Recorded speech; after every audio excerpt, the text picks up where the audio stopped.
biggest fear is that we'll not figure out the answers in time.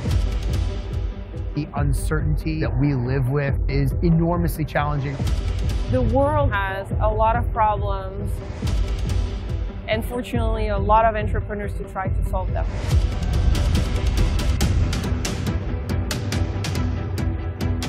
The 5,000 people have come from different countries, from different walks of life. That is the beginning of the change that we need.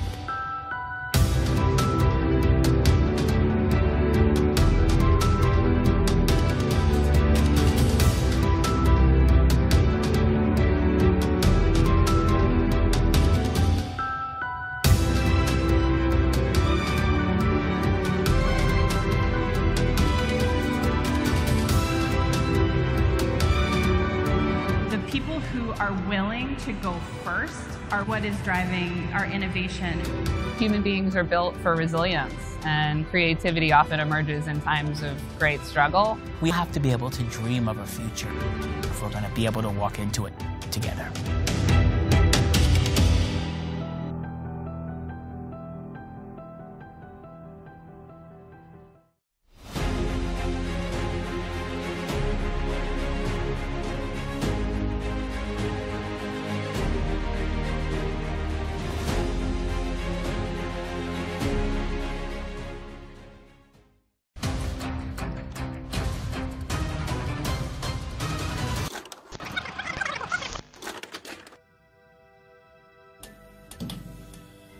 We've seen ideas grow.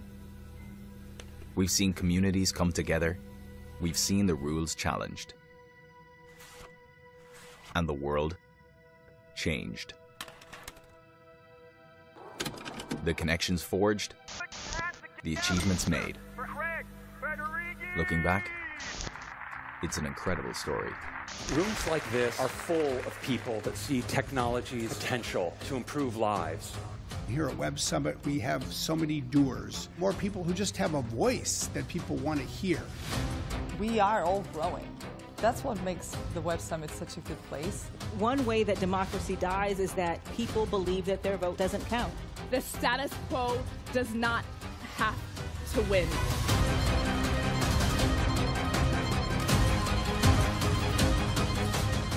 We're living in an era where facts are under assault. Every human being deserves the dignity of the truth. People are courageous, and they should never have to decide between their careers or their freedom. Do not be silent. We are the change that we have been waiting for. Activism comes in all different shapes and sizes. We want to have a better future. We want to have a future. Now it's time for hope. We must fight for that hope. It's a long journey, and we're just at the beginning. It begins here at Web Summit.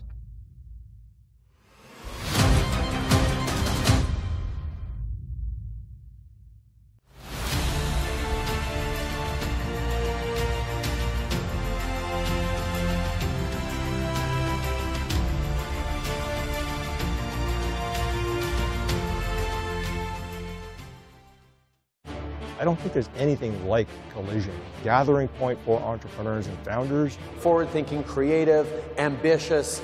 A place where entrepreneurs can all collaborate, changing the future. There is room for everyone to succeed. Technology is great, but it's about people. Collision has a very important role to play in bringing people together across sectors.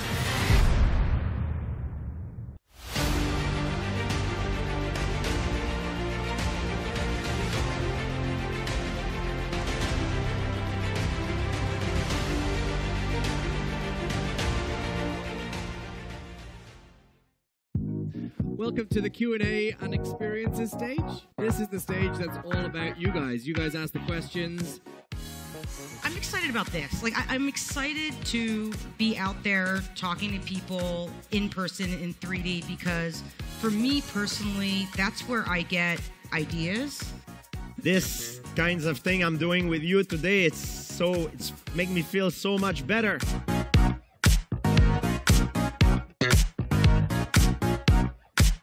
I get a lot of questions about what we're doing, and this was sort of way up there on the scale of good question.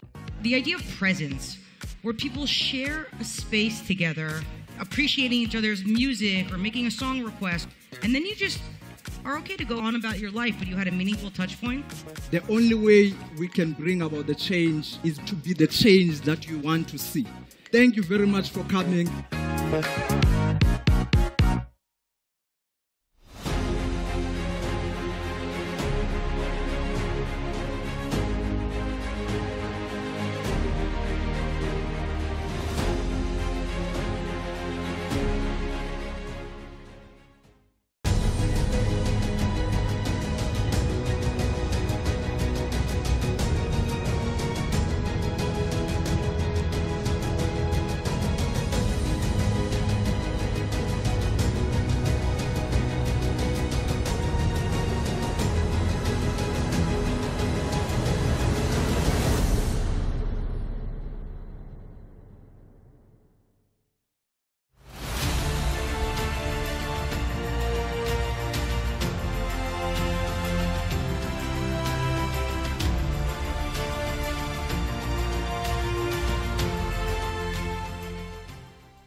We can step into a new story. The status quo does not have to win. We want to have a better future. We want to have a future. We must fight. Now it's time for hope.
My biggest fear is that we'll not figure out the answers in time. The uncertainty that we live with is enormously challenging. The world has a lot of problems, and fortunately, a lot of entrepreneurs to try to solve them.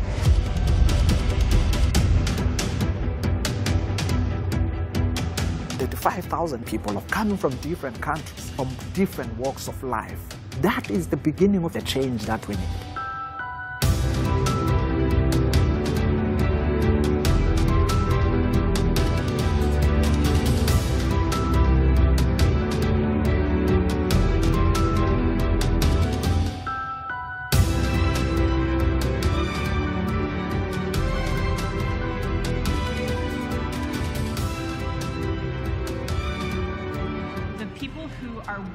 To go first are what is driving our innovation.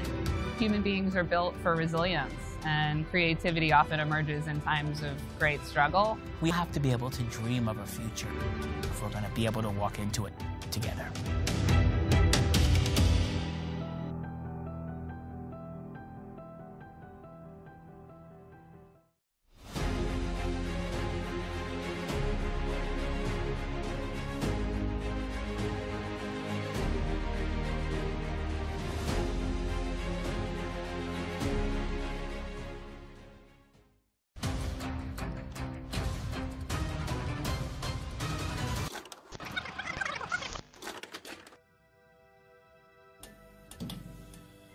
We've seen ideas grow.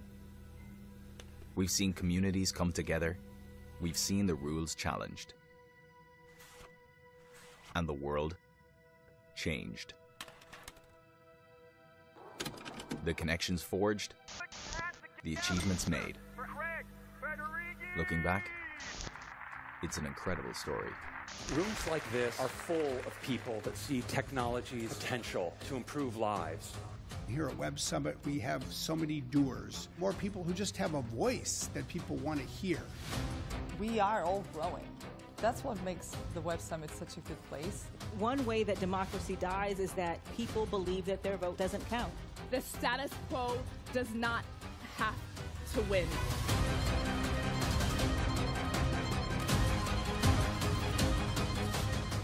We're living in an era where facts are under assault. Every human being deserves the dignity of the truth. People are courageous, and they should never have to decide between their careers or their freedom. Do not be silent. We are the change that we have been waiting for. Activism comes in all different shapes and sizes. We want to have a better future. We want to have a future. Now it's time for hope. We must fight for that hope. It's a long journey, and we are just at the beginning. It begins here at Web Summit.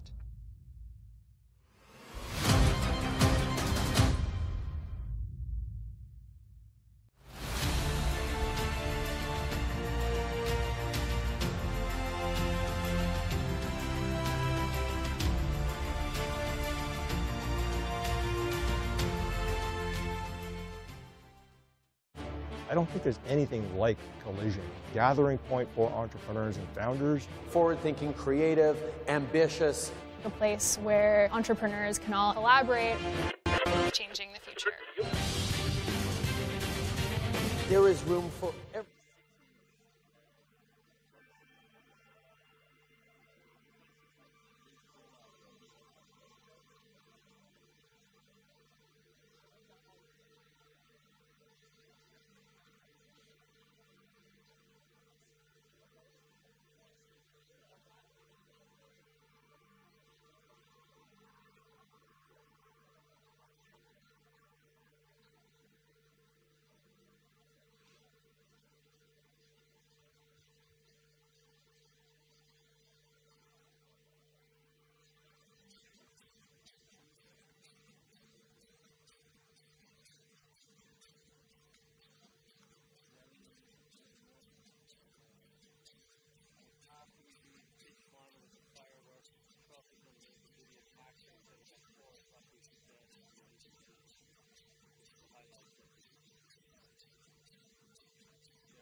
Please welcome to the stage, co-host of Rise and co-founder of Startups Hong Kong, Casey Lau.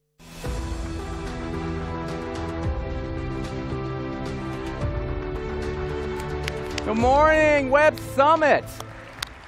How did everybody have a good time last night at Night Summit? It looks like a lot of you did. You're still kind of coming in. You look a little groggy. Welcome to day 3. The last day of Web Summit is always bittersweet. We have lots to look forward to, but we'll be wrapping for another year at the end of the day. But don't worry, we have lots to keep us interested and entertained between now and then. We've got Brazilian YouTube sensation Conzilla, the pitch finals, find out who will be crowned pitch winner 2022. We have Meta's Chief Product Officer, Naomi Gleit, and Sir Tim Berners-Lee. Okay, but let's get right into the action. We have so much to go for today. Crypto has been dubbed the digital Wild West of tech for many years now. It is a lawless place, but also the new frontier. Is the crypto downturn a growing pain or exposing irreparable weaknesses? Calling the shots for this one is the Wall Street Journal's Caitlin Ostroff. In the Skeptics Corner, we have the founder of the wonderfully named Web3 is Going Just Great website, Molly White. Alongside her, we have the star of the TV show Gotham turned author and journalist, Ben McKenzie. And in the Crypto Evangelical Corner, we have the founder of Cardano and co-founder of Ethereum, a real crypto heavyweight, Charles Hoskinson. So help me welcome them to the stage.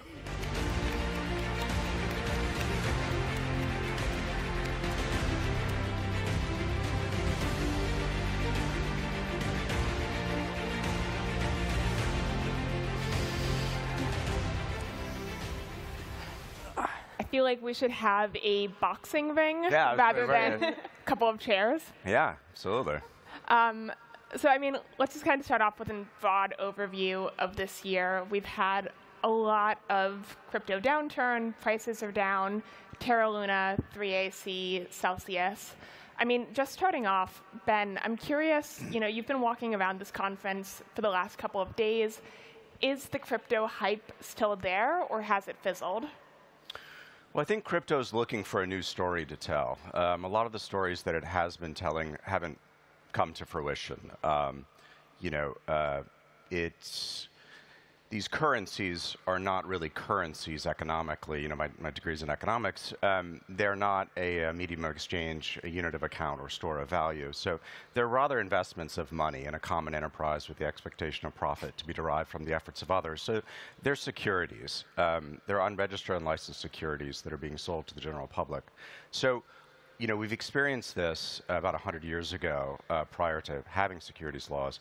And now we're sort of reliving it 100 years later. So I think that, the air has come out of the bubble thus far, a lot of it, right? 2 trillion sort of vanished in about 6 months. But where we go next, I think, hasn't been determined yet. I think there's a lot of sort of dust to settle. Charles, you were coughing. You want to rebuttal? It's absolutely bizarre to call a protocol whereas the founders could disappear like Satoshi and say it's a security. I mean, what policy consideration is achieved with this? And you can create currencies with these things. That's what El Salvador is attempting to do. You can construct something that is a means of exchange and has stable value. It's a derivative of basically a digital commodity. Now, you can certainly make anything you want as security. You can make oil as security if you want to. So I tend to take a more nuanced view of this industry, and I think we've achieved great things. We've gone from nobody to 300 million people worldwide, according to Broadridge, who are cryptocurrency users who have done something with the cryptocurrency. Thousands of companies have been formed. Publicly traded companies have been formed that are listed on exchanges, like Coinbase, for example. And we've inspired an entire generation of people to reimagine how money works, to reimagine how finance works. Because let's be honest here, the financial industry fucks people. 3 billion people are underbanked or unbanked. Billions of people don't have economic identity. There's inequality everywhere you look. It's hard to get a loan in Africa, 85% interest rates for microfinance. These are the problems the legacy industry gave us. We didn't just wake up one day and said, let's replace a perfectly good system. Crypto was born from 2008. And they promised us they were going to fix everything. And the solution was to make too big to fail bigger. So we created a whole industry to reimagine how money works, identity works, and all these things. And to say it's just a security is a bizarre, bizarre notion, and it's not productive at all. I mean, I think the jury's still out on some of the actual classifications of these crypto assets. I mean, there's... I'd love to just rebut that just for a second. I don't know, Charles, have you had the opportunity to go to El Salvador? I actually met President Bukele in person. Yeah, I went to San Salvador. Yeah, so I did too. And as you know, people really aren't using it as a currency there. Less because than it's 2%. A digital commodity, and you can use it to make a currency. Okay. Okay. And it's a bi-monetary system. We have them everywhere. Argentina does it. They have the dollar as a store of value, and then they use the peso to spend. It's perfectly reasonable to do that. Well, I have to say that the fact that it's not being used in the one country that's trying to use it as a currency, to me, speaks volumes. Did America use its gold reserves as a transactional currency under Bretton Woods? I really don't think that's a fair, comparison. It's digital gold. That's what they're using it for. Except it's also lost half its value since Bukele introduced it as a store of value. And he introduced it as a currency, but it's not being used as one, and it doesn't work well as one. It's because it's a digital gold. It's a reserve the country's adopting. They're still dollarized, and they're still basically under U.S. jurisdiction. Guys, it's 13 years in. We just got started. And what makes this space magical is everybody is trying to do new things. And lots of it fails. VC, 90% of the time stuff fails. You talk about markets going down. Stock market's down $9 trillion this year. Inflation is at 8.5%. The U.S. debt is over $30 trillion. This is the system we have today. And they say, don't worry about it. We'll make it better. Just trust us. Everything will be great. I remember when I went to college, it was $4.5 trillion in the national debt. Now it's 30. When does it stop? And when does the monetary collapse happen? So I want to pivot slightly. We've also had a lot of crypto hacks that have happened this year. Yeah. And you can argue that that's a byproduct of innovation within the industry. But Molly, I want to turn to you because this is something you track very closely. Are the hacks that we've seen this year, in the last couple of years, but especially this year, do you think that that is actually posing a barrier to broader crypto adoption, or is that just a growing pain? No, it's absolutely a barrier. I mean, there have been some enormous hacks in the crypto industry. I mean, hundreds of millions of dollars repeatedly, to the point that it doesn't surprise me anymore. I'm like, oh, only 100 million? It's incredible. And the fact that normal people are being told to put their money into these projects and then basically have to rely on the goodwill of the projects to maybe compensate them if there's a hack, if they're able. But they have no, requirement to do so. It's unreasonable. I mean, there are no real consumer protections, and the security practices are unconscionable, honestly. So, I don't understand how an industry like this can say, I meet crypto founders and people who work in the crypto industry, and widely people in the industry will say things like, well, yeah, 80% of it's a scam, 90% of it's a scam, but there's real stuff in there. And how can an industry accept that as okay and normal and healthy? And how can an industry encourage average people who don't have money they can stand to lose to become involved in something like this without, any sort of protection? I mean, Charles, do you think that the hacks are a barrier to crypto's broader acceptance? I've been a harsh critic of the software standards in the industry. The reason we created Cardano, in part, was to put evidence behind protocol design. We've written 150 plus peer-reviewed papers out of institutions like University of Edinburgh, Stanford, and other places, and we've been running for 1,200 plus days, 24/7 uptime, not a single hack.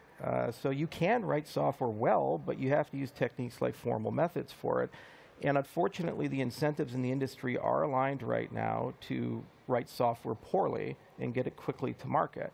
This is not a new phenomena that's unique to cryptocurrency. We see it all the time in Silicon Valley. We see even Boeing doing it. It was a 737 MAX. and a lot of people died because of that. So whenever you have a misalignment of incentives, that's a problem. And that's when the regulator comes in. To say it's the Wild West is being disingenuous. This is not 2012. This is 2022. We have MiCA here in Europe. Next year, a very strong possibility the U.S. government's going to pass laws, and regulators have already begun trying to create frameworks. For example, the CFTC went after a certain DAO and said it's an unregistered association or unincorporated association. And there's been numerous regulatory crackdowns that have occurred, and fraud is fraud. Software liability standards are difficult, and that's not our issue. That's an issue we inherited as a society. It is your issue. Hang on. It's an issue we've inherited as a society from companies like Microsoft. There have been tons of hacks in the 1990s and 2000s, and ever since there was an internet, on software, and the software companies don't want liability. Bruce Schneier was writing essays about this in the early 2000s, saying software developers need to be held liable for the software that they write. We say, hey, it's free speech, it's open source code, and U.S. law enables that. This is not crypto specific. The crypto issue is that there's money behind that. Yes. Okay, and so I do agree that there needs to be some standards here, and let's look at the average retail crypto holder. The vast majority of them leave their crypto on exchanges, and the vast majority of them are fairly diversified at this point. Yes, people have lost huge sums of money, myself included. Most people have lost money, though. This year alone, I lost $2 billion. I'm right there no, with you. but most people who have invested in cryptocurrency have lost money. Okay, and the thing is that most people who invested .com startups lost money.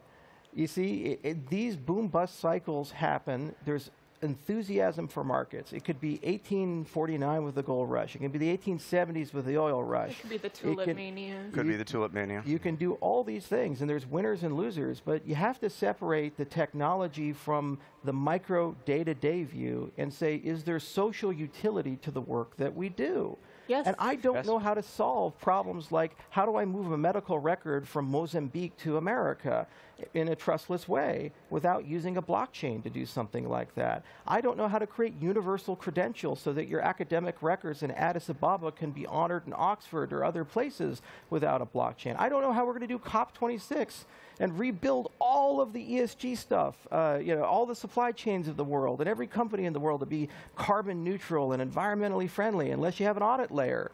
And what are we going to do? Just put China in charge of all of that? No, it needs to be decentralized and trustless because no one nation state can run it. And this is the whole world we're talking about. Your identity, your privacy, your voice. What constrains Elon Musk with Twitter? If it's a protocol, it would constrain him. Other than that, you just have to trust them. The same for Mark Zuckerberg with Meta. And that's the point of crypto, and that's what we're building. There's going to be tons of broken plates along the way, and nobody seemed to complain too much about pets.com. Yeah, the broken plates are the people. The broken plates are the tens of millions of Americans alone who have lost money. Okay, and they weren't involved in that? They didn't consent to that? Somebody put a gun to their head? No, what I'm saying is they made a decision. And the thing about crypto is it gives you freedom, personal accountability. But with no disclosure, sir. With all due respect, securities laws are predicated on disclosure. When you invest money, you need to know who the hell you're giving your money to and what the hell they're doing with it. Now, is our regulated financial system good? No, I agree with you. But you're shifting, each time we ask you questions about the industry, you're shifting the blame to other places, right? It's all of the problems with the regulated financial. In this industry. But we agree. So good. So good. So let's address those because we're not here. We're not bankers, sir. We are. We are simply. I'm a journalist. I don't even know how you classify yourself. But we're here just trying to have an honest conversation about the fact that. A lot of people have lost a lot of money. You think securities disclosures are somehow going to solve all the issues? I think it's important to realize that we agree that there are issues in the financial system, in the legal structure around the financial system, but pointing to something and saying, this is different, we should do this, you can't assume that because something is different, it's better. It's possible for something to be different and also worse. And people are being taken for a ride in crypto with the promise that this is going to be the new financial system and this is going to free people from the, big banks that are ruining their lives. And so far, crypto is ruining people's lives. Okay, I want to stop there before blood is actually drawn.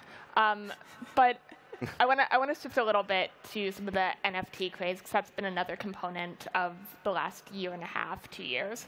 Ben, there's obviously been a lot of celebrity endorsements that are still continuing to happen of NFTs and a lot of issuance on that landscape. I mean, why do you think that all of these celebrities and a bunch of very prominent people have interest in the crypto space? What is the motivation there? Money. The motivation is money, real money. They got paid real money to hawk a product. They were I can't speak to their motivations, across the board, of course, or how their familiarity with blockchain technology. But my guess is that most celebrities got a call from their agent, and they said, "Hey, you can get paid X dollars to do almost nothing," and the celebrity said, "Tell me more." You don't think there's an actual, creator fan base kind of application to that? I mean, I think, I think that a lot of people are hoping there will be, and maybe there will be, but right now I think it's, it's collapsed. And what is it, 99%? There's a heated debate whether the NFT market has collapsed 97% or 99%. So I will leave that unanswered. But regardless, it's down significantly, and I economically that looks like sort of the most speculative thing of a already speculative thing has fallen the fastest as the price of money has gone up. I mean, one of the things that's interesting that I actually agree with Charles on is that, we have created this easy money system. That's the title of our book, so I am shilling this book. We have created easy money, and in those times historically where credit is sort of easily, money is readily available, people gamble with it, historically. And so I think that's what we're seeing, and NFTs, I think, are a good example of that. We're getting toward the end of the time, but I want to just kind of quickly go around. Molly, if you had a blockchain that was, to as much extent possible, divorced from the speculation of cryptocurrencies, is there an application for the blockchain to actually change the way that things are built, money is moved? I guess, is there a positive aspect you see to it divorced of the speculation? Yeah, I get asked that kind of a lot, and it's an interesting question because it's kind of like asking, well, if fossil fuels had no emissions, would you find, them useful, and should we stick to using them? And it's like, well, maybe, if pigs could fly, that'd be cool too, but, when you can't actually take something away from its fundamental properties, it's sort of not a useful question, in my opinion. I think there are positive things about blockchain technology, interesting things about the technology, but you also really have to consider the full picture and the negatives of it, the industry and how it is preying on people, and the damage that it's really doing, and sort of look at it from the full picture rather than saying, well, if we solve these problems, this long list of problems that has no real promising solutions, then yeah, sure, it'd be great. If we can solve all the unsolvable problems, then absolutely. So protocols or companies, those are your two options. The world either runs on those. And if you want to live in a world in the 21st century to continue what we started in the 20th century of having a small group of companies have total control over the way your money works, your identity works, the way information flows, the media that you consume, we can do that. And they can live in nice regulated silos and have shares, and you have no say. Okay, and that's where we're at, multi-trillion-dollar companies like Microsoft and Facebook and others. Protocols are like TCP/IP. It's how the web works. Yeah. And when you have a protocol, especially when you tokenize it, then that's a resource that you can use to regulate it, maintain it, and sustain it. That's the point of the tokenomics. The why is it so volatile? Because we're having difficulty finding a value, a price. And like the Gartner hype cycle, you tend to overvalue, then undervalue, then overvalue, and then eventually you find something. Amazon is a great example of that. In the beginning, 2000, they collapsed. A lot of people lost money there, and it took them until 2011 to get back to the value they had in 2000. What was it, a scam company? No, it's just people knew it was going to be a big deal, but they had a hard time pricing that. Now, with respect, well, hang on, I got to answer the NFT one. I want to let Molly get one last word in, and then I unfortunately have to end it so you guys can continue fighting backstage. I was just going to say that you can compare a collapsing industry to Amazon, which did return to being a fairly highly valued company. Or you can compare it to the many more companies that have collapsed and have not continued to succeed. It's like people saying, oh, well, it's the early internet. That's going based on the assumption that blockchain is equally as revolutionary as the internet, which is something that you have to really prove. You can't just say that about any technology. We have. Okay. I have to cut it off there, or they're going to wind up yelling at me, and that looks bad for me. Thank you guys so much for watching everyone's par. Thank you guys for taking each other on, and it's been a pleasure being with you. Thank you, everybody. Thank you. Thank you.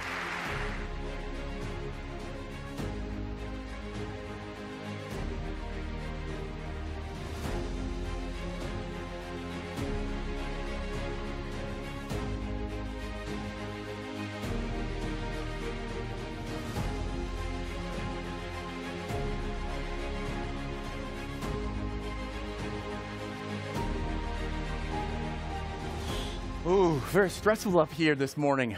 Okay, for our next speaker, founded the World Wide Web in 1989, and it has transformed our society. As we enter a new era dubbed Web 3 by some, do we need to find a way to make the web once again work for us rather than exploit us? To find out how we can save the web from itself, please welcome the inventor of the World Wide Web, Sir Tim Berners-Lee, co-founder and CEO of Input, John Bruce.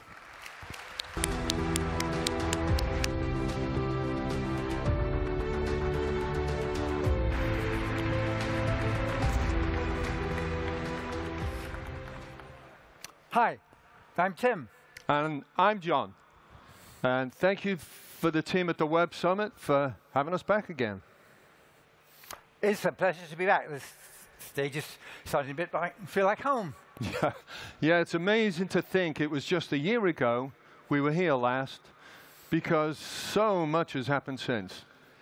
Back then, Tim and I gave you all a call to action. We asked for your help. We asked you, as leaders on the web, to help us put things back on the right course by investing in the power of trusted data, made possible by the next layer of the web called Solid. And this year we're back with a big thank you to those that listened.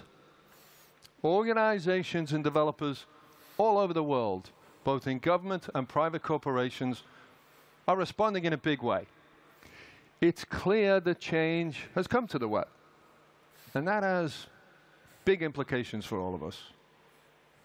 As consumers, as citizens, as business people, and as members of society. So, for the next 15 minutes or so, Tim and I want to spend time telling you about why so many are embracing this change. We'll talk a little bit about the technology itself, and then why it matters to both people and organizations. And we'll look at examples of how it's being used to build businesses, and in some cases, entire economies. But first, we need to get something out of the way to dispel with a distraction Web 3. It's a question we get asked all the time. So let me ask it. Tim, is Solid Web 3? Nope. Nope, really, no. It's important to clarify. In order to discuss the impact of new technology, you have to understand what the terms mean that we're discussing actually mean beyond the buzzwords. And it's a real shame, in fact, that this Web 3 moniker, Web 3 name, is taken by Ethereum folks for the stuff that they're doing with blockchain. In fact, Web 3 is not the web at all. Solid is not blockchain. Blockchain protocols may be good for some things, but they're not good for Solid. They're too slow, too expensive, and too public. Personal data stores have to be fast, cheap, and private. If you want to get that famous medical data from South America back to your doctor in North America, then if you put it on the blockchain, everybody can see that your medical data has gone to the blockchain. If you put it on a solid pod, it's safe in your solid pod. Solid is actually a much more effective solution for that. So ignore the stuff branded Web3 that's built on blockchain. We're not using that for Solid. Okay. So if Solid's not Web3, for those who weren't with us last year, can you remind us what is Solid? Okay, so Solid you can think of as the third layer of the web. You can think of it as Web 3.0, which is very different, because Web 3.0 builds on top of what we already have. It extends the capabilities of the web, and it fills in some gaps. Solid is really a new layer of the web stack. Think of it this way. Web 1.0 was the blogosphere. It was static HTML documents linked together with URLs. And all of those documents were accessed through HTTP protocol. Then Web 2.0 added technologies like JavaScript, dynamic HTML, and the web APIs. So those technologies allowed us to do a lot more sophisticated things with different types of data on the web. But initially, for security reasons, you could only log in and store that different types of data in the specific website or app that was using it. So identity, apps, and data were all tightly coupled. As a result, over time, the Web 2.0 protocols became the era defined by a few big companies that used our data to lock us into their platforms. The result was a big data race, where the winner was the one corporation that controlled the most data, and the losers were everybody else. But the Web with Solid overcomes these limitations by adding this new layer. Solid, in fact, adds 3 important new capacities to the web, 3 new standards. Firstly, Solid has brought about global single sign-on. So anywhere, anyone could log into anything with Solid. Secondly, we have global access control. So using Solid login IDs, you can share anything with anyone. Thirdly, we have a common universal API, so that any app can read and write data from any store. Taken all together, these capabilities allow us to organize data in an entirely new way. We've actually split the data from the apps. Things are no longer so tightly coupled as they were with Web 2.0. They let us do new things, a whole bunch of new things. A big one is that it lets us store data in a way that's centered around people instead of apps. We call this a personal online data store, a Solid pod. Pods can store all kinds of data about you as an individual, no matter where it came from. And then apps access and store data into your pod using that new universal API. That means you can use lots of different apps on the same data. So essentially, thanks to Solid, our data is no longer stuck into the silos of the various apps. And it's worth spending time to understand why that's so different and why it matters. I mean, we all know the web is meant to be all about easy access and interoperability. A web page can be linked to 1 million different times. Making information reusable was Tim's stroke of genius. But data doesn't work that way today. Instead, our online lives are built around these data silos. As users, we spend half our lives online, filling out the same pieces of information in website after website after website, app after app after app, and then that data sits in a back-end database. We're treating data as a single use, only available to the app that draws it out of us. But data should work like the web does, like web pages. Write once, read many. And it does actually work this way in your pod. And data should work this way inside an organization too, because today, the same problem of data silos plays out inside companies, across industries, and as we're going to talk about in a bit, across governments. Every time a company puts out an app, they build a custom database behind it and start the process of collecting user data. Next app, same process. Result, multiple databases where data just isn't interoperable. Or if it is, it takes a lot of work. Corporations spend billions buying or scraping together data from different sources. I know a lot of you will know this, it's an integration nightmare. And nowadays, they're probably spending millions to stay in line with security, privacy, legal regulations. It's even worse for governments. They're spending billions duplicating efforts because the information systems of different agencies can't share the data they have about their citizens.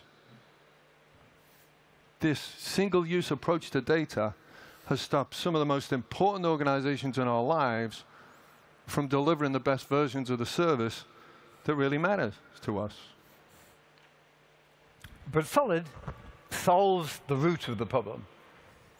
Data in the pod is the complete opposite of single use. In fact, the value of the pod compounds over time as more apps store more interconnected data in there. And the insights that people get from their own data compound too.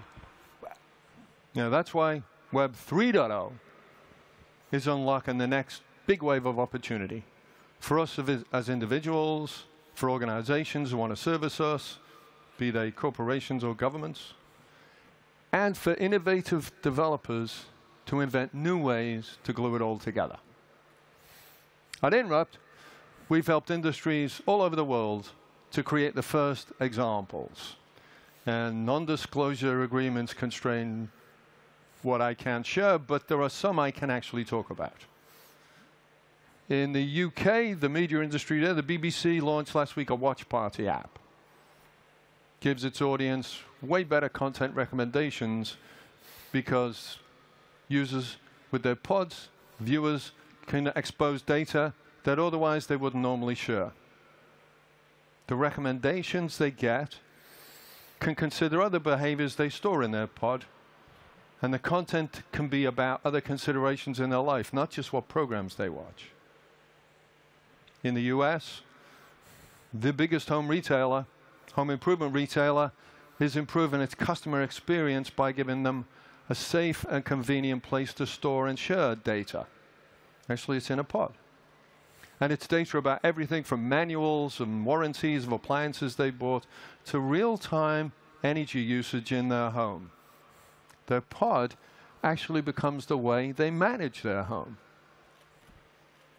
And an insurance company has given their customers a pod, and the customer gets to decide what driving data they want to share in exchange for better rates and more personalized coverage plans. Generally, those users wouldn't share any data about their driving behaviors because probably like you and I, they all speed and they don't want people generally to know that.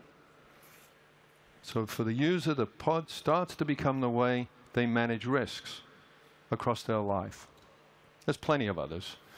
But each one of these examples gives both the company and the customer far more value from their data than they would otherwise get. And governments see the clear value too. In Sweden, the UK, Flanders, they're all examples of countries who are mobilizing with Solid. And they're using Solid to bring citizen data together in one place for the benefit of those citizens. And just as Tim says, over time, we can stitch the data generated by services like these together. Just imagine what we could build for users who have a whole lifetime of data at their fingertips and trust us enough to share what's relevant. It's sort of like how the best cities evolve. You know, one neighborhood, conditions are right for manufacturers to thrive. In another neighborhood, shopkeepers can thrive. Elsewhere, there's nightlife and residential districts. And it's only when you zoom out you see that these little neighborhood ecosystems aren't in fact isolated. They actually connect and support each other and make for a really vibrant place to live. And when governments and businesses get to combine, the economic possibilities are absolutely huge. New markets emerge. Markets for apps and pods, of course, but also new business models built on combining data in entirely new ways. So here in the EU, the Flanders government is building exactly that kind of data sharing ecosystem. They're rolling out pods to their 6.5 million citizens, and it will start later this year. And what the government's done is they've started with use cases strategically chosen to include data from the intersection of important industries and the government. The first use case is My Professional Data, and it allows citizens to manage and share their education credentials, their job histories, their salary records from within their pods.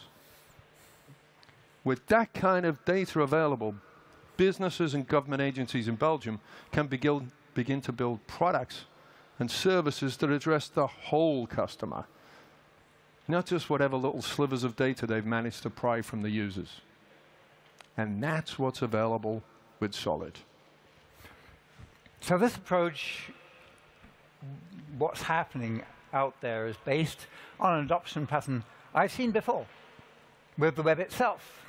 At first, people in different parts of the world with totally different interests started to use the web for their own particular needs. For a while, these uses seemed disconnected, but as each self-interested group got bigger, they started to connect and then to overlap. When someone had built something over here, then suddenly it became interesting to somebody over here. So the value, suddenly the value of the information on the web starts to compound because it all gets connected together, no matter where it had come from. Before long, steady exponential growth led to the online economy that we have today. The same pattern is now underway for communities using Solid pods. Solid apps, written anywhere in the world, can be used by people all over the world because the pods are all compatible. Yeah, and you know, we can't predict the future, but it's instructive to look back at how other major technologies have changed the fundamentals of business and societies. If you just look at mobile and cloud, and actually the web itself, each a major shift, each spawned era-defining companies, and Solid is the same. Companies can have the advantage of access to an increasing spectrum of data. And the new winners will be the ones who use it to delight their customers. First mover advantage definitely applies. And this is a world where micro-personalized products and services are the norm. A world where zero-party data is the norm. A world where organizations, individuals, and technology are all working together in harmony. Solid has become that vital third layer of the web. A layer of the web that was missing in 1989, but now we have. So now it's time for the fun part. Now we get to build on the new foundations of Solid. The examples John explained just scratch the surface. And we're ready to help. The technology's proving itself. We have expertise available to advise and a fast-growing community of developers, corporations, and governments mobilizing and working on projects. So if you follow this QR code or head to this landing page we made specially for you folks, you'll see a summary of some of the things we talked about and other material we hope you find useful. You'll also see a few easy ways to get in touch with us or to join the Solid project, an open source project, and you'll see a link here to solidproject.org. Thanks again to everyone who's become part of the solution so far. The best of the web has always been different people collaborating from all over the world to build something new and good. Solid is the same as the third layer. The more projects we can bring to life, the faster the value of our interconnected data will compound. And the faster we can all experience the web that we've always deserved. Thank you. Thanks, everybody.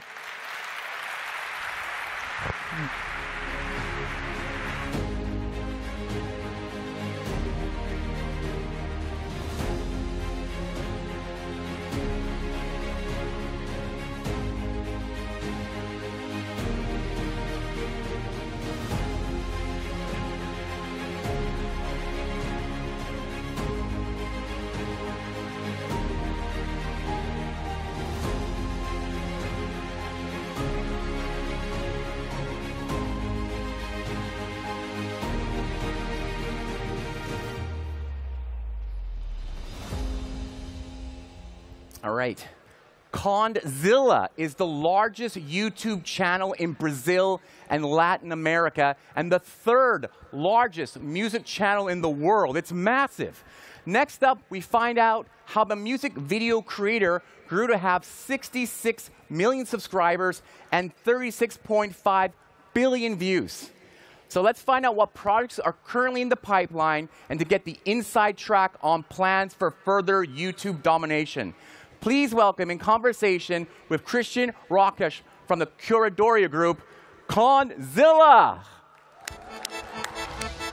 What up, fam? Do you know who we are? We're the biggest music channel in Latin America. We made the first Brazilian video to hit 1 billion views on YouTube. Oh, and also the second.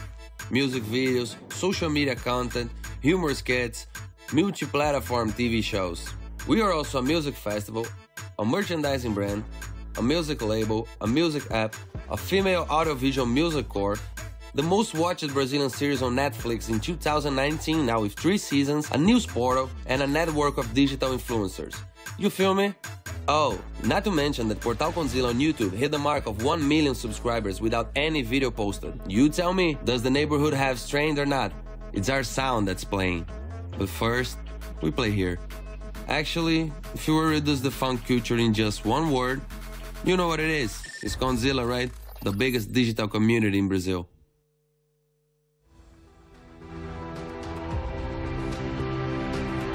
Meu querido.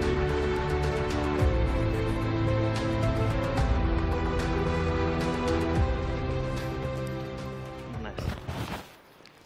Hello. Hello. How are you guys? Are you good? Pretty good. Yeah, so first of all, I want to thank you, Condzilla, to be here. It's an honor to be interviewing him, especially in this moment in Brazil. We have been facing so many bad news, and now we have this icon here, this person who will show us the best that Brazil have, that is creativity. So I will start from this point, Condzilla. You came from a community, you have 34 years old, I can tell you that. It's impressive how you created this amazing ecosystem of content, and there are so many other Condzillas over there in the public, in the audience, and they must be asking, what should I do to follow his path? Which kind of things do you recommend people to do to become you, or the next you, or something similar to you? First, I would like to thank you for the invitation. Thank you so much. So I think that you have to split your royalties because you don't have money for expand, for invest in your content. You have to have some partners. And I think that your partners will be your partners for all the life. Yeah. And I think that you have to have good lawyers because, for example, in my case, I work with 3 industries. Music, advertisement, and audiovisual. And the rights is different for these industries. For example, working with music, I am owner of my content. And I share my music on audio platforms like Spotify, Deezer. But working with audiovisual, you have to sell your IP for Netflix, for example. Mm-hmm. You have a recent case in this area. Having a good lawyers, please pay attention on this, guys. It's pretty important. You launched some series. You are going to the third season. Yeah. What about this? Will be the third most watched series, non-English. Sintonia is the name, right? Sintonia is the name. Sintonia is a story about 3 kids from the favela, and they are like going viral, and everybody loves this show in Brazil. Yeah, we talk about 3 themes in Sintonia: music, drug dealers, crime, and the church. And something that it's not common in Brazil nowadays, right? The last month, the Netflix talk in Nasdaq about the revenue in this year that grew up $1 billion. And the same public letter talk about Sintonia. So if this kind of deal was the same that music, usually I will participate of the results of the royalties of Sintonia. But right now I'm working with other channels, and I'm very happy to be recognized with other channels, but I don't like to work with Netflix right now. Oh, okay. Thanks for letting us know. Now you from the other streaming, go ahead, you have a pattern here. Conde, let's change a little bit about subject. Recently, you mentioned that advertisement is changing, and you said, thanks God. What is changing for you? What do you think is changing that everybody should be paying attention and trying to flow with this? I think that in the past, we had few channels for distribution your content, and what I do, what my company do, what you do a long time, work and produce with content for be interrupted by advertisement. Yeah, it's boring, right? Yeah, but right now you have to put the product with product placement inside the content. And I think that is different. For example, some months ago, I was in Cannes Festival, and I listened that the advertisement was cold. No, it's different. Right now it's different because the attention is split with a lot of platforms.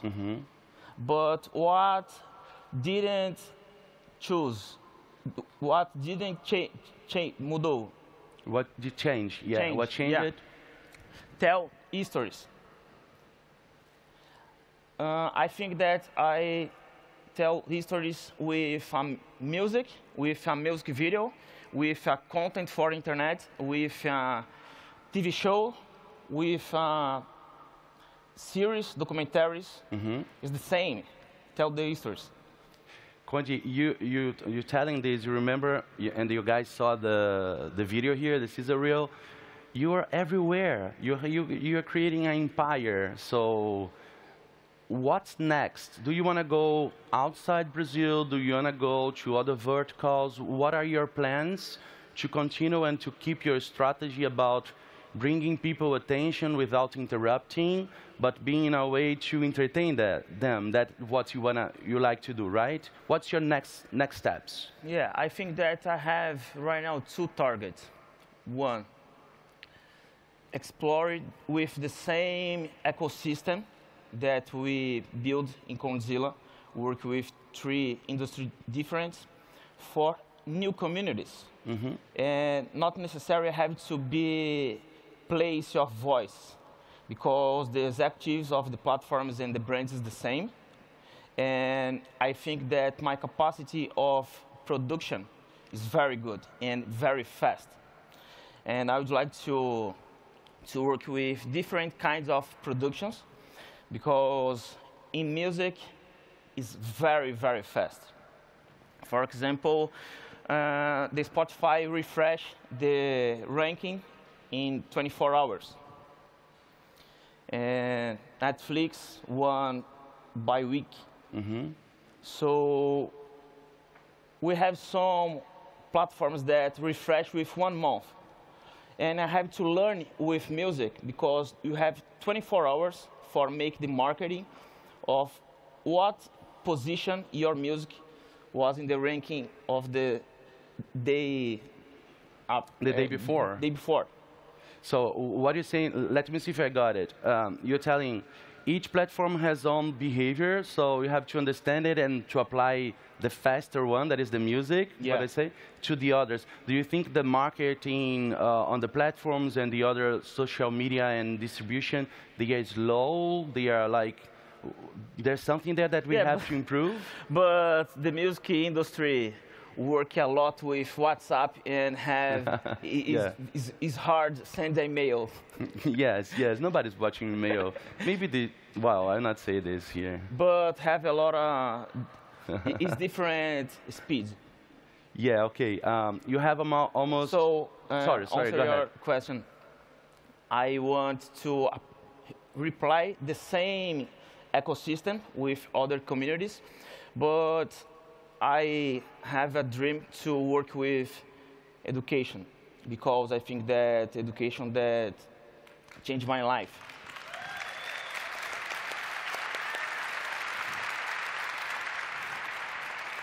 Taking from this point, I know you launched it, what, 2 weeks ago? 1 week. 1 week ago, education house in Guarujá, that is a suburban city close to São Paulo, nearby São Paulo. Can you tell people about it and how they can help you to make it more even powerful than it is? Yeah. Instituto XP helped me for building the Instituto Condzilla. Okay. And the last week, we launched the first program for help the youngers from the favelas for study about audiovisual, and I will help my community from Guarujá because I grew up in Guarujá, and Guarujá have a lot of talents, and I would like to amplify the voice, because no one gives voice for other people. We have to amplify the voices. And the favelas have a phrase that everyone wants to be soccer player or singer, but the favela have a lot of talents, not necessarily singers and soccer players. And now they want to be a Condzilla, right? It's pretty good. How do you feel about it? I think that is very hard because it's heavy. It's heavy, but I'm happy, and I think that I will be the transformer agent for the people from favelas in Brazil.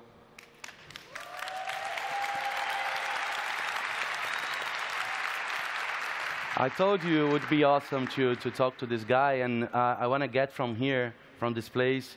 In a moment, we are talking a lot about diversity and how diversity is pretty important. And people think diversity is good because it's the good thing to do, and we have to do. No, it's good for the business, right?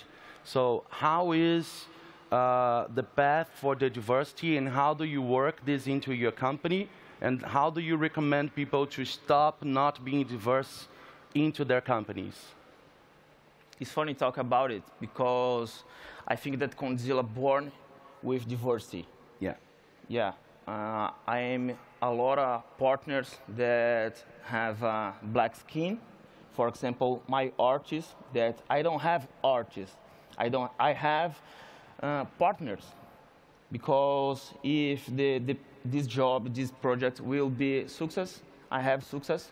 But if I don't target, me too. Yeah.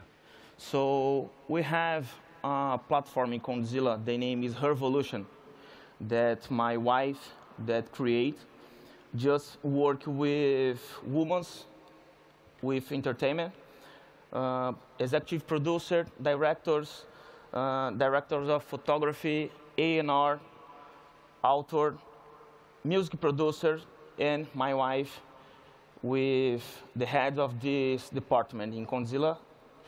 Start with ideology, and after will be a TV show in Rede TV. And right now is a record label with 5 artists, just women. How do you manage all this time? Because you do going to new verticals, you have the biggest record label on the funk, but also trap, yeah. Right? Yeah, urban music. Urban music in general. You do have streaming shows, YouTube channel with 66 million subscribers, something around this, and the other social media, TV shows, and all this stages you have been talking and speaking more and more. I hope even more for you. How do you manage your time? How do you decide which kind of things are you going to apply your time? First, I have a special crew. And I think that I just work with my agenda. And when I have a priority, I dedicate my agenda just for my priority, not the priority of my company. Because my company are directed with huge peoples, good peoples, and I love my crew, and I think that my crew is the best crew. And when we open a new department, and department I think that is walking alone without me, is a time for open a new department, a new project. For example, with Sintonia. Sintonia, I have to out of my company. I didn't go to my company for 9 months. Yes. Yeah, I dedicate a lot with this TV show. Okay. So you trust the others, and you know they are going to make what you told them to be done, right? Yes. Right. Okay, cool. Every time when we talk with somebody like you, I guess myself, which kind of things get wrong? Because we just say, oh, this was a huge success, it was amazing, it was great. What could you tell us that Conzilla now could tell Conzilla younger, even younger than it is now, not to repeat it because it's going to be wrong, knowing that doing wrong is good to learn? But like, which kind of tips could you do to the guys? Good question. We didn't train that. Will be very hard, but will be funny. And you have to keep funny inside the projects, inside the works. Cool. Yeah.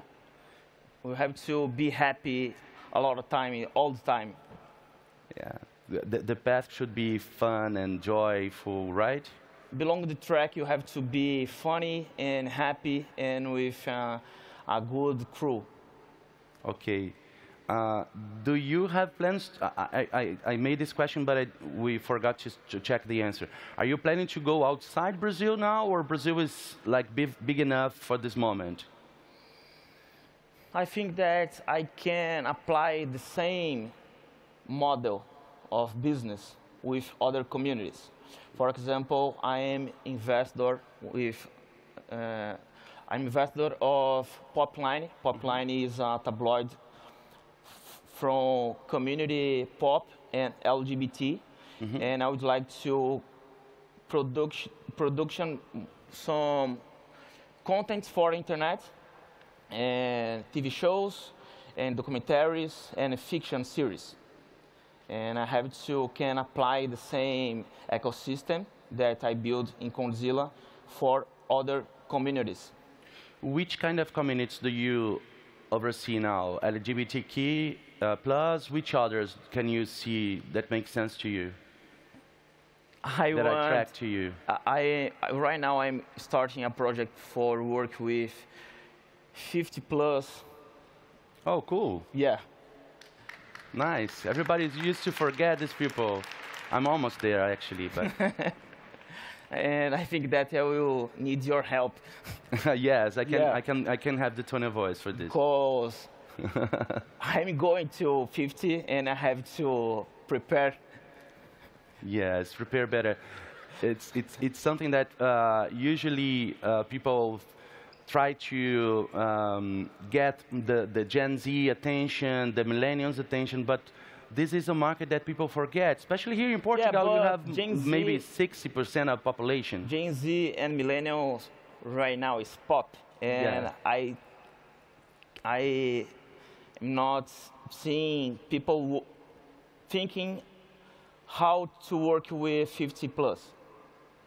No, it's really nice. Is there any other that you see this way that are forgettable? Yeah, that for people example, are forgetting everyone me provocou. Provoked me Yes. for work with short videos for Gen Z. And I went for other way. Work with platforms that you have to build the projects and you expand 4 years for release your project. I go to other way. Okay, you have your own belief and you go trusting your gut Yeah, feelings. because I and think that have less competitors. Oh, it's smart, it's clever. Conte, we are going to our last 2 minutes, so I want to ask you to tell people, how was your beginning? I know, and I recommend people to go to YouTube and check about Contzilla history, that it's pretty awesome. But how was your beginning? Where did you start the energy to do all this empire you were doing? The challenge. And I think that born in favelas, I listened that it's impossible. It's impossible go to the target because I don't have money, because I don't speak English. So I think that the challenge moved me. And I think that my community would like to consume good content. And right now, I like to produce content that I would like to watch if I had 15 years old. And for example, in 2019, I shot music videos with cinema camera. So in my mind, I have to deliver the best quality of content for my community. We born in favelas and we need consume good content. Good content in music, good content in advertisement, good content in TV shows and series, documentary or fiction. We are talking about respect, right? Yeah, Yes. I respect a lot my community. Thank you so much. Man, I want to have you a picture of you here because I want to show my friends, of course. And not be, oh my God, can I?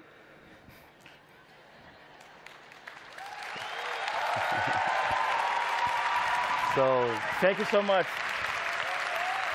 Thank you, Portugal.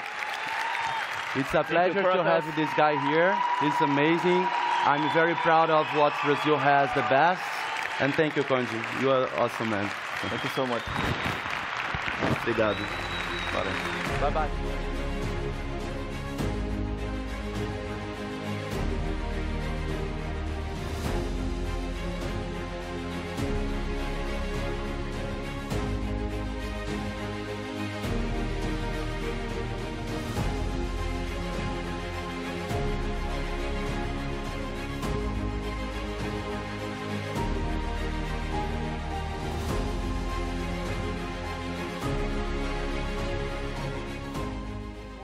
Very separate. We don't understand each other. At a work level, or if it's really just more at a communal and human level. And I think we need to live in a life, we don't live in fear, we live in optimism. We are optimistic of where we can go and what problems we can solve together. Bring people together so we can have better understanding across cultures and better ability to collaborate.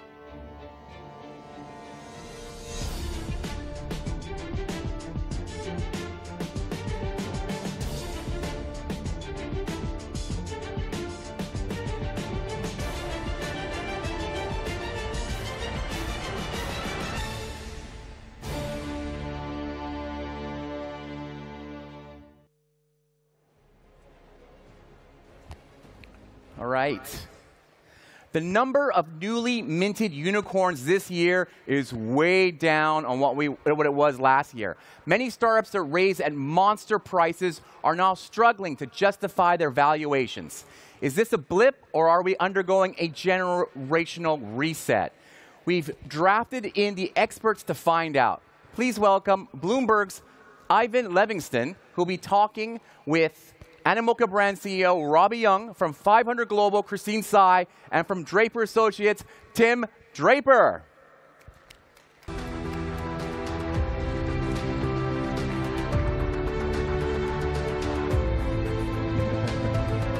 All right.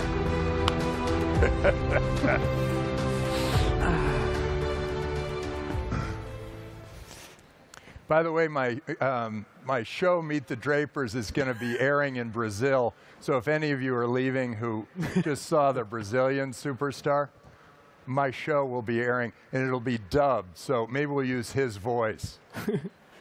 Very nice. Yeah, we'll have to catch that. Yeah, thanks and good morning, everyone. And the first question, kind of bouncing off the theme of our discussion. Yesterday, Stripe laid off 14% of their employees, and the letter from their founders was very interesting, saying that they were overly optimistic. And I wanted to ask, each of you, maybe starting with Robbie, how are you recalibrating in your own investing this year? Sure.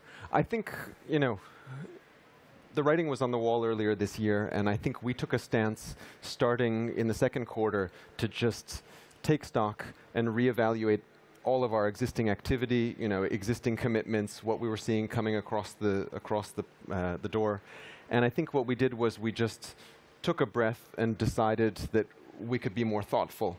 We were investing at a very rapid pace over the last several years, and I think the pace of things has slowed. And that's not only a function of the fact that we can be more selective now in this environment, but also because, frankly, there's less inbound demand. We're seeing less businesses come across the door, knocking on our door saying, hey, we'd be interested to talk to you as an investor. So I think it goes both ways. But from our perspective, we're continuing ahead, and I think mainly it's just that things have slowed to a more rational pace. Mm-hmm. In terms of venture, I think what's interesting is that there is still a lot of people talk about this immense amount of dry powder from venture firms, like $300 billion as of Q3, but this pace of deployment is obviously a lot more cautious. We generally sit at the very early stage, so for us, in terms of our response to the macros, I mean, venture, especially at the early stage, is in some ways slightly decoupled from that, although nobody is really truly insulated from the macro environment. And I think for us, certainly like a lot of venture firms, like with COVID and now with what's going on, there is a little bit more focus on some of the existing portfolio companies. But in terms of writing new checks, I think, as we all know, it also can be a fantastic time to continue to write new checks into early stage founders. So I would say our activity is continuing, and then also expanding to multi-stage with Series A, Series B, and hopefully as the founders continue. Well, I'm a little weird. I get nervous in bull markets, and bear markets are like my thing. It feels like, hey, I can get down and dirty again. The bull markets, during the bull market, for the last 2 years, I've been telling my entrepreneurs, raise as much money as you can, don't spend it. And some of them actually listened. And so hopefully we'll have some companies come out the other end all right. But now that it's a bear market, it's fun because the true entrepreneurs are still out there. They're still, fighting the good fight, trying for extraordinary things to happen. And they're not the mercenaries, they're the missionaries. And I've always loved backing the missionaries. I think it makes a big difference. And so this actually is my favorite time to be investing. Yeah, it's a very interesting environment. Deals are certainly still getting done. The statistics I saw, VC funding is down, I think, this quarter about 30% relatively, so still active. There's no question about there being a de-acceleration. And the big question, I think, for everyone is just, when does it end? Like, what is the turning point? It would be great to get your thoughts. Well, venture capital, we lag the public markets. It's kind of interesting to look at the public markets today. They keep falling because the interest rates keep rising. This always happens, by the way.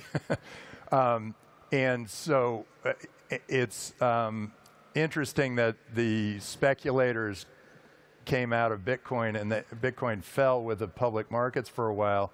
But now all the speculators are out. Bitcoin has sort of steadily started to increase in price, and the rest of the market continues down. The venture capital business lags it. So there's all that money out in the venture business, but it's going to be supporting the companies that they're already in. I don't expect that money. And if you're entrepreneurs out there, go get your money from customers. Don't count on venture capital to hype up your next round. I think you got to figure out how to become profitable. That word profitable hasn't been spoken for 4 years, maybe. I just said it, okay? Get profitable. Figure out how to get cash flow positive. It's very important. And that means do the hard things. You got to cut your team if necessary. You got to go delight your customer, you know, make them super happy. Here's the good news for all you entrepreneurs. The big businesses are now starting to look at you because they're saying, oh, we've got to cut costs.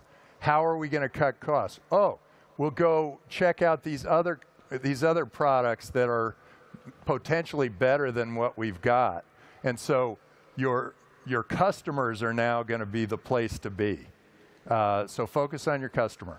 I think the consensus that I've heard is second half of next year, things might start turning around. You know, when do you think entrepreneurs should, how long should they brace for? Yeah.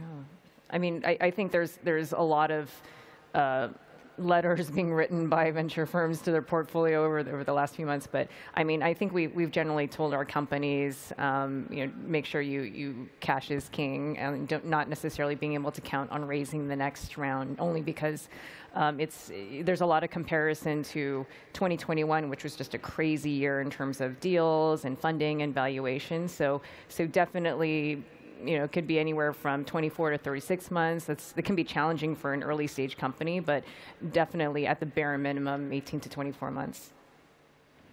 I think from our perspective, we focus pretty much exclusively on Web3. So in that respect, the cost structures are slightly different than other software businesses. So if I compare that to traditional gaming, where we came from, in Web3, user acquisition is quite different. In traditional mobile gaming, for example, user acquisition is the vast majority of your cost structure. So if you're not burdened with that, then actually you can, payroll is basically what you're trying to cover. So I think, the way we look at it is we advise our companies to be prepared for a year or two of difficulty in terms of access to new capital. However, I told a lot of our companies that, seed stage investments that we're looking to do a Series A this summer. Back in April, we had these discussions. I told all of them not to go out and raise if they didn't need the money. A lot of them didn't listen. But I wasn't completely right either, because a lot of them have successfully raised since then at higher valuations. So I think, at least in the Web3 sector, it kind of depends on the quality of the business. And I find that quality businesses actually are not having much difficulty accessing capital, but low-quality businesses are having a very hard time, whereas a year ago they might have been able to access capital. The way I look at it is the dot-com crash, that came in, say, 2000, 2001. The markets didn't open back up until 2006. So I think you got to be prepared for a very long winter. But part of that was that the government over-regulated in 2002, 3, and 4 with Sarbanes-Oxley, made it even more difficult to go public, the US government. And a lot of governments just follow. And so that probably extended it for about 3 years. So if the government always gets it wrong. It's like they over-regulate when things are bad, and they let you go when things are great. If they come back and they do something stupid again, You got to hunker down for a very long winter. And I always say Bitcoin's a good hedge against bad governance. And we seem to have a lot of it going on. Governments seem to want to control everybody now. And the best governments are the ones that create freedom and trust their people. If you build trust in a government, in a population, they live up to that trust. They build economic value. They have great growth. Great things happen. If you have a top-down government, you get, the stupid guy in Russia who's decided to invade Ukraine, or the stupid guy in China who's trying to control all of his population. I think we've got, fortunately, we still have a very large free world, and that free world is creating most of the economic value and will for the next 20 or 30 years. So let's just hope that governments don't do stupid things in this downturn. Yeah, one question, I guess on the Web3 topic I wanted to ask you, Tim. I think a few years ago at Web Summit, you said you expected Bitcoin to go to about 250,000, I think around 2022. So what do you think? Yeah, I've extended it 6 months. So by mid-2023, I'm expecting to see 250,000. And a lot of that will be, you're seeing inflation. They're fighting inflation. You're seeing bad governance. You saw the speculation go out of the Bitcoin price. Now that people are left in there are hodlers, and they are passionate about this, and they say, hey, this creates a freer world. It creates a more trusting world.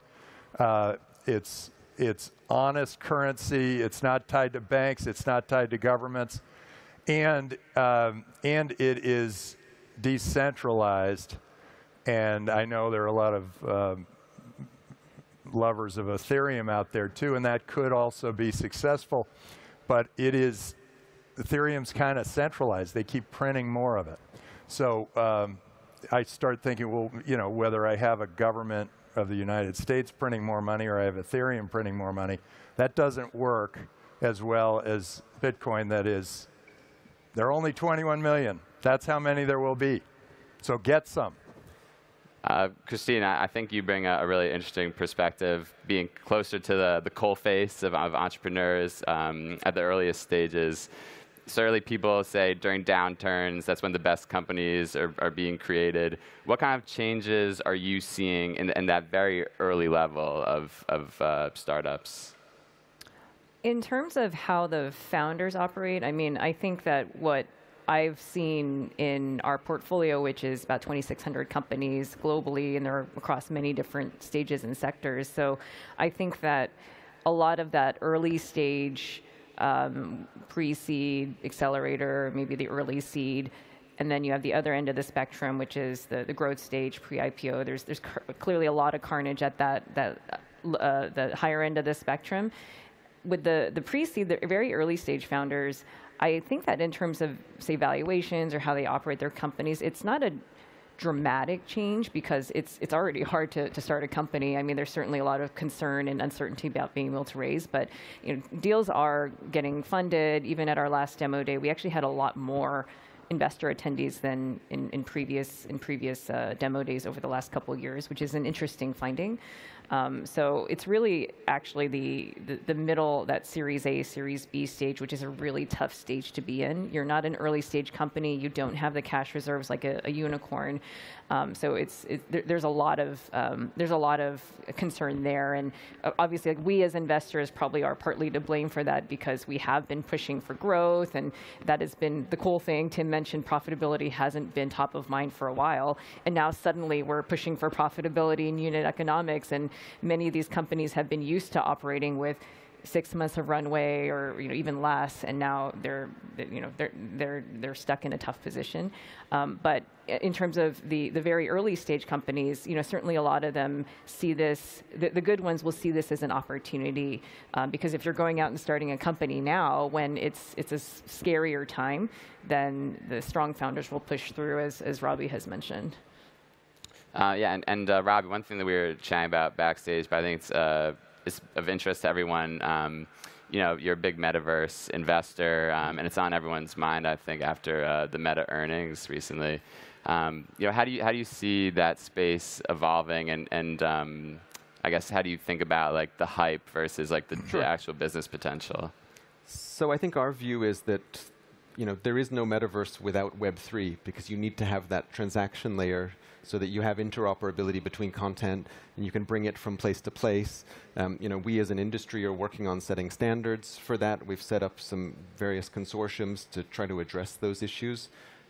We're very enthusiastically investing in businesses because across Web3, our goal as a strategic investor, because obviously we invest off our balance sheet, is to foster interoperability. And actually, most of the companies that we invest in, the number one thing they're interested in is how do we work with the other companies in your portfolio, because we want our content to be interoperable with theirs. And that's the value that we add as a partner to them, and that they add to us, because we get that network effect of working together with them. So I'm actually very optimistic, but I think we have to be realistic that it's a long-term plan. I mean, we're building the 3D internet. This is going to take 10 years or more, probably. And we're working there, and we'll just keep our heads down and keep building. And do you feel like there's anything that's been overhyped there, or risks that you see? I think that my personal view is I think VR is a big distraction, because I think VR is one aspect of how we access the metaverse, but it's one platform. And there are many platforms, and we'll access it on mobile and desktop and all kinds of different platforms. But I think that for Meta particularly, which probably brought the most attention to this concept over the last couple of years, they've been very focused on defining it as akin to VR. And I think that's actually a mistake, in my opinion. Yeah, you know, we've launched an NFT. You go to draperheroes.com and you get access to our ecosystem, and it's kind of a fun thing, and it's a great way to get into Web3 in some way and get you starting to think about a new way of thinking. I'm pretty excited about all the interesting things that are happening out there. We've seen a lot of amazing Web3 companies. Of course, Web3 has been defined to me about 6 different ways.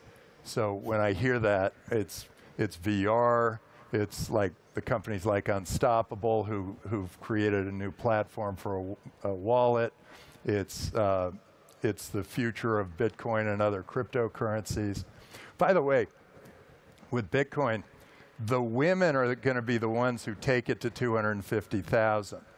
And the reason is that women control about 80% of retail spending. And you can't really buy your food, clothing, and shelter yet in Bitcoin. But once you can, then there will be no reason to hold on to fiat currency, and there'll be sort of a run on the banks. So I think that this is coming, and companies like OpenNode are making it possible for the retailer to accept Bitcoin easily. And it saves the retailer 2%. So eventually this is happening. It's just a matter of time, and I'm giving myself another 6 months. All right, we'll have to do this again in 6 months, I think. Maybe as a last question, we'll try to keep it short answers, but I think people have been a bit caught off guard by the layoffs. You know, these companies that were very prominent and now seem like they have a much more troubled future. So just briefly, how are you thinking about the headwinds facing these unicorns? Okay, I'll jump in. I think one of the things we noticed as we scaled up our business over the last 4 years, 5 years, obviously the cost of human resources scaled dramatically. And I think that's some of the reflection of where cost cutting is happening initially, because obviously, you know, we have a portfolio of almost 400 companies, and because we're in a relatively new sector of Web3, many of those companies, in fact, the vast majority, have no office space. So they're missing one big cost component that traditionally plagued startups. So it's really all about the payroll. And so I think that's where you're seeing the initial cuts happening, because unfortunately, you know, for companies, people are very expensive, and they were particularly expensive in the last 2 years. And so they have to adjust those commitments. And if the teams are not willing to make those adjustments, they're going to have to let people go because that is largely their cost structure. Mm-hmm.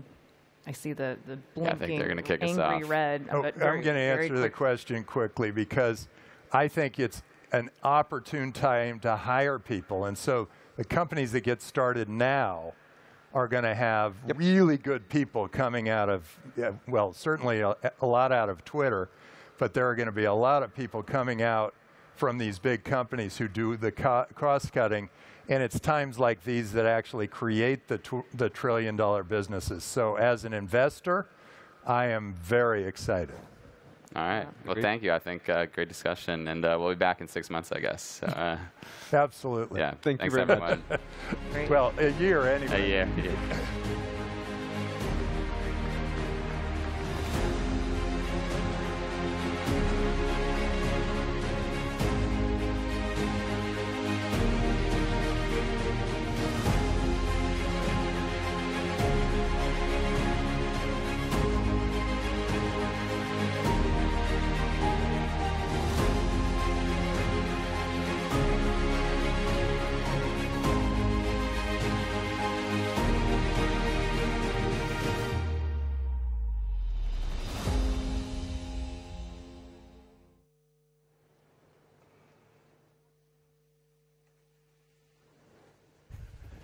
All right, I love listening to our next speaker. He is a true sage and oracle of the tech world.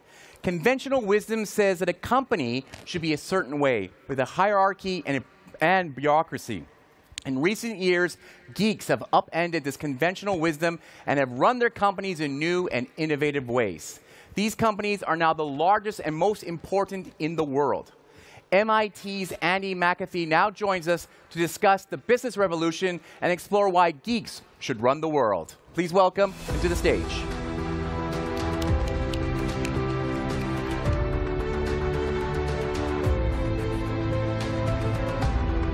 Casey, thank you very much. I think of all the introductions I've ever had, that was the most recent. As Casey says, I've got a book coming out next year. And I want to tell you what it's about. I'm making a really simple argument, which is that a bunch of geeks that have founded the kinds of companies that we see at Web Summit have simply figured out a better way to run a business. In other words, there's a mainstream incumbent industrial era style of running a business, a playbook that we've built up over about a century, that is coming into competition with a new way to think about running a business, a geek way. The geek way is winning, and it's going to continue to win. I want to give you an example and try to convey why I believe that so firmly. And I want to talk about an electric car company, and not the electric car company that you're thinking of. I want to talk about Volkswagen and their attempts to build an electric car. Volkswagen, in early 2016, announced that they were coming out with an electric car platform, an electric car family. And like you can imagine, that's going to involve a lot of hardware. In the 21st century, it's also going to involve a lot of software. So the designers and the hardware engineers and the software engineers got together, and they started working on Volkswagen's electronic car platform. And they announced that they would have cars ready by about the middle of 2020. Great, so they got to work. And things seemed to be going well. And they introduced the car itself, the ID.3, at an auto show in the fall of 2019, signed up about 30,000 people who were so excited about this car that they put down a deposit on it. Great, things are going fine. And then it got interesting, because with only about 6 months to go in the original 4.5-year timeline of the project, some problems started to appear.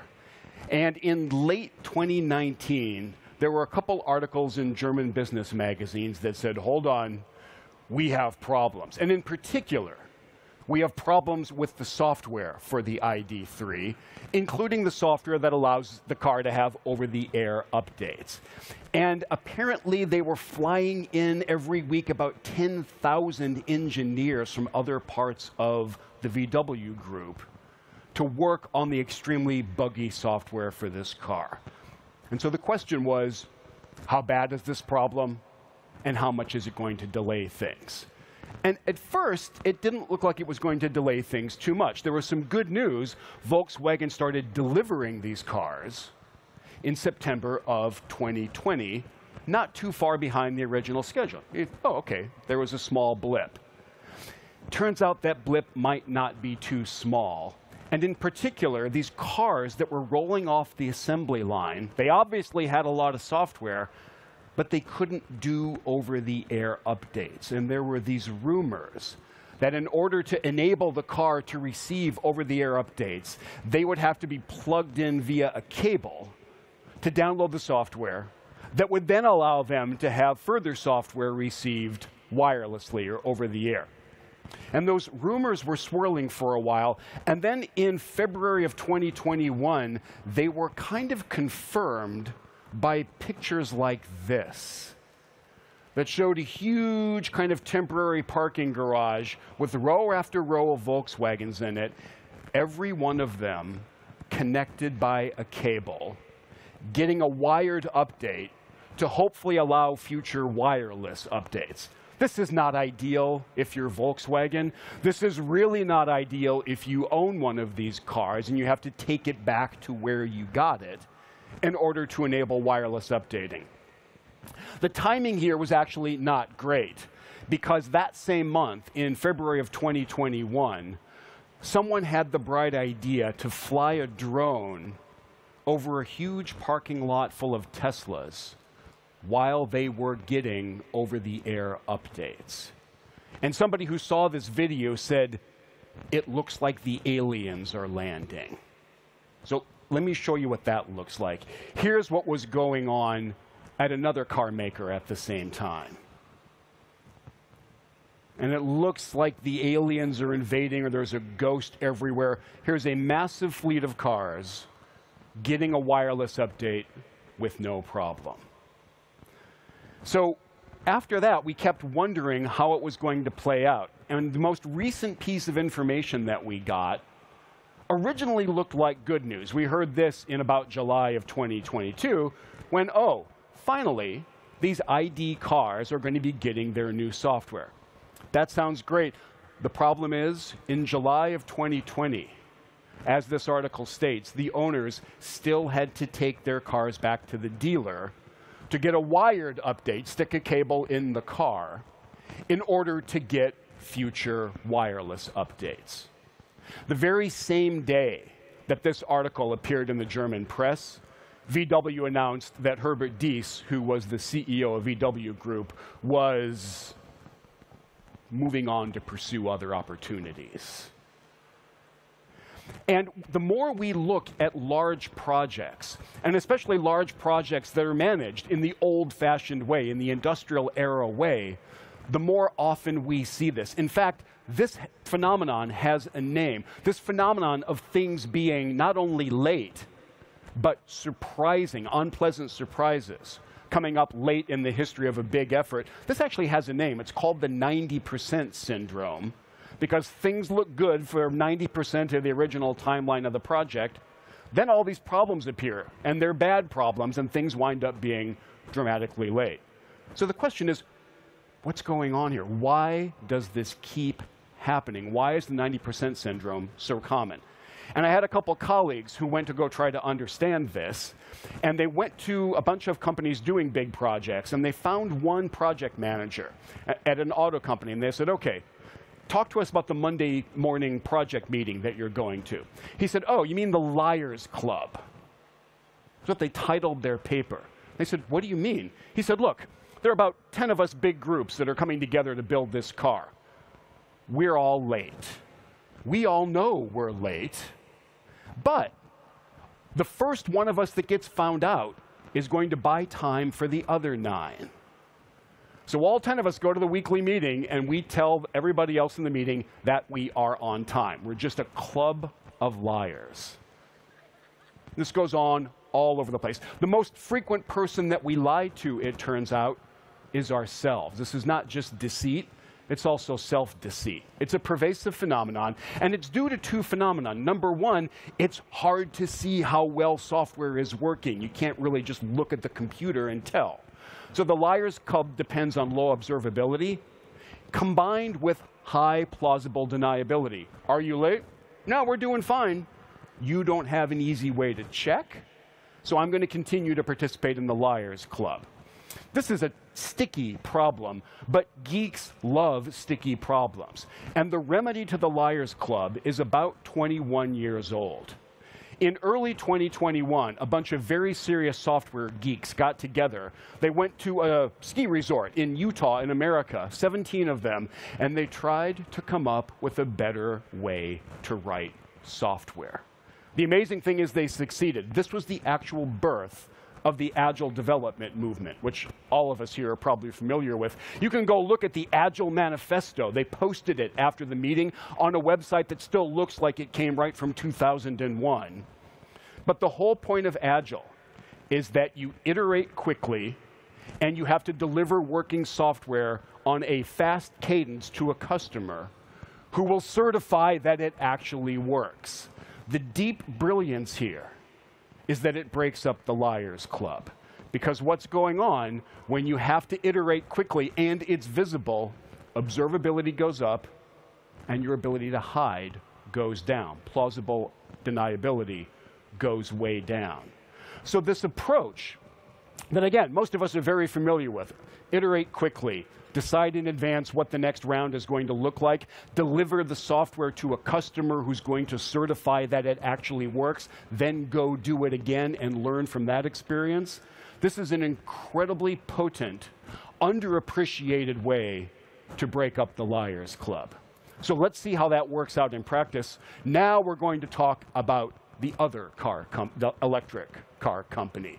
Tesla, of course, is what I'm thinking about, and it is a company that has wholeheartedly embraced agile development, agile approaches for hardware, software, you name it, everything else. They're agile fanatics.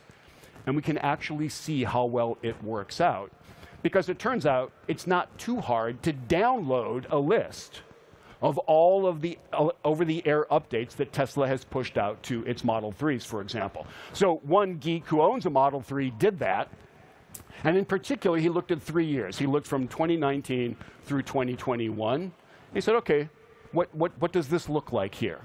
And this is what the cadence of updates pushed out to all of Tesla's cars look like over that time.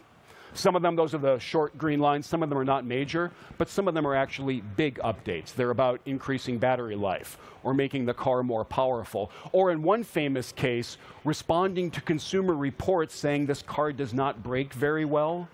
Within a week, they had pushed an over-the-air update. Elon Musk tweeted at Consumer Reports to test the car again. Lo and behold, it performed fantastically. So we see an example of how well these agile approaches work when they're practiced by a top geek company that believes deeply in this iterative approach that increases observability, increases rates of learning, decreases your ability to hide somewhere and pretend that everything's okay. And what the geeks are doing is looking at these tough problems of the industrial era, and they're cracking them. The vexing problems are being addressed one by one. How well is this working out? We see Tesla can update cars pretty quickly. What other evidence do we have that it's actually doing fairly well? Well, it turns out we can look at how the market values car companies, and we can do it at 2 points in time. Let's go back 10 years and look at 2012, and then fast forward to where we are today. Here are the market capitalizations of 10 pretty large global auto companies as of 2012. And you see, Toyota is the biggest company in the world, auto company by market cap, and it kind of descends down from there. Now, if we use real dollars, here's the exact same story in 2022. The market is not as fond of most auto companies today as it was 10 years ago. The vote about the future free cash flow of these companies is kind of a thumbs down vote in general. Now, you might have noticed that I'm leaving one company off so far. I haven't put Tesla on there yet. The reason I haven't is when you do that, you have to scrunch the entire graph down because that's what it looks like. Now, maybe you think Tesla's not perfectly valued, but even if it's off by kind of a lot, and even with the drawdown that we've seen in 2021, this is the verdict of the market about the global auto industry. Tesla is worth about as much as those other 9 companies put together. So let me go back and repeat myself. We are coming up on the fly with a better way to address some of the really vexing problems of the industrial era. Big projects being late is one of the vexing problems. Big decisions going wrong is another one of the problems. And in the book, The Geek Way, I talk about how the geeks are approaching that. And building these companies that have kind of slow-moving, sclerotic, bureaucratic, fairly toxic, unimpressive cultures. We got really good at that during the industrial era. What I'm excited about is that the geeks are doing a really good job of building something better.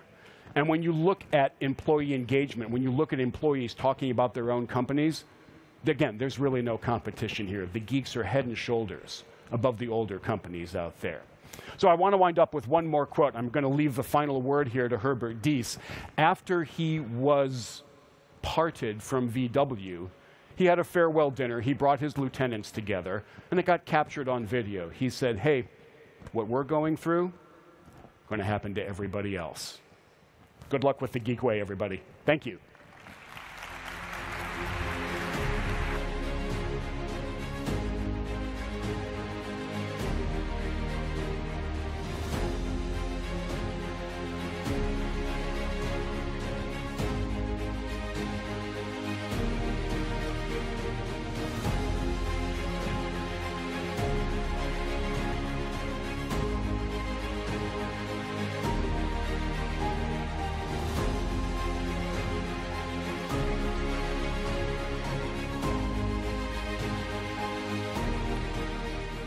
Right? From self-driving cars to background checks, AI is everywhere. And the potential for the technology to drive innovation, revenue, and growth across industries is enormous. In this session, our expert panel discusses what separates the AI projects that succeed from the ones that don't. Please give it up for co-founder and COO of Plus, Sean Kerrigan, the co-founder and CEO of Defined.ai, Daniela Braga, in conversation with editor-in-chief of CNET, Connie Guglielmo.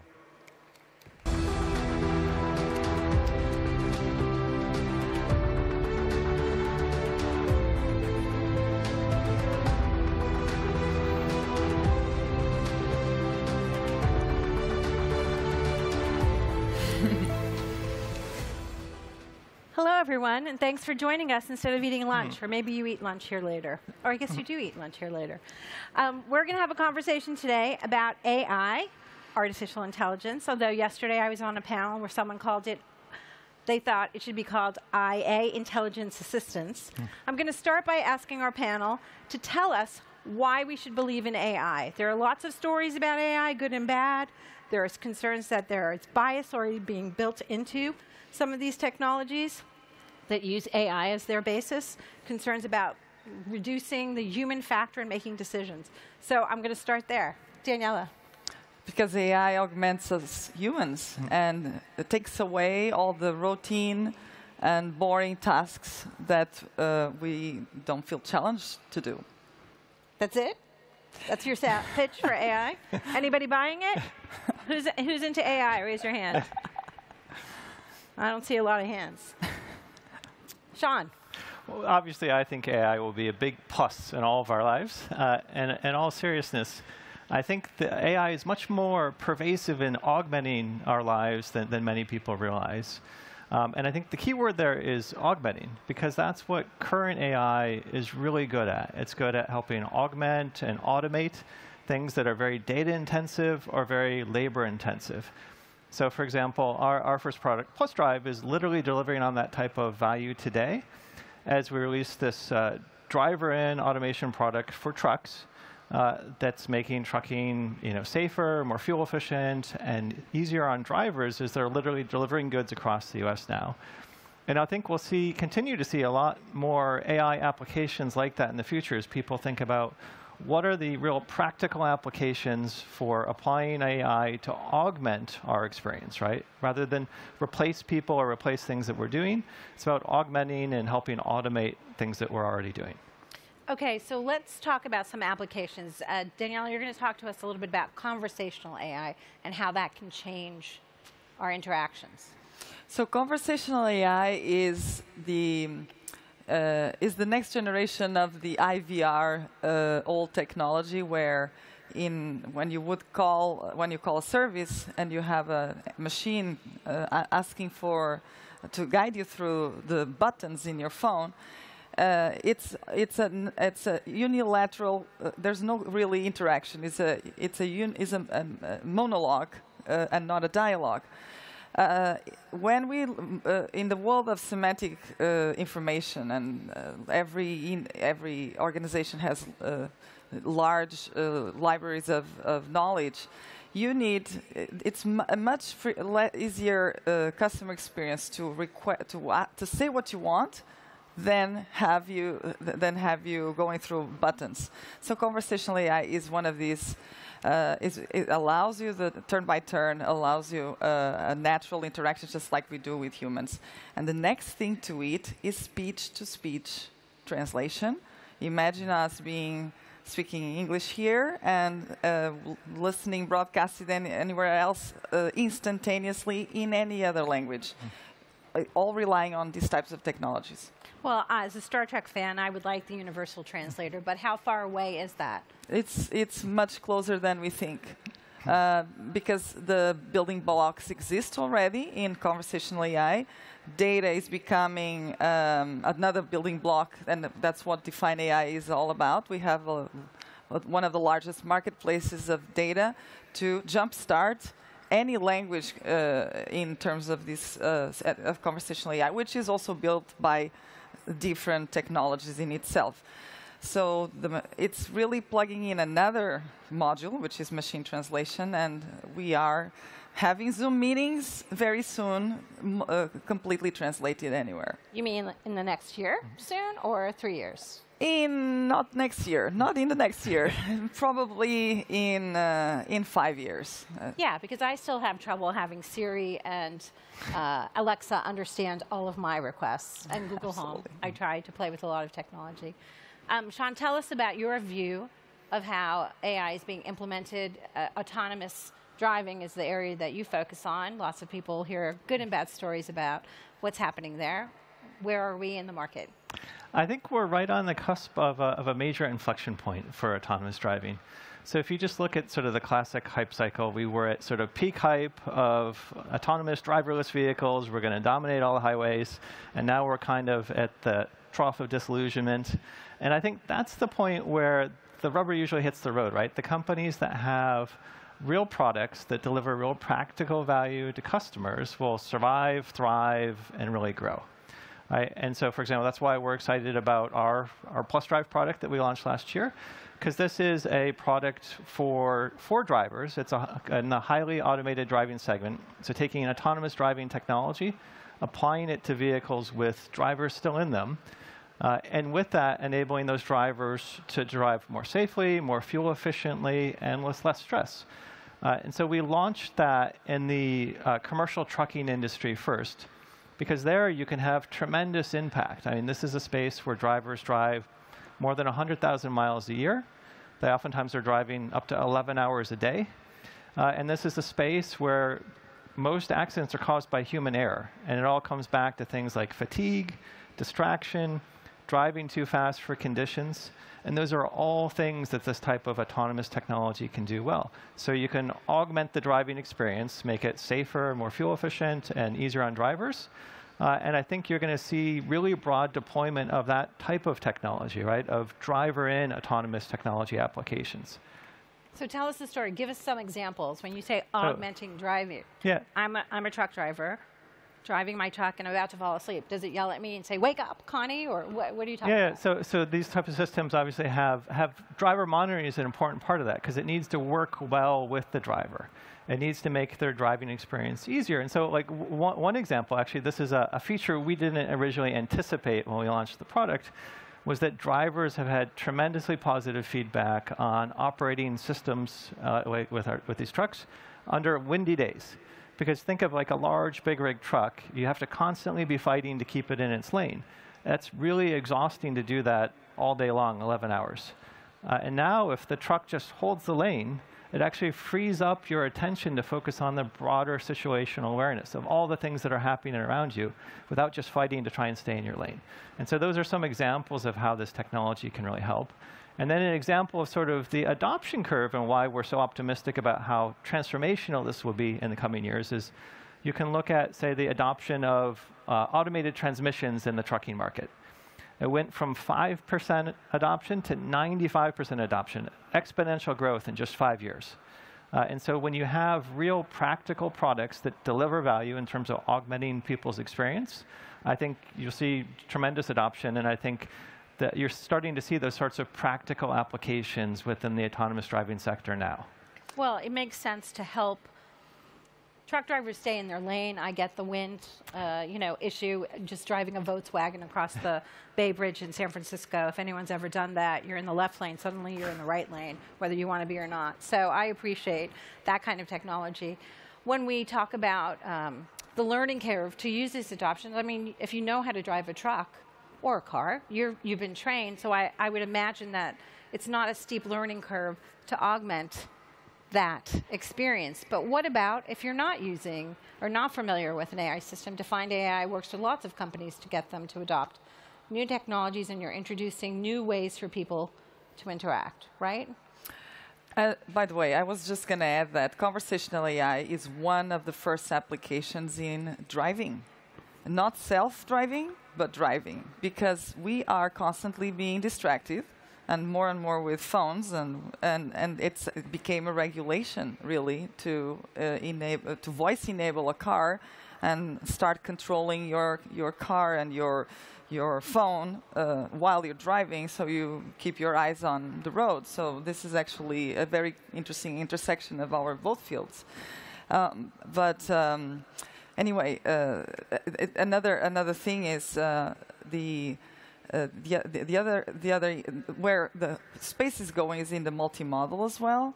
So you may have seen or not in CES a lot of these futuristic demos where you're pairing autonomous driving and conversational AI and augmented reality as you drive. You actually can be reading at some point in the future. You can, in a controlled lane, you can be reading a book or catching up on your emails, and actually still going around your surroundings and knowing what's going on and voice searching, what is that restaurant, what is that monument? These are all the potential futures of AI. Okay, that's in the far future, right? Because that kind of terrifies me. Not People that far. reading a book while they're driving in the fast lane down the highway. Not the fast. I didn't say the fast. Okay, not the fast lane. We got it qualified. The premise of this conversation is, can I finally deliver? And I was struck by the word finally. People have been talking about this vision of the future. I mean, you rightly point out that we are using voice-activated commands, talking to our phones, talking to smart speakers, talking to our car, turn on the lights when you get home, et cetera. But what is some of the gating factors that is stopping AI from moving forward? Why are we saying finally? Sean. I mean, so I think the most important thing is if you're building an AI-based product, you need to make sure that you're really focused on a practical problem that AI is going to help you solve. Right? It's not about finding the sort of shiniest or most gee whiz type solution. Because if your technology is too expensive, that the customers can't afford it, or they just don't want to pay for it, you don't really have a product. You don't have a business. And so it's really important to focus on making sure that you can deliver real practical value. So for example, in our space, in order to deliver on this, we had to make sure that we would really optimize our self-driving stack to be able to run on commercially available hardware. Right? So commercially available mass market sort of compute and sensors, and solving some very practical but hard problems around how do you calibrate the system, auto-calibrate the whole system. Right? And so I think what's just really important is you've got to make sure that you have a practical problem that is solvable, and then really focus in on how do you make sure that you've hit the right sort of point on the price performance curve that customers are going to want to adopt your product. Okay. Tell me, Daniela, about one of the most interesting applications of AI that you've seen that has taken you by surprise. Well, anything that starts to merge the different modalities, vision and voice and text and 2D and 3D, all these applications. Of course, I'm an old-timer researcher and entrepreneur in the voice space. I've been doing this forever. The first time, these days, I'm very familiar with a lot of these integrations, but actually seeing some demos of speech-to-speech translation for me, with actually the text-to-speech on the target language being your own, because you can now synthesize your own voice with 2 hours instead of 50 hours like I did when I was working for Microsoft many years ago and recording voice talents, and it used to be 50 hours versus now 2. So you are moving really from a much more efficient technology, even though this is still super pioneering type of technologies. It's not mainstream yet, but you start seeing prototypes where the result voice is your own in a language that you don't even speak. It could be Hebrew, for example. That's amazing. In 2 hours. In 2 hours of your synthetic voice, yes. Wow. There are more building blocks there, but yes. So the finally part of the AI question for you is that you're starting to see technologies actually coming together in a reasonable time frame where the load to achieve the result is not so onerous, to Sean's point. Yes, and it's a data problem in a lot of the cases. We are a data company, and our new other product besides the marketplace of data is all about making conversational AI from instead of big data with small data, and instead of boiling the ocean of knowledge, tuning it to a domain and to a specific domain. So all the technology is going in that direction. Okay, so let me ask Sean, autonomous driving, how far into the future, or are you letting your Tesla drive you around on autopilot today? I don't know. He has a Tesla. My wife has a Tesla. I don't have a Tesla, so it doesn't drive me around anywhere. But I think the application of AI technology and self-driving is really starting to come to fruition. First, in the types of applications I've been talking about, right, which is real practical applications of augmenting the driving experience to make it safer, more fuel efficient, and so on. And so I think that's really what the focus is going to be in the next few years, and we'll start to see more and more of those types of products roll out. I mean, we will get to driverless vehicles someday. It is coming. But I think for the next several years, the focus is really on how you can apply this type of AI technology to improve the experience and safety today. Okay, so with 2 or so minutes left, I'm going to give them each a minute to tell you what's the one takeaway. If you're a developer looking at some of these technologies and you're thinking about the future and how to build a product that's going to add the value that is going to change people's lives or improve them in some way, what is your advice that they start looking at? Daniela, you first. Don't be afraid to try. There's lots of risks and things that can go wrong on a trial. I forgot to give some examples about that, like when the Microsoft A launched a Twitter bot and shut down in 16 hours because it was becoming racist. It was learning racist content and returning racist comments. Yes, Microsoft's Tay had a very foul mouth, which is why they shut it down. But there are countless examples like that. But still, try hard, try fast, if you fail fast, and try again, because in technology, it's all about the iterative process. Sean. I would just say that I think AI technology is really, truly out there delivering for customers today. And so while markets will go up and down, and sort of the hype cycle of things like self-driving kind of ebbs and flows, right, you shouldn't get too caught up in sort of which way the wind is blowing on any given week.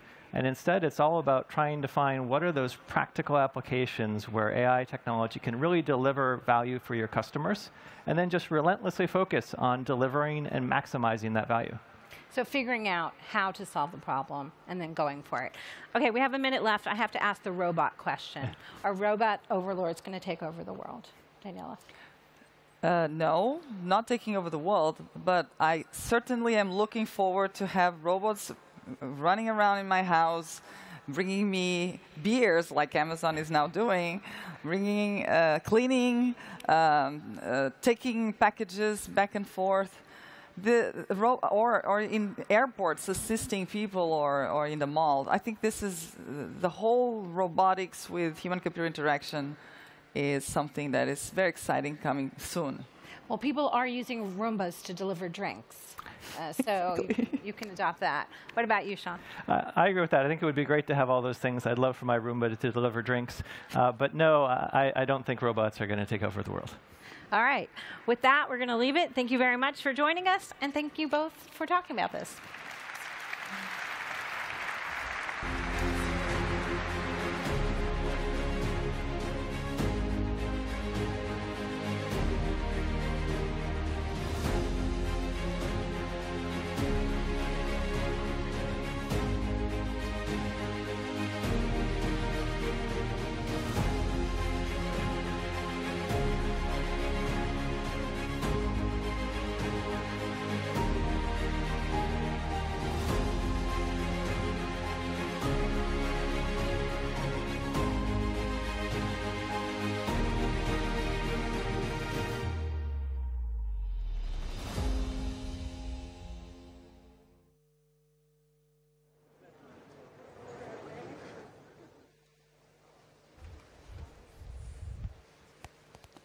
All right. Now, it's the time for the finalists of the greatest startup competition in the world to take center stage. Woo! That's right. Who will be crowned the winner of Pitch in partnership with Siemens? Let's find out. Over the last 2 days, 110 of the most exciting startups at Web Summit have pitched their company on our pitch stages in the group rounds. And here on center stage in our semifinals yesterday. Now, only 3 startups remain. So what's going to happen now is each startup will pitch for 3 minutes, followed by a 3-minute Q&A with our judging panel. The winner will then be announced here on center stage later today at 3:40 p.m. OK, so before we go any further, let me introduce you to our esteemed and incredible panel of judges. Please give a warm welcome to Bettina Rodeman from Siemens. Geoff Ralston, president at Y Combinator. Bar Moses, co-founder and CEO of Monte Carlo. And Christine Tsai, CEO and founding partner at 500 Global. Keep it going, keep it going. This is an amazing group of, you guys all want to remember their faces and try and find them later in the hall. Pitch your company as well. All right. So who's the 5th judge? Not me. It will be you, the audience. So you can vote for your favorite startup via the Web Summit mobile app using Slido. And your votes will actually account for 20% of the final vote. Let's see the vid. There we go. There's the visual. So get out your phones now. After the pitches have finished, you can vote by clicking on your profile in the top left corner of your screen. From there, you will see an option called Pitch Final, which is where you will submit your vote at the end of the pitches. All right. And the voting will only remain open for 15 minutes. So if you want to see your favorite startup win, please get involved. OK? Let's get this started. I'm going to sit right down here. Is everyone excited? Come on. No? OK. Right. They'll be more excited when they see the startup pitches. Yes. I know that was a lot of content to take in just there, all these instructions. All right. First up is Thenio, an AI tool that automatically generates API documents. Please welcome Anna to the stage.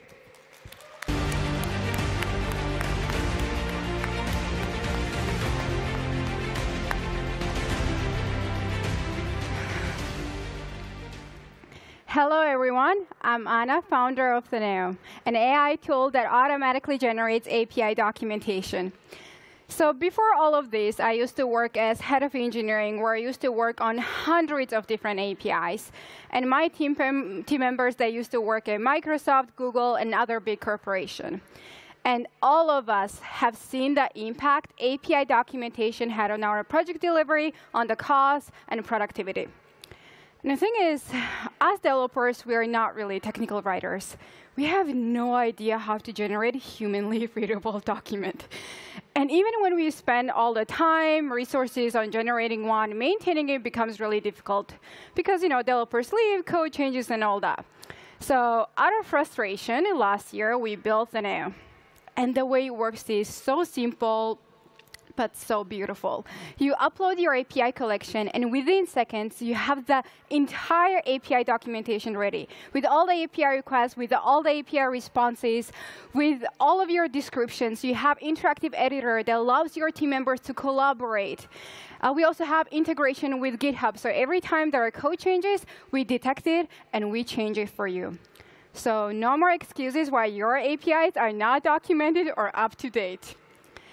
And guess what? We started working on this full-time just January of this year, and we already have more than 3,000 companies that are using us, 55% trial conversion rate.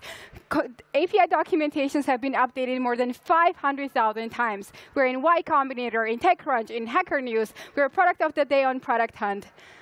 But most importantly, developers are already loving the product. When they mention us as their favorite dev tool or hottest new dev tool, that makes us super excited. That is why developers from one of the biggest companies are already using Thaneo. And that is just a starting point for us. In terms of the market, so this year alone, companies are willing to spend $50 billion on developer productivity. And that is exactly what we are solving here at Thaneo. By minimizing the time developers spend on creating and maintaining API documentation, we're improving the developer productivity, and we are also increasing the API usage. One of the companies that uses Thaneo, they have seen 3 times higher revenue when they switch to Thaneo because of the increase in the API usage.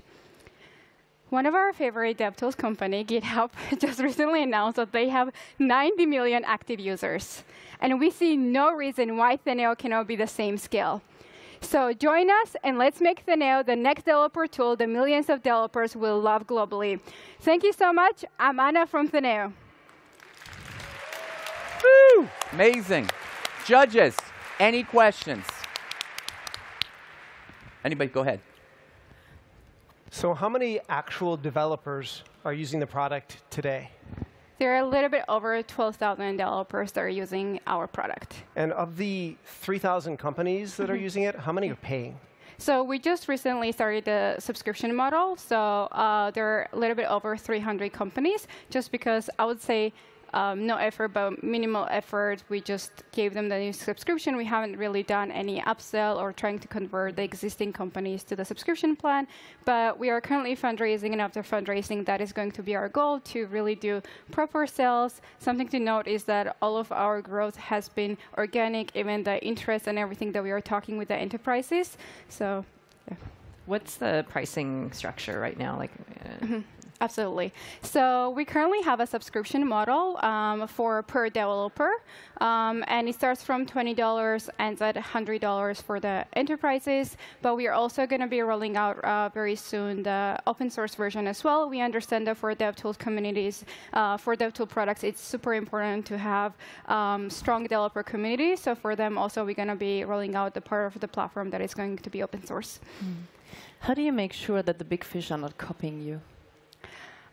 So we have built in-house NLP model. We are not using GPT-3 OpenAI or anything like that. To give you a reference, for example, developers, they in one API request, you can have hundreds of different API fields, and it takes a lot of time, not only for developers, but for technical writers to write all the descriptions, etc.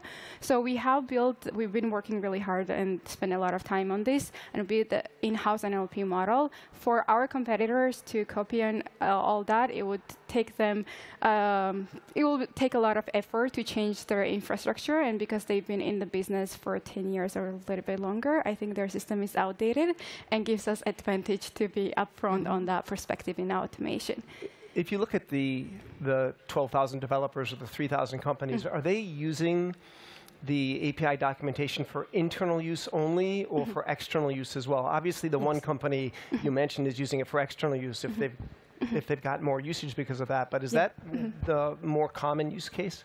Yes, so most of our users are using for external use cases, but now we are seeing even more internal adoption as well. So good thing is that the way we have built our platform, it does suit both of the use cases, internal and public-facing ones. And we see that long-term, it's going to be the internal-facing APIs that is going to really make Theneo adoptable more. Do you see this? Oh, go ahead. Do you see this as, in terms of companies that already have a technical writing team, is it more like what is it more of a sweet spot to go after companies that don't have that capacity or already and they're trying to be more cost efficient or? Thank you for a great question. So actually had a call with a technical writer that uses our platform, and I was a little bit conscious that he might think we are kind of taking over his job, but he was super excited to see that we automate his work as well, because with all these API fields, it's very mundane work for him as well, so he was super excited about that. In terms of the companies we would go after, especially when it comes to internal APIs, technical writers are not working on internal API documentation. It's usually developers, and that's why a lot of times APIs now are documented or outdated because developers do not want to waste time on this. Like from my experience, I would rather create another 5 APIs than document it, and that's why I created Theneo. Do you know how much time it saves? I don't have exact numbers. I don't want to give you the wrong number, but compared to a competitor where it would take me weeks to generate something properly, for us it takes seconds. I'd say for us, this is a huge pain point, both internally and externally. I'm just curious, how are you thinking about building your team? Absolutely. So we have team so I'm from country of Georgia and super excited to represent my country. Thank you. And we have team members in Georgia, we have in Europe, and we have in the US in SF as well. So in terms of the growing team, because we're a developer tool, people are super excited of what we are building, and we always see a lot of interest and a lot of developers who want to work for us. But most of our team members are engineers, so definitely after fundraising, we're going to be concentrating on sales and marketing as well. Okay, great. Thank you, Anna. Great pitch, great questions. Round of applause for Theneo. Keep that in mind if you want to vote for her. Our second finalist, Biome Diagnostics, are advancing precision oncology through microbiome-based technologies. Let's welcome Nicholas onto the stage.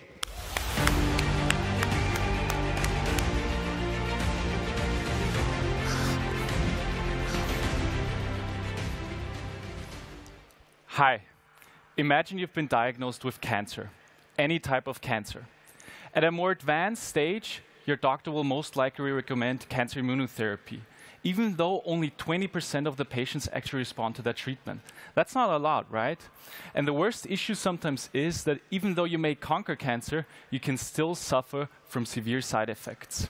Why is that happening?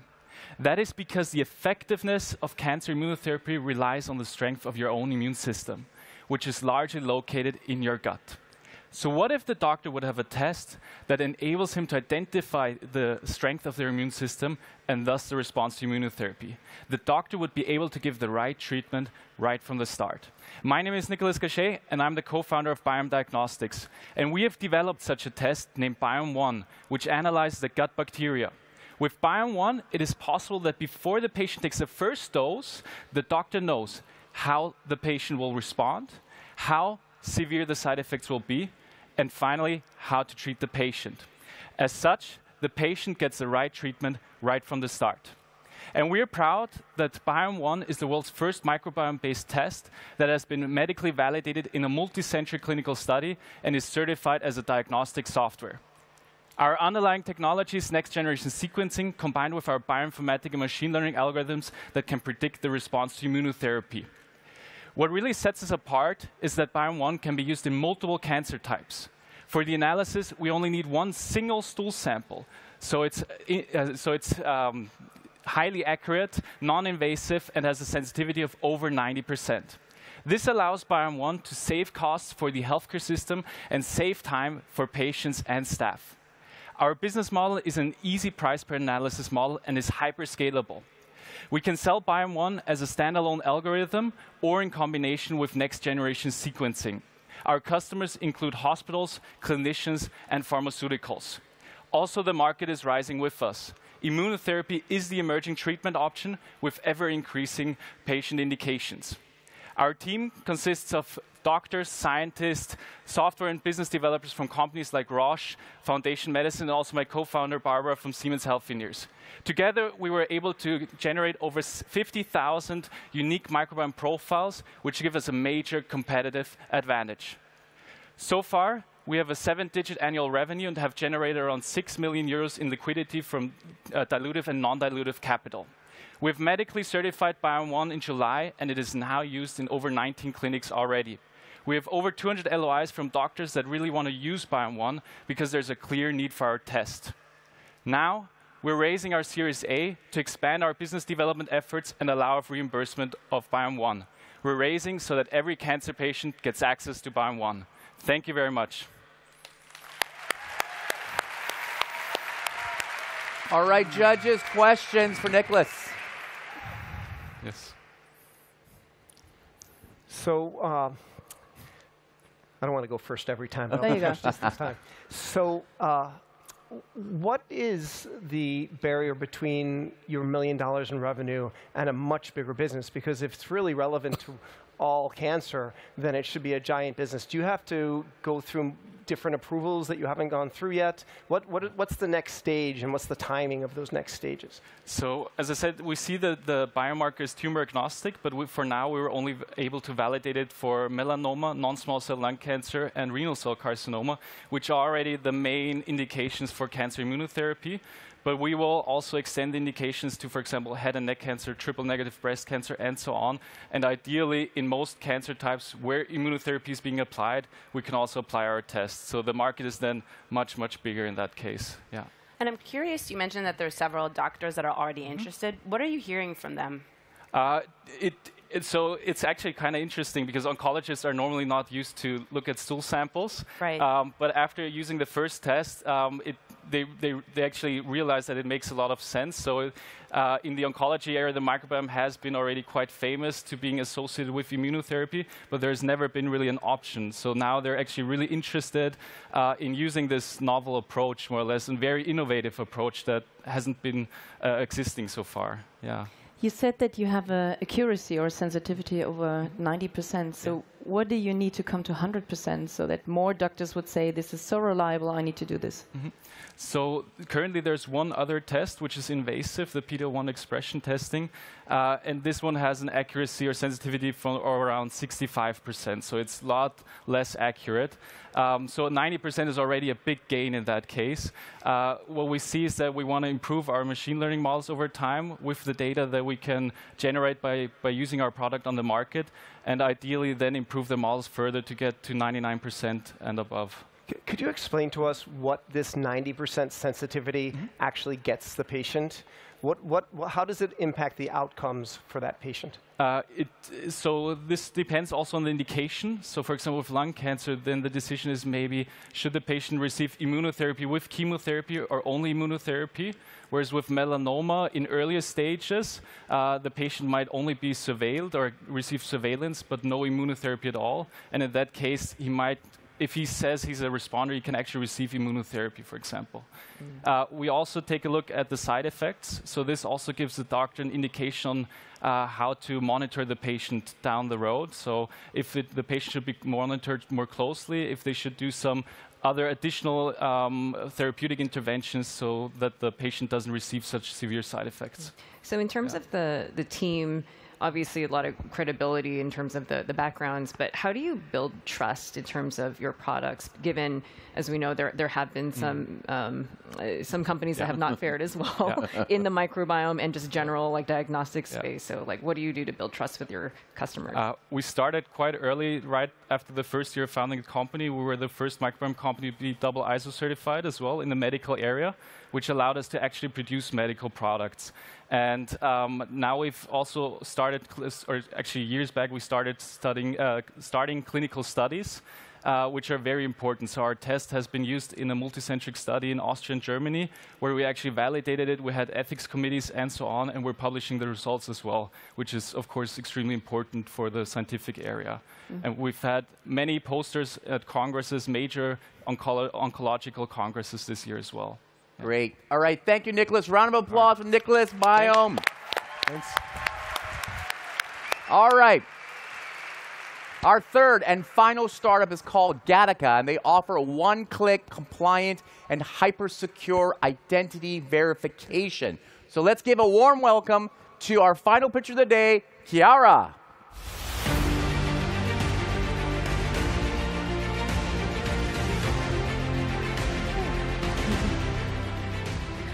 Hello, everyone. My name is Chiara. I'm the head of business development and partnerships for Gattaca. We're an MIT-born cybersecurity company that builds self-sovereign identity technology, also known as decentralized digital identity. I'm not sure if you've heard of this concept before, but I'm very excited to tell you about it in this presentation. So let's take a step back.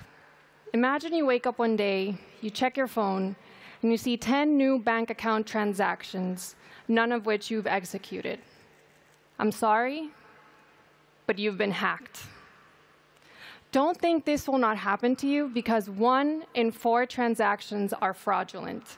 And this is due to centralized architectures that force users to give up their personal information over and over again when signing in to a new service.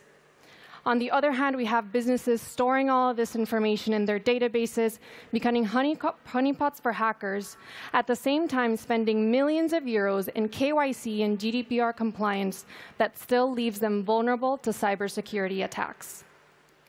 But all of this has changed now due to decentralized technologies that have allowed us for the first time a new way of managing your personal information. One single identity across all digital services worldwide. And that's where Gattaca comes in.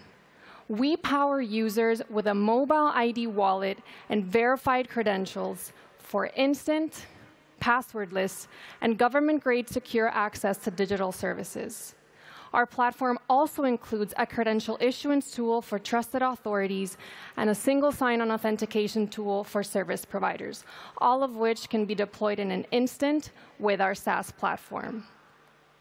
The promise of SSI is so powerful that governments and businesses in both the public and private sector worldwide are already adopting the technology and implementing it across a variety of use cases. Worth highlighting is the European Commission itself, who has announced it will be mandatory for member states to provide its citizens with a mobile ID wallet, and for businesses, as well in both the public and private sector, to accept it as a method of authentication. In the past, we've worked with the European Commission itself, advising them on the technical and regulatory aspects of SSI in the region. Now, we've closed a €1 million contract with a key European government who will be deploying our technology at a national scale.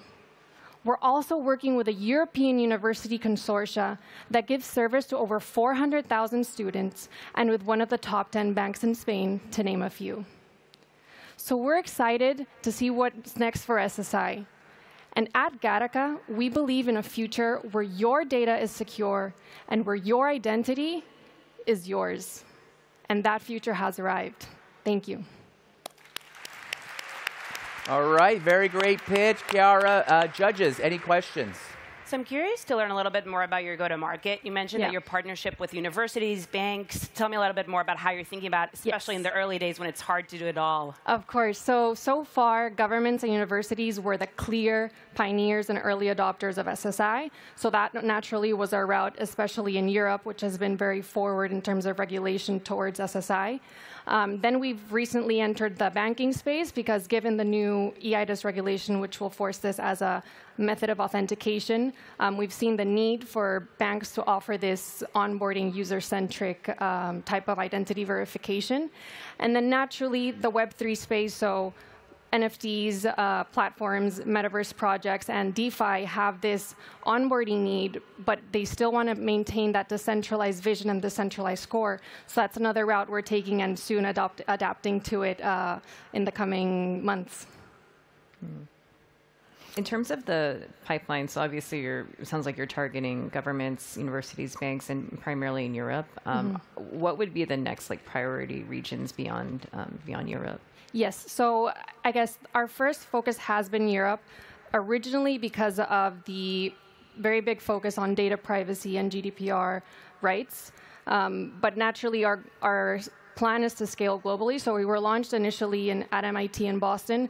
We moved our commercial operations here to Europe just for that particular reason. But we have strong ties, for example, in Latin America with their LACchain project, which also has a lot of projects on decentralized identity. And then, of course, the United States, which also has a couple of small pilots going on in individual states on this topic as well. Why should we believe that one SSI provider is going to win the game and beat out all the other providers? That's an excellent question, and that's definitely not what our goal is in terms of, I guess, market capturing. So we definitely believe in interoperability. We know that there's not going to be one wallet where every user is going to be forced to use that wallet. For example, the way that Europe has been thinking about it is, OK, so there's a government. They have the option to qualify a wallet service provider. They have the option to develop it themselves. And then they have the option to partner with someone else to develop it as well.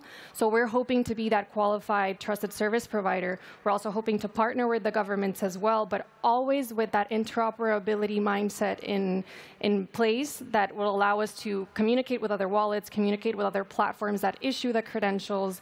So yeah, that's the vision for SSI in general, and I'm pretty sure if you look at the market, that's where everyone is heading. So you said that you're scaling into other countries apart from Europe into the globe. There are different restrictions country by country. So how do you cope with these different regulations that will appear? Yep. So right now, right now, at the moment, our focus is Europe, just because there's that community-wide EIDAS regulation, which is for electronic identification, that will be kind of dispersed around. And that's the goal of that is for it to be interoperable between countries. So after that is when we would take the next step to approach a new market. For example, we've been in conversations with the Canadian government and seeing how exactly could it be possible to make the European wallet with the Canadian credentials interoperable, different use cases that could work with it as well. Great. Thank you, Chiara. Thank you very much. Round of applause for Chiara. Thank you. And keep it going. Thanks to all the startups that just pitched right now. OK, quick reminder, now it's time to have your say on who you think should be crowned the pitch winner of Web Summit 2022. The polls will remain open for 15 minutes, so make sure you cast your vote. Now, judges, I'd like to kind of go through you. Christine, who did you like the best? Who did you like the least?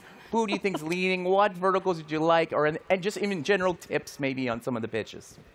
Oh, can't pick on stage. I mean, I know one area that I've always had a soft spot for is developer ops. So I mean, there was a lot that was really interested to dig into with Teneo. We're actually pretty active in Georgia, probably one of the few venture firms that is. So that certainly stands out. But I can't pick. So. OK, that's fine. I mean, I would say in general, sort of the two things that are most interesting to look at is the market and then the team, in my opinion. And I think everyone did a really strong job in terms of the quality of the pitch and also how they covered sort of their plans and their thoughts, both in terms of product development and go-to-market. So that was really nice to see. Yep. I personally sort of think that all of these markets are interesting. I think this is about who can actually execute and bring this forward. And in each of these challenges, or each of these markets, the first challenges are very different. So be curious to learn a little bit more about that. Great. Yeah, so no way I'll give out what the choice is, but nice try. But I thought all three pitches were compelling, such very different businesses, from medtech to developer tools to a rather complex crypto wallet thing. And I thought all three presenters did a really great job of confidently telling their story. And I was also super impressed that they've all got some interesting traction, whether it's thousands of actual companies using the product or millions of dollars in revenue. So I was pretty impressed all around. Great. Well, first of all, I really like that this is a real problem solving. This is not something artificial. This is really giving benefit to the customers that they address, and the passion that drives them. I mean, it takes guts to stand here in front of thousands of people to pitch for the idea and to hope to make it. So it's really impressive what they do and that they are behind it and really going the extra mile for this. Great, great. Let me hear from the audience. When you shout out, what was your favorite startup? I can't even tell what that is. Okay, Done. that was, I don't know if that's good influence. I got but nothing out of that. Exactly, all right. Just got some good noise, but that's good to hear that. There's a huge fan base over here. All right, so the judges' scores will now be collected and counted, as well as the audience's Slido vote, and the winner of Pitch Web Summit 2022 will be announced here on center stage at 3:40 p.m. A round of applause for our judges. Thanks so much for your time. We'll see you all later. Thank you very much. Later.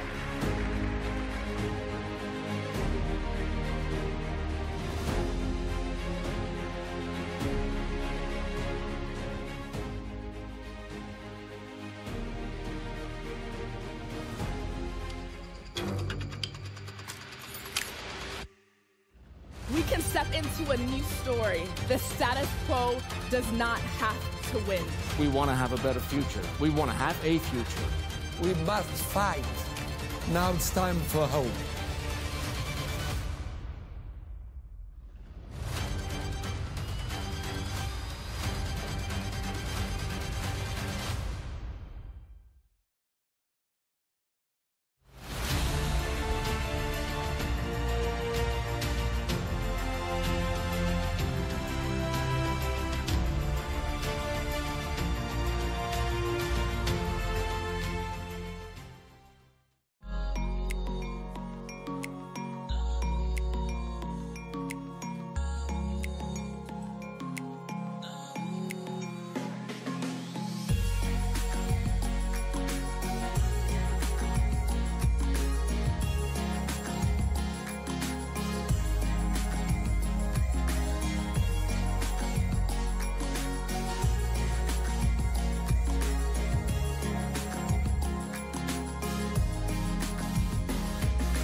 My biggest fear is that we'll not figure out the answers in time. The uncertainty that we live with is enormously challenging. The world has a lot of problems, and fortunately, a lot of entrepreneurs to try to solve them.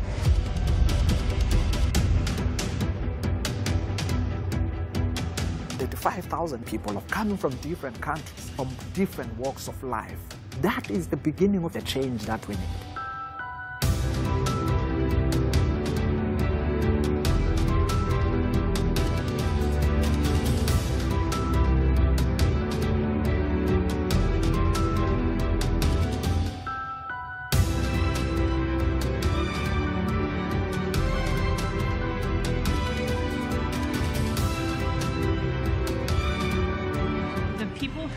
Willing to go first are what is driving our innovation. Human beings are built for resilience, and creativity often emerges in times of great struggle. We have to be able to dream of a future if we're going to be able to walk into it together.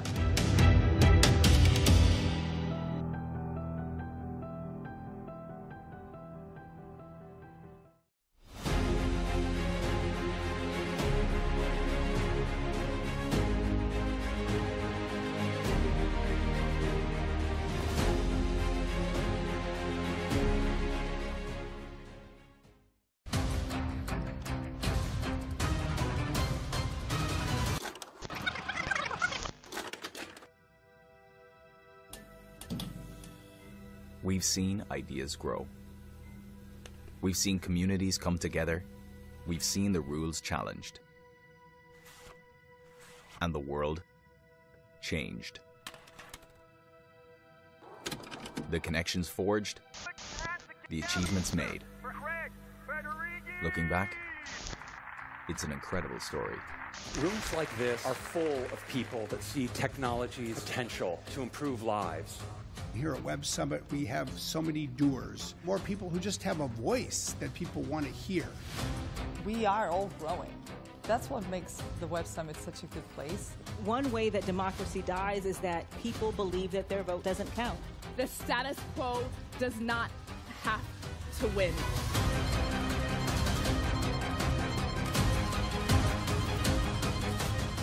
We're living in an era where facts are under assault. Every human being deserves the dignity of the truth. People are courageous, and they should never have to decide between their careers or their freedom. Do not be silent. We are the change that we have been waiting for. Activism comes in all different shapes and sizes. We want to have a better future. We want to have a future. Now it's time for hope. We must fight for that hope. It's a long journey, and we are just at the beginning. It begins here at Web Summit.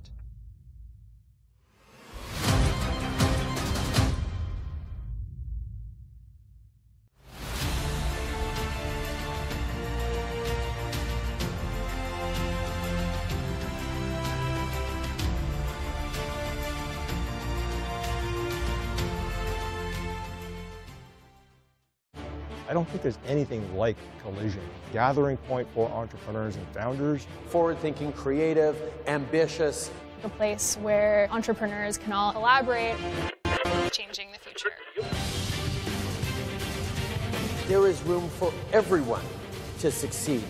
Technology is great, but it's about people.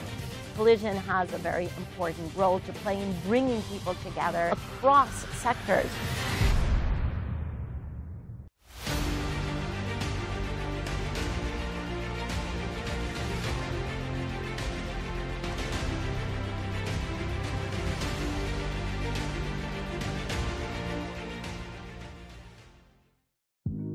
Welcome to the Q&A and Experiences stage. This is the stage that's all about you guys. You guys ask the questions. I'm excited about this. I'm excited to be out there talking to people in person in 3D because for me personally, that's where I get ideas. This kinds of thing I'm doing with you today, it's making me feel so much better.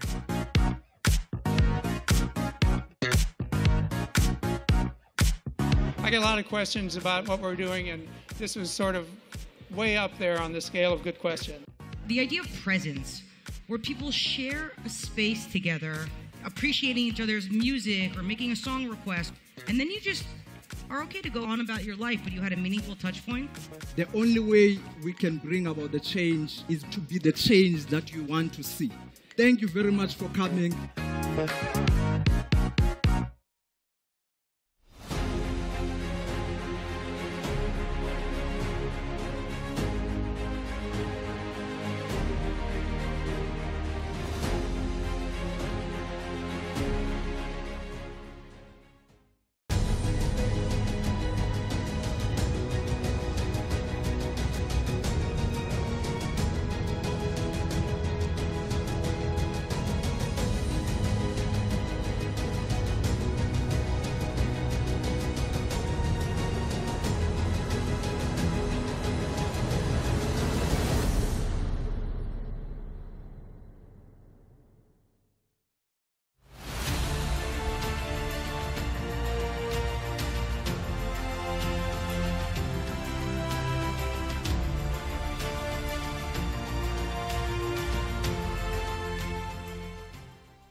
We can step into a new story. The status quo does not have to win. We want to have a better future. We want to have a future. We must fight. Now it's time for hope.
biggest fear is that we'll not figure out the answers in time. The uncertainty that we live with is enormously challenging. The world has a lot of problems, and fortunately, a lot of entrepreneurs to try to solve them.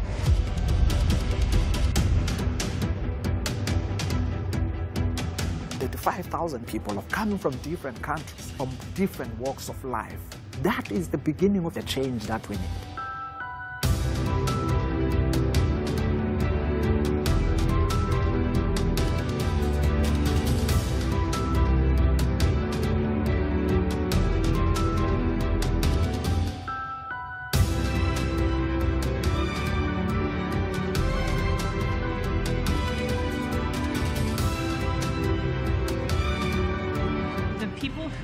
Willing to go first are what is driving our innovation.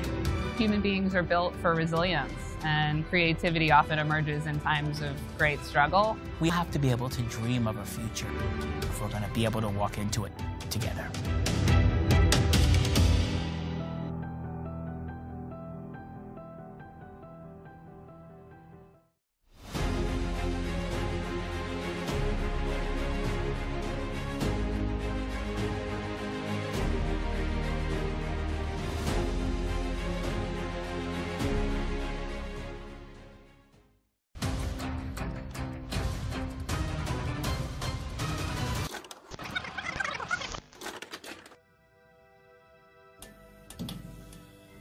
We've seen ideas grow.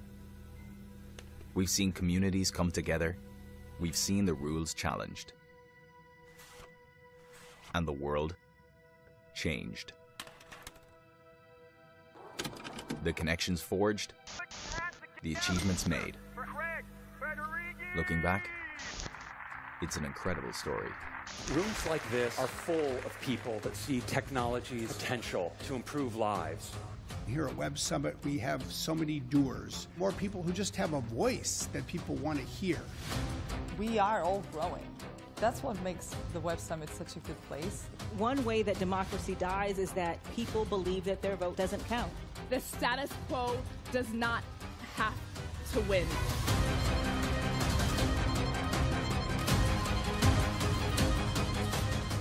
We're living in an era where facts are under assault. Every human being deserves the dignity of the truth. People are courageous, and they should never have to decide between their careers or their freedom. Do not be silent. We are the change that we have been waiting for. Activism comes in all different shapes and sizes. We want to have a better future. We want to have a future. Now it's time for hope. We must fight for that hope. It's a long journey, and we're just at the beginning. It begins here at Web Summit.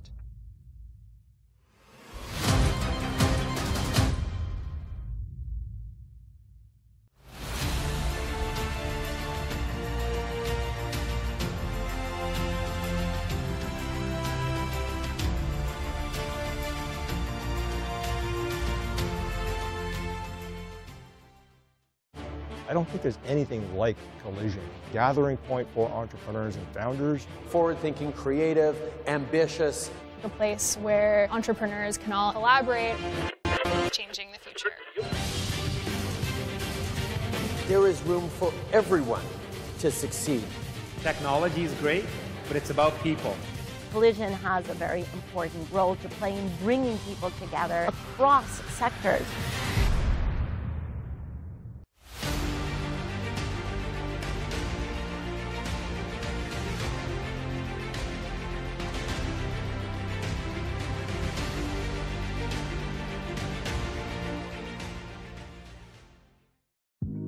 Welcome to the Q&A and Experiences stage.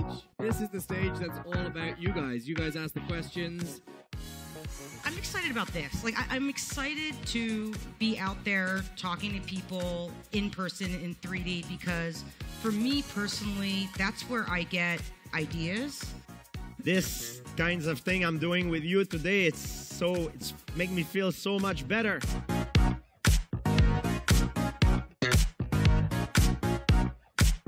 I get a lot of questions about what we're doing, and this was sort of way up there on the scale of good question.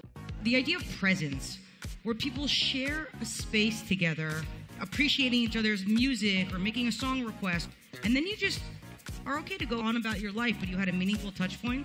The only way we can bring about the change is to be the change that you want to see. Thank you very much for coming.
We can step into a new story. The status quo does not have to win. We want to have a better future. We want to have a future. We must fight. Now it's time for hope.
My biggest fear is that we'll not figure out the answers in time. The uncertainty that we live with is enormously challenging. The world has a lot of problems, and fortunately, a lot of entrepreneurs to try to solve them.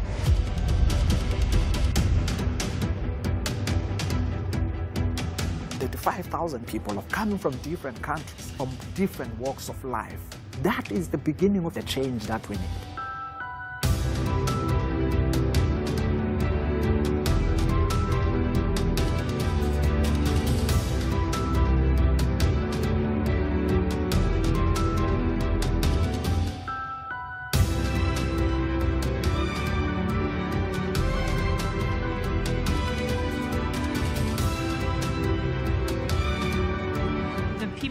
Are willing to go first are what is driving our innovation.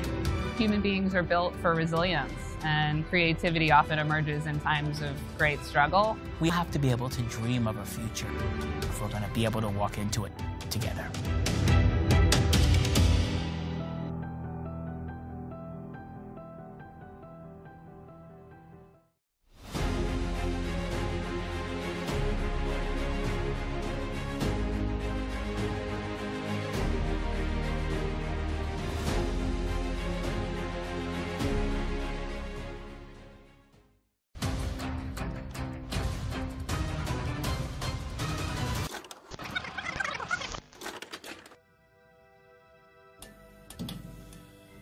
We've seen ideas grow.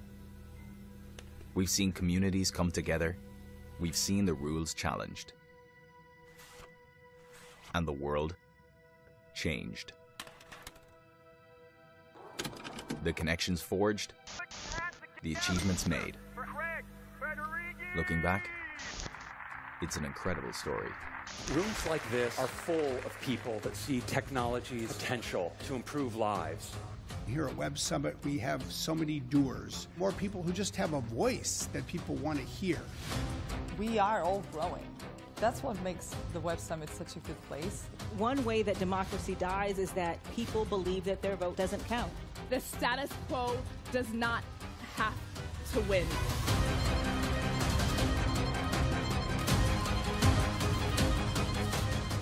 We're living in an era where facts are under assault. Every human being deserves the dignity of the truth. People are courageous, and they should never have to decide between their careers or their freedom. Do not be silent. We are the change that we have been waiting for. Activism comes in all different shapes and sizes. We want to have a better future. We want to have a future. Now it's time for hope. We must fight for that hope. It's a long journey, and we are just at the beginning. It begins here at Web Summit.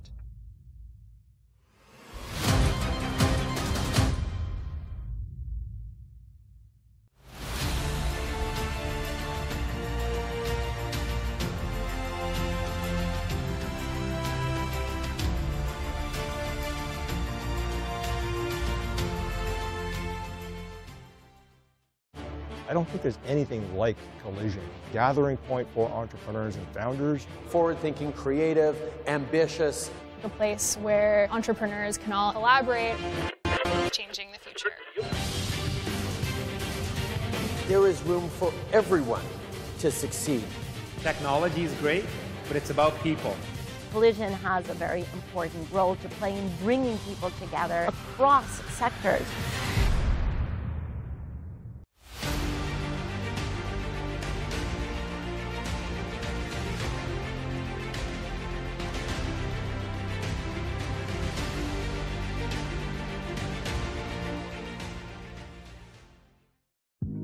Welcome to the Q&A and experiences stage. This is the stage that's all about you guys. You guys ask the questions. I'm excited about this. I'm excited to be out there talking to people in person in 3D because for me personally, that's where I get ideas. This kinds of thing I'm doing with you today, it's make me feel so much better.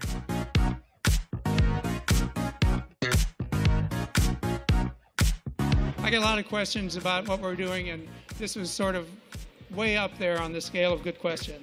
The idea of presence, where people share a space together, appreciating each other's music or making a song request, and then you just are okay to go on about your life, but you had a meaningful touch point.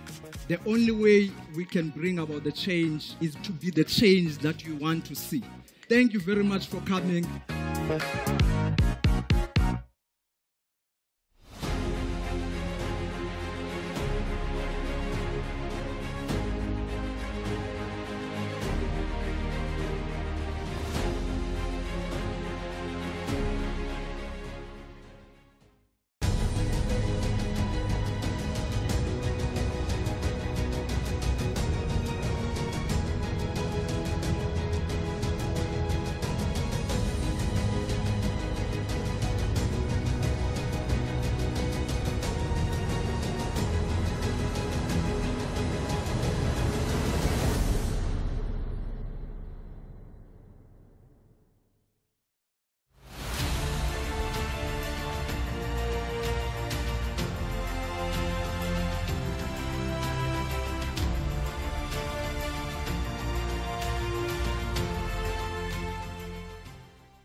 We can step into a new story. The status quo does not have to win. We want to have a better future. We want to have a future. We must fight. Now it's time for hope.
biggest fear is that we'll not figure out the answers in time.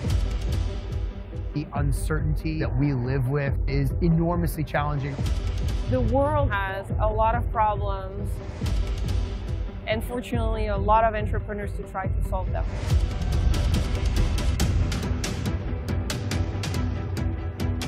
The 5,000 people are coming from different countries, from different walks of life. That is the beginning of the change that we need.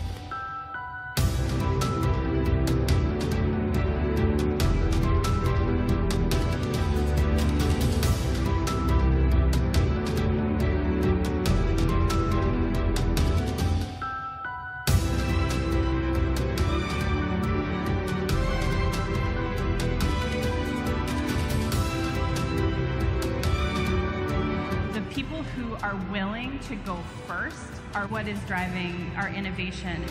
Human beings are built for resilience, and creativity often emerges in times of great struggle. We have to be able to dream of a future if we're going to be able to walk into it together.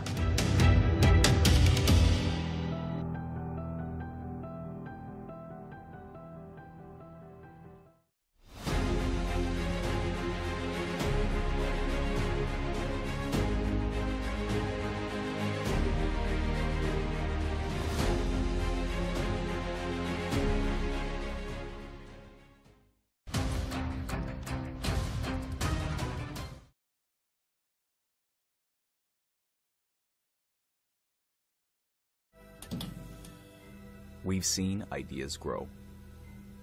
We've seen communities come together. We've seen the rules challenged. And the world changed. The connections forged. The achievements made. Looking back, it's an incredible story. Rooms like this are full of people that see technology's potential to improve lives. Here at Web Summit, we have so many doers, more people who just have a voice that people want to hear. We are all growing. That's what makes the Web Summit such a good place. One way that democracy dies is that people believe that their vote doesn't count. The status quo does not have to win.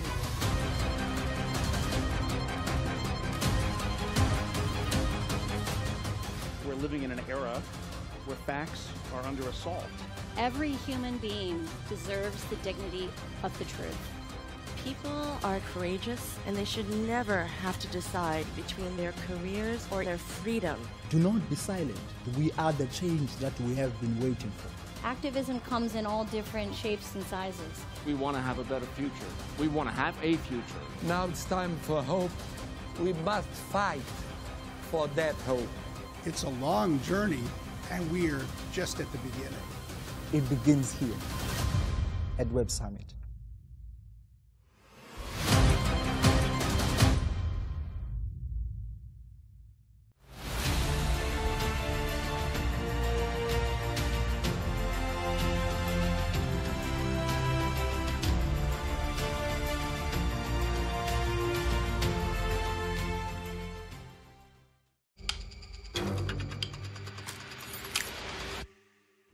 We can step into a new story. The status quo does not have to win.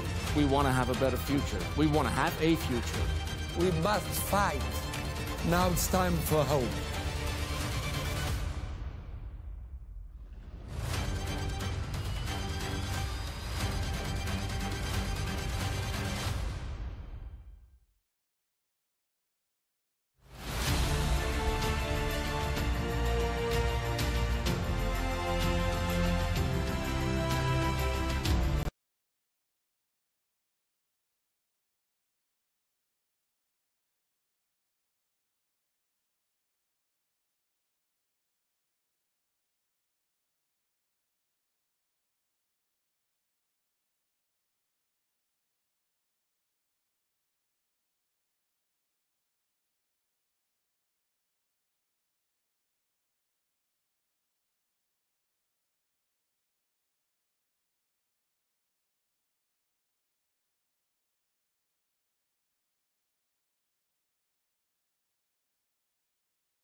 Times of great struggle. We have to be able to dream of a future if we're going to be able to walk into it together.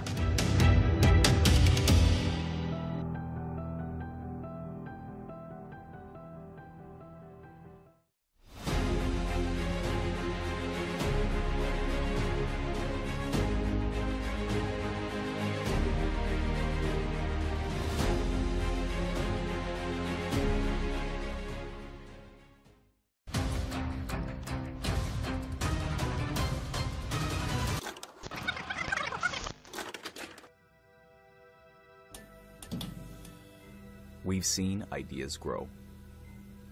We've seen communities come together. We've seen the rules challenged. And the world changed. The connections forged. The achievements made. Looking back, it's an incredible story. Rooms like this are full of people that see technology's potential to improve lives. Here at Web Summit, we have so many doers, more people who just have a voice that people want to hear. We are all growing. That's what makes the Web Summit such a good place. One way that democracy dies is that people believe that their vote doesn't count. The status quo does not have to win.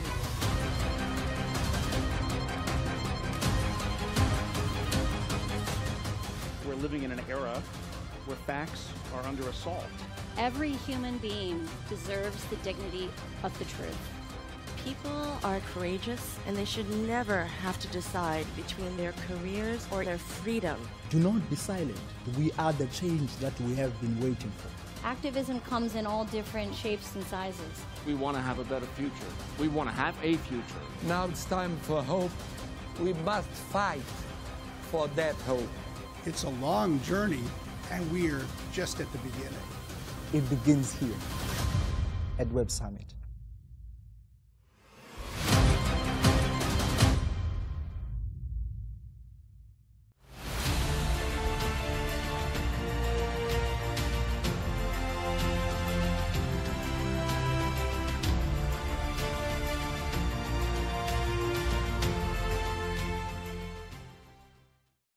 I don't think there's anything like Collision, gathering point for entrepreneurs and founders. Forward-thinking, creative, ambitious.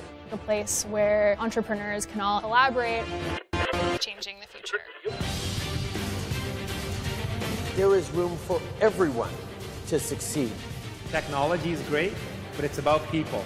Collision has a very important role to play in bringing people together across sectors.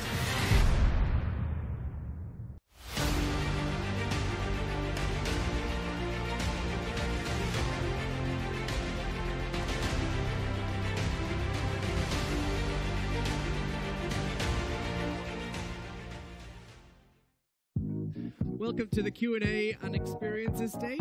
This is the stage that's all about you guys. You guys ask the questions. I'm excited about this. I'm excited to be out there talking to people in person in 3D because for me personally, that's where I get ideas. This kinds of thing I'm doing with you today, it's make me feel so much better.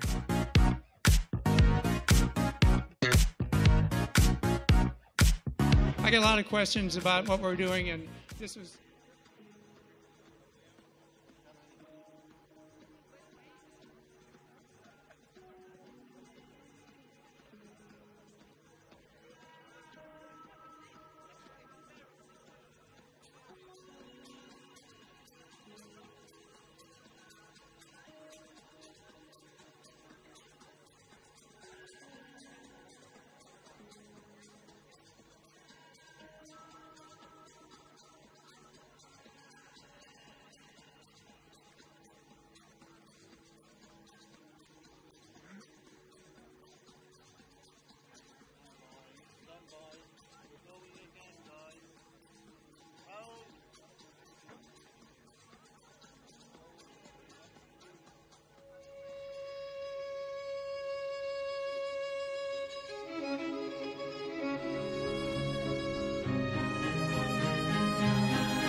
welcome to the stage co-host of Collision and managing director of Techstars Toronto, Sunil Sharma.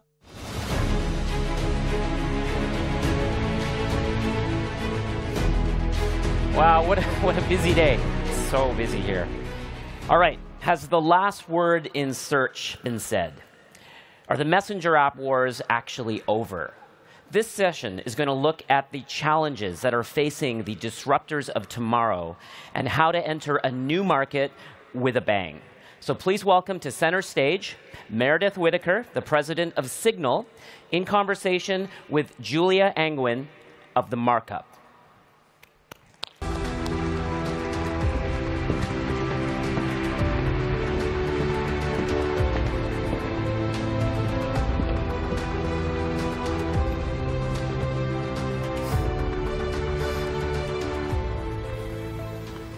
Hello, everybody. Thanks for coming post-lunch. Don't go into a food coma. We have a great conversation for you. I'm Julia Angwin. I'm a longtime tech journalist who has been covering privacy and the surveillance economy for a long time. And much of that time, I have been covering or talking to Meredith Whittaker. And Meredith has just joined Signal as president of the encrypted messaging app. How many of you use Signal? Okay, good. We love to see it. We love to see it. And so I thought maybe we'd just start with the journey of how you got here. When I first met you, you were a Google executive, and then there was a moment where you were a beautiful photo of you on the front of the New York Times holding a bullhorn and encouraging Google employees to walk out in protest. So tell us about your journey, because you are the embodiment of the topic of this, which is David versus Goliath. Yeah. Which one am I? Guess. Well, I joined tech not because I loved gadgets or had any desire to be a programmer, but because I graduated college and needed a job. So Google found me on Monster, and I said, what is Google, the search engine? This is 2006. I went and interviewed. I was like, what on earth? They get a bunch of free juice? I have 7 interviews for an entry-level job. It was just a very interesting and very confusing industry at that time. So I kind of accidentally got into tech and then had the privilege / confusing experience of having a frontline view of the metastasis of the surveillance business model from within Google. So I was there really trying to figure out, how are we making money, right? What is, where does all this optimism and money come from? What are we doing here? And I was, meeting folks like Julia, who were also asking those questions. As one of the first journalists to sort of cover tech with a critical lens, we were in the same rooms often. And that journey led me to do a number of things. I founded a research group at Google. I was really invested in what is the intersection between hard political problems, hard social problems, like at the time net neutrality. That's a really old kind of topic, but I worked on that. I worked on issues of privacy, issues of the sort of social consequences of large-scale AI systems and other sort of corporate technology.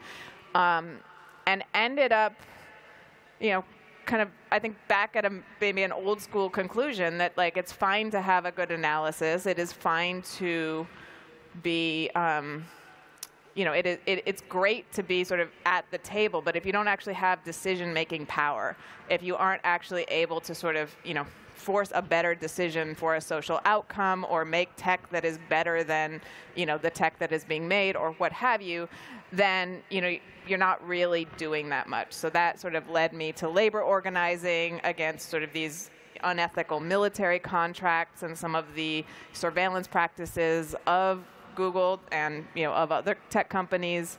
And, there's a long and winding path through that, but I ended up doing a lot of research and kind of, ended up at Signal, which is, it's a real privilege because it's an organization I really believe in. I don't think that we have much of a chance for a livable future if we don't have a truly private means to communicate with each other. A world that doesn't have privacy is a world where the power structures that exist now are cemented in concrete. So this is a mission I really, really believe in. And I'm lucky enough to be able to do it for a job. Well, tell us, I think it looks like there are a lot of Signal users, but for those who aren't, I have trouble convincing some of my relatives, like, why is it different, right? Why shouldn't they just use WhatsApp, which is obviously the most popular encrypted messaging out there? Right. So tell us about the Signal difference. Yes. Well, there are a lot of differences. And I'm going to start not by talking about the technology, because that's different too. But I want to talk about the business model, because that often gets overlooked when we're talking about sort of tech and tech companies and hypothetical benefits and risks. Signal is a nonprofit. We are structured so that we are laser focused on the mission of providing people with a truly private means to communicate. That means we don't have shareholders or equity, so we're not being pushed to prioritize profits and forever growth over our core mission. That also means that there's no billion-dollar exit coming. So if I turned into a terrible person tomorrow and was like, hey, I want to sell Signal to private equity and scrap this, I wouldn't really be able to do that, right? So that we have actually put in structural parameters that keep us laser focused on our mission, which is providing a truly private means of communication.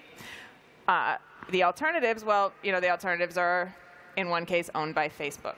Right? You're already looking at a world of difference there in terms of the incentive models, in terms of the transparency, and in terms of who ultimately has the power to make a decision about, say, whether WhatsApp remains encrypted, whether metadata is encrypted or not, whether WhatsApp data is joined with Facebook data to create extremely detailed profiles and whatnot. So, there are really fundamental differences. And at the level of the technology, I'll just touch on that. Signal is encrypted end to end. So the messages are truly private. Signal can't see them. No one else can see them. We can't turn them over, even if we wanted to. But we go beyond that to encrypt the metadata as well. So we don't know who you are. We don't know your name or profile information.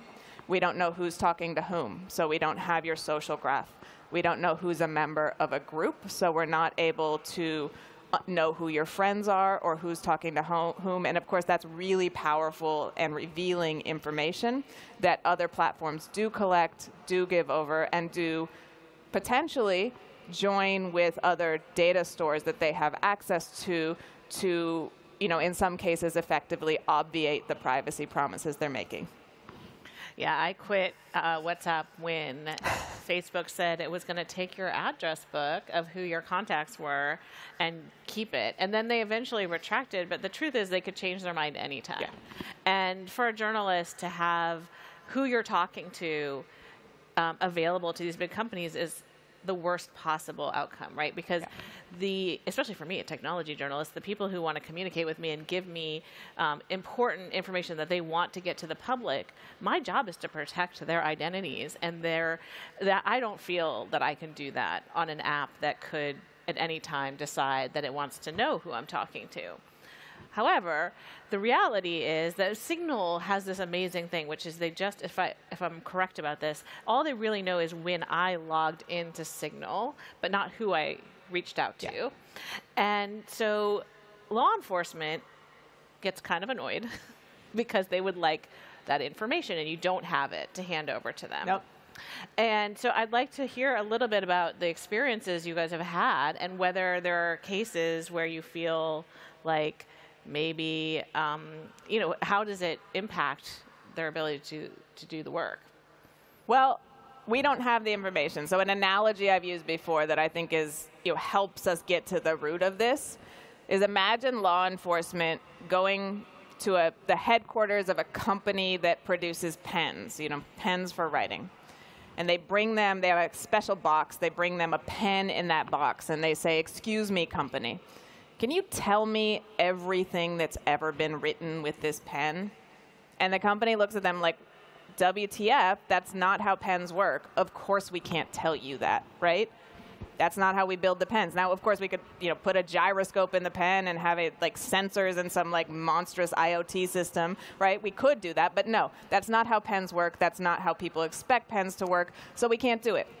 The analogy here is Signal can't do it, right? We built it in a way that preserves privacy, and we can't break that because it's not designed to break that. So, I mean, I think if we're talking about, people get annoyed with that. People get annoyed with many things about how the world works, but fundamentally, Signal is designed to protect privacy. That's how it works, and you can't protect privacy on the one hand while secretly breaking it only for some people on the other. That's fundamental. Yeah, it's such a good analogy. And it is such a sign of how our standards have changed. When I was growing up and everyone used landline phones, I mean, it is incredibly illegal for the phone company to listen to your conversation. Still. And if they want to, law enforcement wants this, get it, they need a super search warrant that shows that they've exhausted all other available options. The judge has to approve it. Often doesn't get approved. And so the fact that we've suddenly gone to this world where it's like the default is that everything is available, and then you guys are the weird ones for protecting it, it just shows how much the model has flipped. Yeah. And I think that leads us to another conclusion or another insight, which is that the business model of tech is surveillance. That's how tech is funded. That's how most tech is underwritten. And to exist outside of that is both, strange, as Julia said, and pretty difficult. Because the dominant paradigm is, we have an interface on the front end, this happy little app, right? It's a face app that puts a filter with cat ears, and everyone loves it. And on the back end, we're collecting your face data to make military, make facial recognition for the military, right?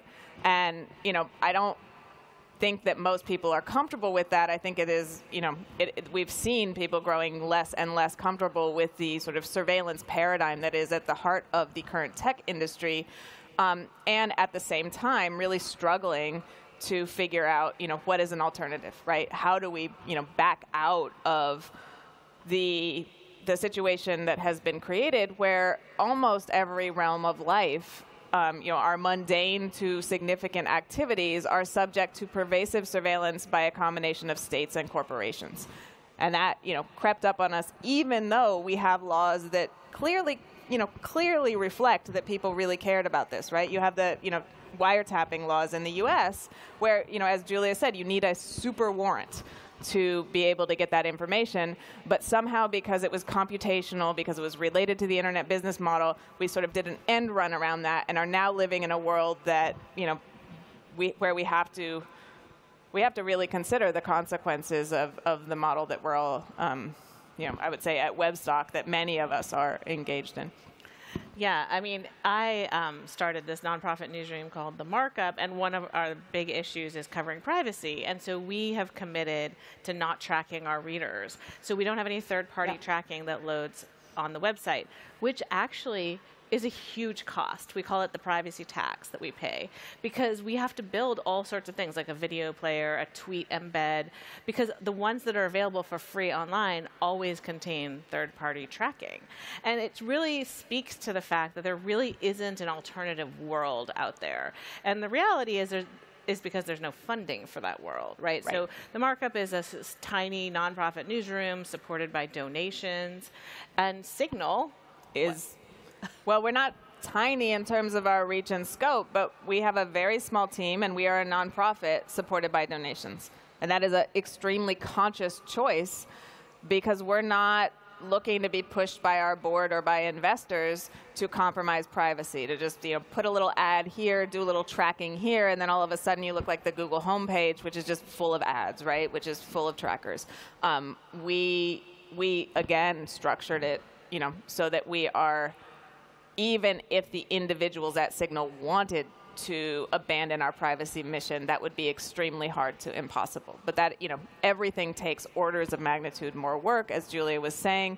We also don't have trackers or sort of user data, which means we don't have the kinds of insights that, often lead to product development or inform design, we have to do user research. We have to consult with people on the ground.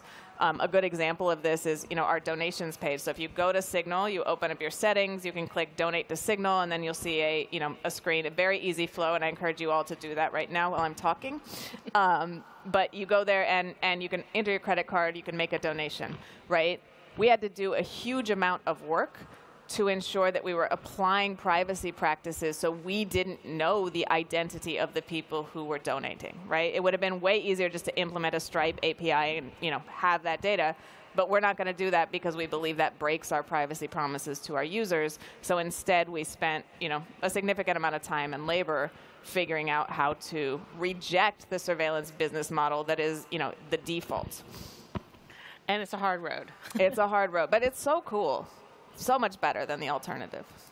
And Signal has all the emojis that you would need for a fun experience. We're launching stories. So next week, check your Signal app. It's going to be rolling out. But stories, the ephemeral updates that don't force people to reply, but give them a sense of what you're up to. We're launching other features in the near future. But we do a lot of work to make Signal look and feel and act kind of like a regular messaging app with regular in quotes, but we need to ensure that it's a pleasant and useful experience for folks. So we do a lot of work adding features that people want, and then figuring out with a lot of research and time in the back end, how do we do that privately? Because again, doing it privately is going against the grain. And you guys are global. You're all over the world. Mm-hmm. Are there any countries in which you just can't operate because the rules are too strict? Well, we work to make Signal available everywhere. So everywhere the App Store, the Play Store is, anywhere you can download the APK from our site, you can do that. We were blocked in Iran recently, and we called on the community of folks who support and like Signal to run proxy servers that would allow people in Iran to get onto Signal. So we do everything we can to serve the people in the countries, even if that means, in the case of Iran, working around the government block of Signal. But the thing we will not do is compromise privacy. So if the option were, say, and this is not actually how Signal works, but let's use it as an analogy, right? Like, give up the encryption keys or walk, we would walk. Because we are not in the business of handing someone a compromised version of Signal that could get them hurt. So what, in our last minutes here, what world would you like us to be in? Because, you and I are both sort of swimming against the tide. Yeah. And it's really strong arms. Right. We're good swimmers, and we're probably going to make it to shore. Yeah.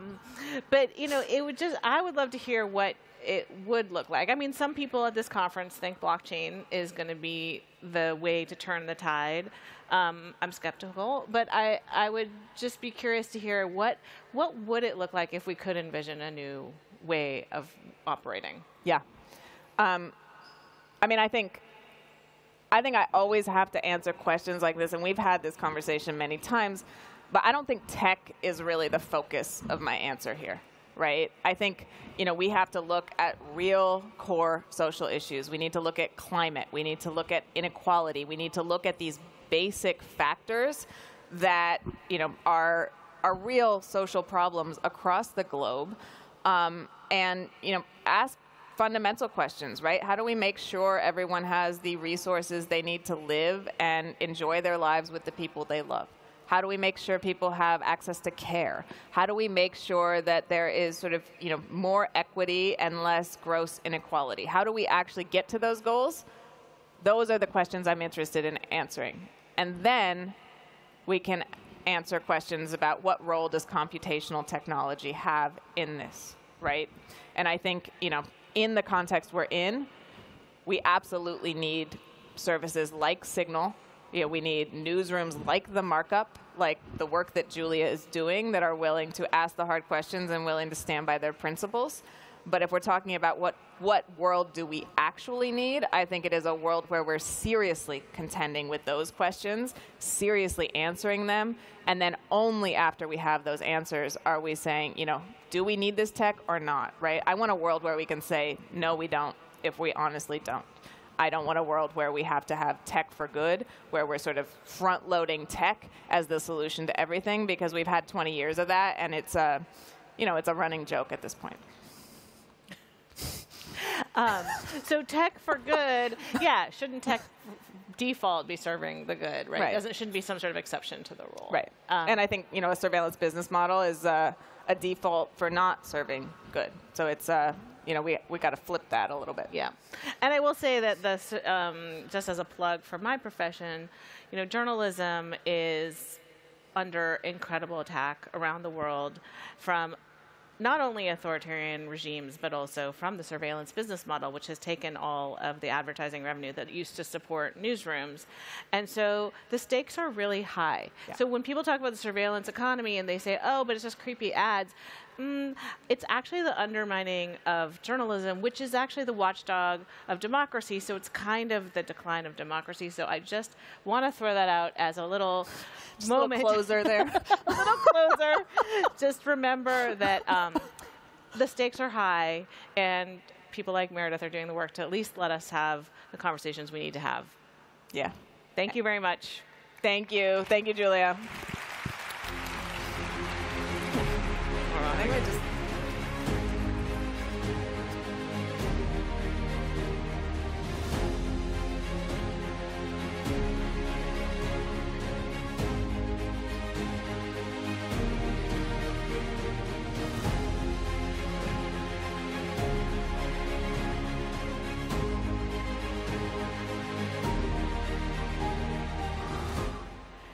All eyes on leadership.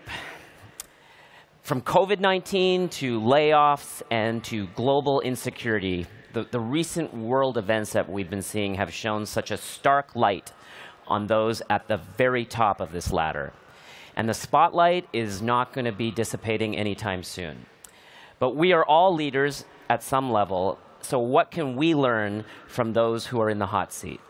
So please welcome, in conversation with Nicole Carroll from USA Today, Christina Casiopo from Vanta, Wesley Chan from FPV Ventures, and Edith Harbaugh from Launch Darkly.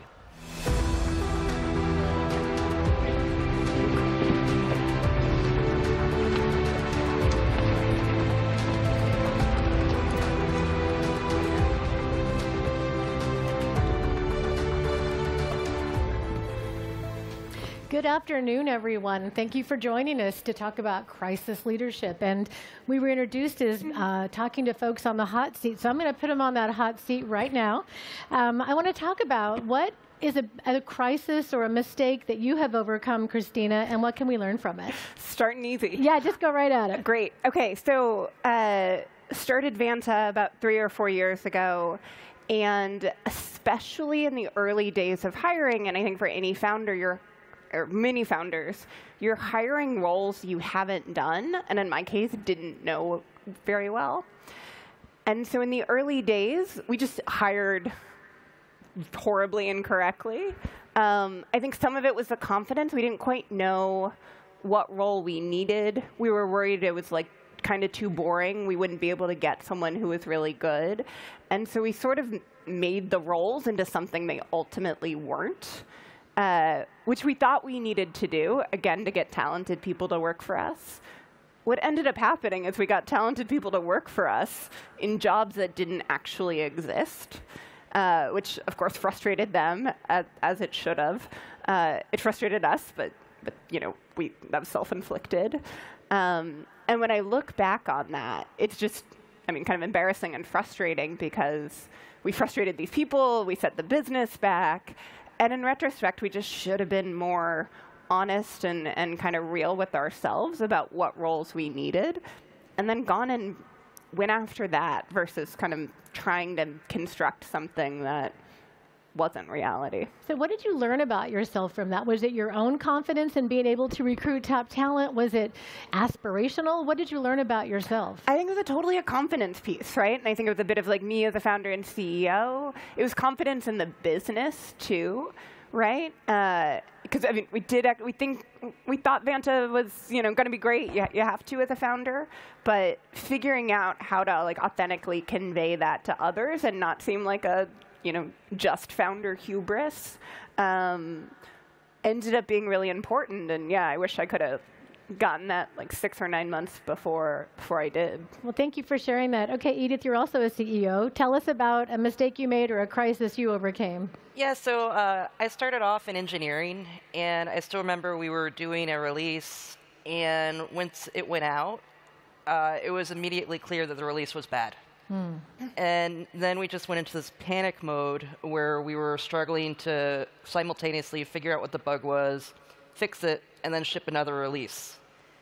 And in the course of doing this, we shipped A, B, C, D, E, and then all the way up to J before we finally got a stable version that was not catastrophic. And this was extremely stressful. Your heart is pounding, the higher-ups are, trying to not yell at you, but are yelling at you. And I never wanted to have that experience again. So from that, I co-founded LaunchDarkly. And what we do is we allow software developers to roll out features. And they could roll them out to limited sets of users and then turn them off without having to run a release. And then also have long-term control. So I found this problem so painful that I started a company just to solve it. That's excellent. So there's a Harvard professor, Bill George, and he focuses on crisis leadership. And he talks about exactly what happened to you. One of his lessons is that leaders must face reality. That so many times as leaders, we attempt to find short-term fixes that address the symptoms of the crisis, but it only ensures that we end up back in the same place.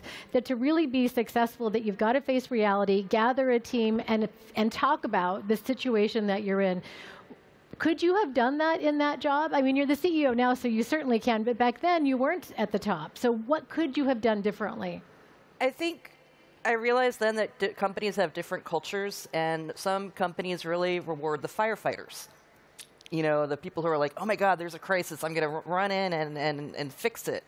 And what I realized is that I wanted to have a company and a culture where we reward lack of crisis. Like, crises should be rare. Like, software should be easy. Right. Okay, so Wes, you're a board director at Canva, and you've led investments in more than 20 unicorns and 5 decacorns. But tell me you've made some mistakes on the way. Give us a good one. Oh, boy. I go back to my early days of Google. I was very lucky to be able to work at Google for 14 years. And one of the craziest things I ever did there was launch Google Analytics. Well, what a crazy story. So, Google... We did things in the early days with teams of like 10 people, very, very small teams. And we came up with a market for Google Analytics and said there are probably this many people that would use it in the world, so let's 10x the capacity, because we think 10x the number of people when Google launches a product would use it. And so we launched Google Analytics that day. We put it out in the market, and within 3 hours, we had hit that 10x cap, and then everything at Google started failing over. The ad system started slowing down. The Google search engine started slowing down. And I was like, oh, goodness. And then Larry Page and Sergey Brin run into my office. Larry has this furious look on his face and says, you've crashed Google. Oh, my. And I literally sat there, and I was sitting there going like, oh, my God, I'm about to get fired, right? And being the lead product manager on Google Analytics, I snuck back and started packing up my cardboard boxes and said, I'm probably going to be walked out the door. And suddenly the whole company comes running in going, you've crashed Google, what's going on? The failovers aren't happening. And I was like, the entire company is so upset at me. Jesus, this is my last day.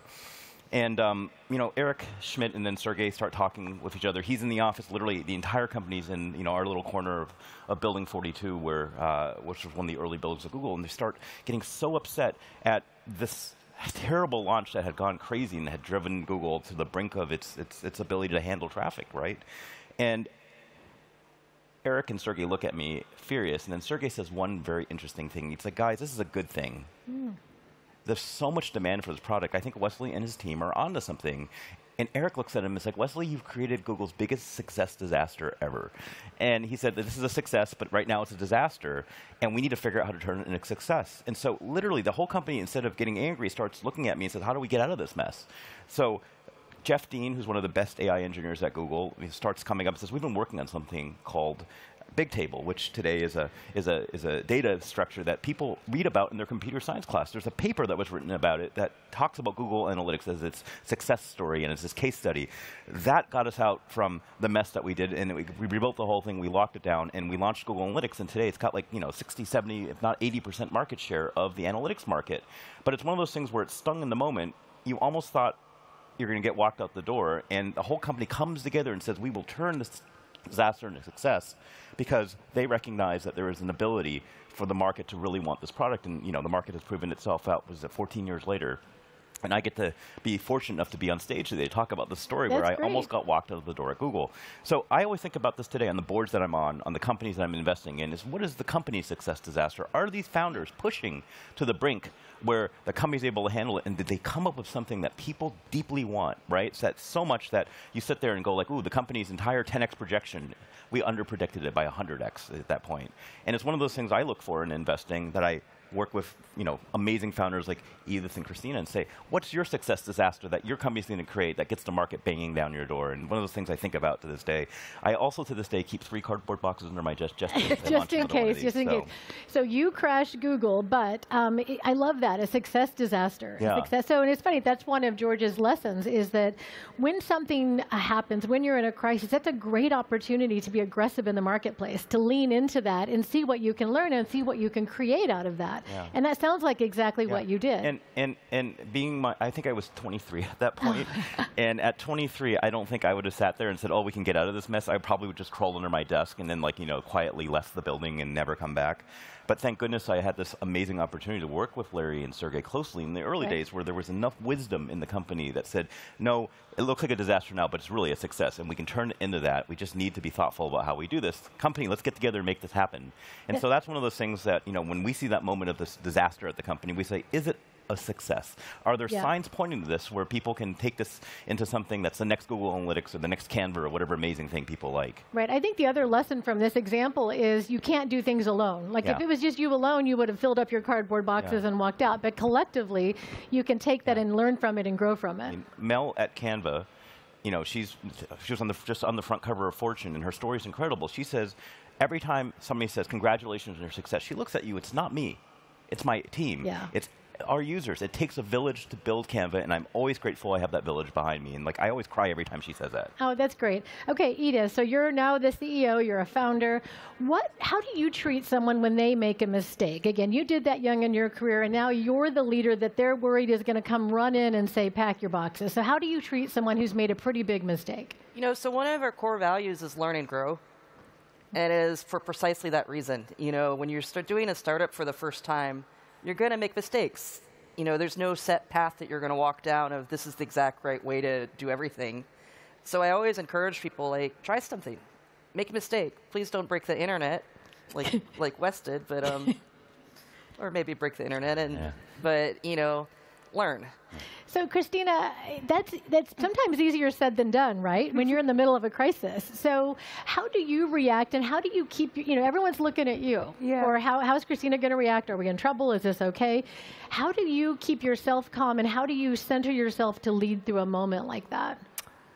I think, some of it's, like everything else, practice and sort of knowing that the room or the group will hinge off of what I do, and so what I do is quite important.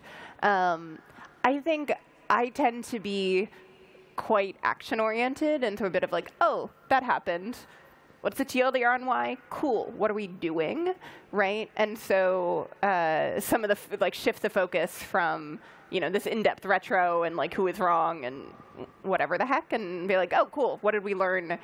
What are we doing next? And maybe just a macro piece of, to Edith's point, you rarely get things right the first time.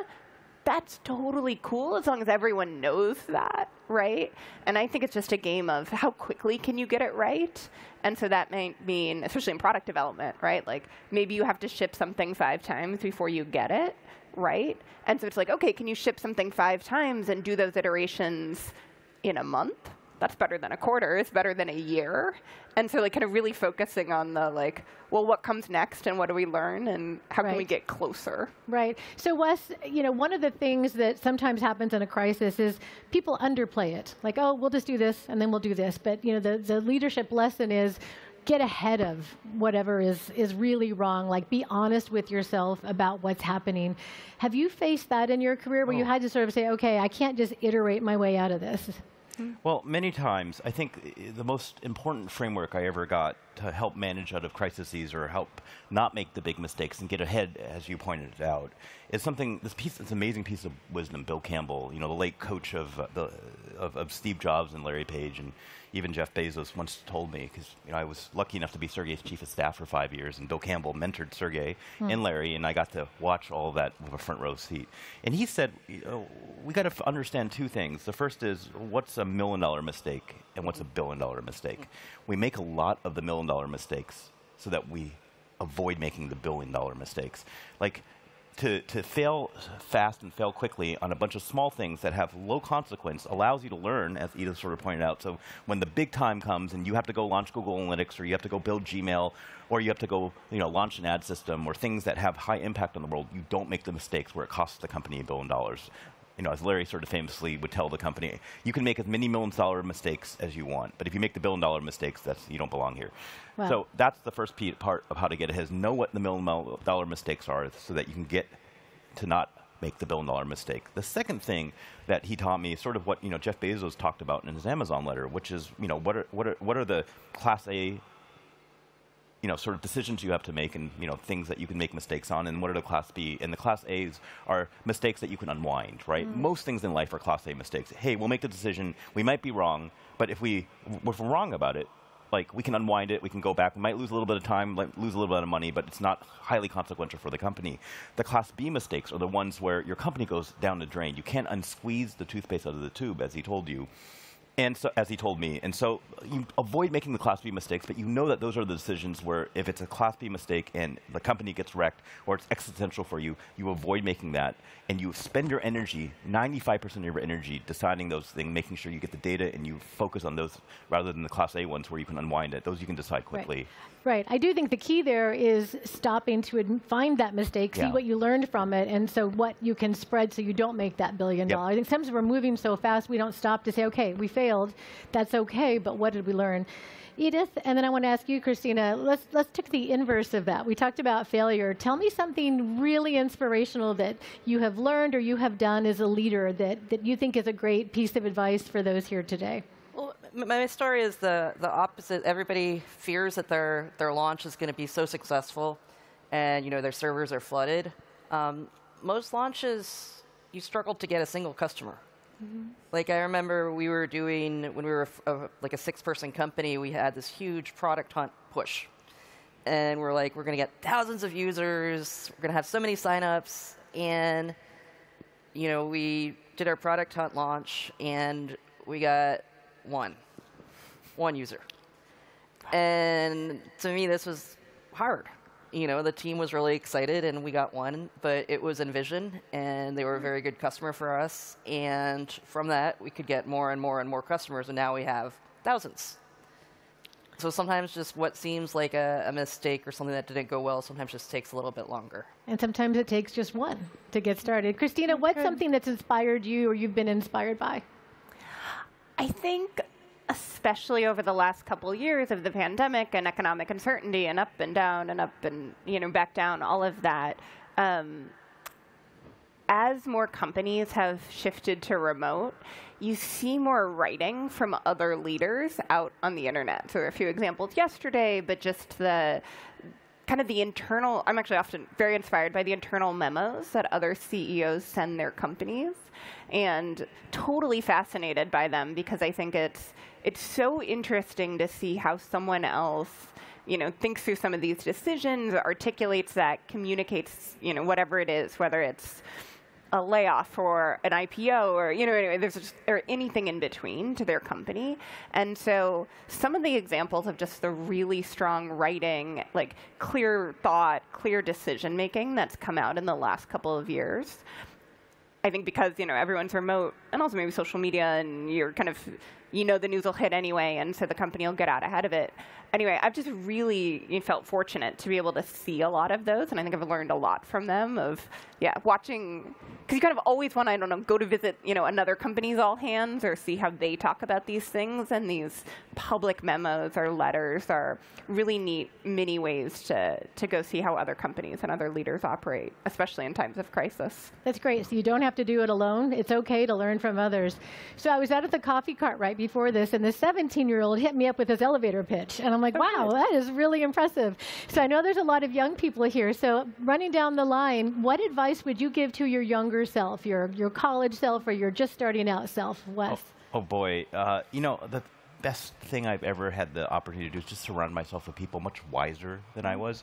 Like, I would always tell every young person, go find the wisest 5 people you know and surround yourself with them, make a decision, and go figure out how they would make a decision. And because they have more wisdom, they have more experience, and they've seen life so much more fully than you might have at that moment in time, ask them why they made the decision that way and figure out what's different in your mind and what's different in their mind. And figure out how you get that wisdom so that at some point you can make the same decision that would make in your future. That served me so well. I love that. I love it's also this common theme of don't do it alone. And the other important piece that I would tell folks that are young is understand the difference between wisdom and intelligence. A lot of smart people in the world, but they're not necessarily wise, right? All right. We've got speed round. What is your advice? Success takes a long time. So I came to a Web Summit 8 years ago when it was in Dublin. I was one of those startups with the plywood booth, and nobody understood what we did. And now the same people who I met 8 years ago are like, oh, I totally get it, and I'm your customer now. So that took 8 years. Takes time. Be patient. Christina. The success takes a long time is a good one. I think mine, especially to my prior self, who tended to overthink things, was just start. You will not figure it all out in advance. Stop trying. But you can, figure it out over time. And so kind of get off the bench and start. Right. All right, we got 15 seconds left, so I have to end with Wes. When you think about crisis leadership, in the moment, you think about Elon Musk. What can we learn from him right now? I would just say do the exact opposite. That's your advice. I don't think you guys show up. I don't think. Remember what I said about wisdom and intelligence, right? Like, who shows up at a company after spending $44 billion and then says, I'm going to fire half the people there without knowing what half of them do? So, it's not how I would run a business. All right. Well, thank you all very much for your time. Thank you for being here. We appreciate it. Thank you.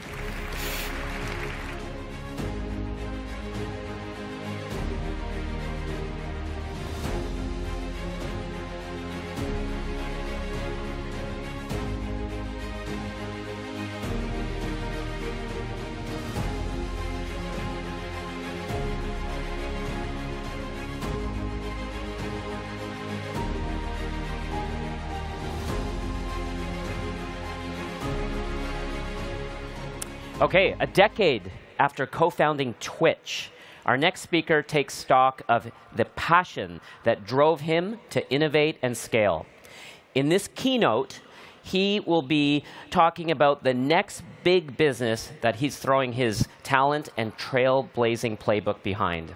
Please welcome the co-founder and CEO of the Web3 gaming company Meta, Kevin Lin.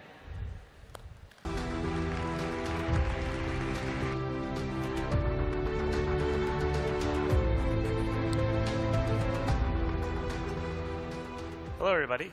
I'm here to talk about products and communities. So,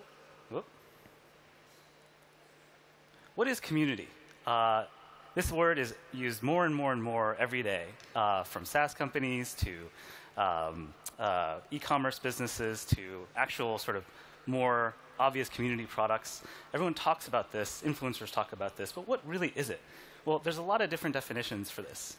It boils down to essentially a group of people, either living in the same place or sort of existing and coalescing around a core set of values or interests. Basically, in a nutshell, there's lots of anthropological definitions, ecological definitions. But at the end of the day, as I've thought about this my entire life, I think of it very simply, it's also a TV show, as the smallest unit of deliberate shared social structure. Smallest unit can be very big, obviously, like nations and religions and corporations and so on.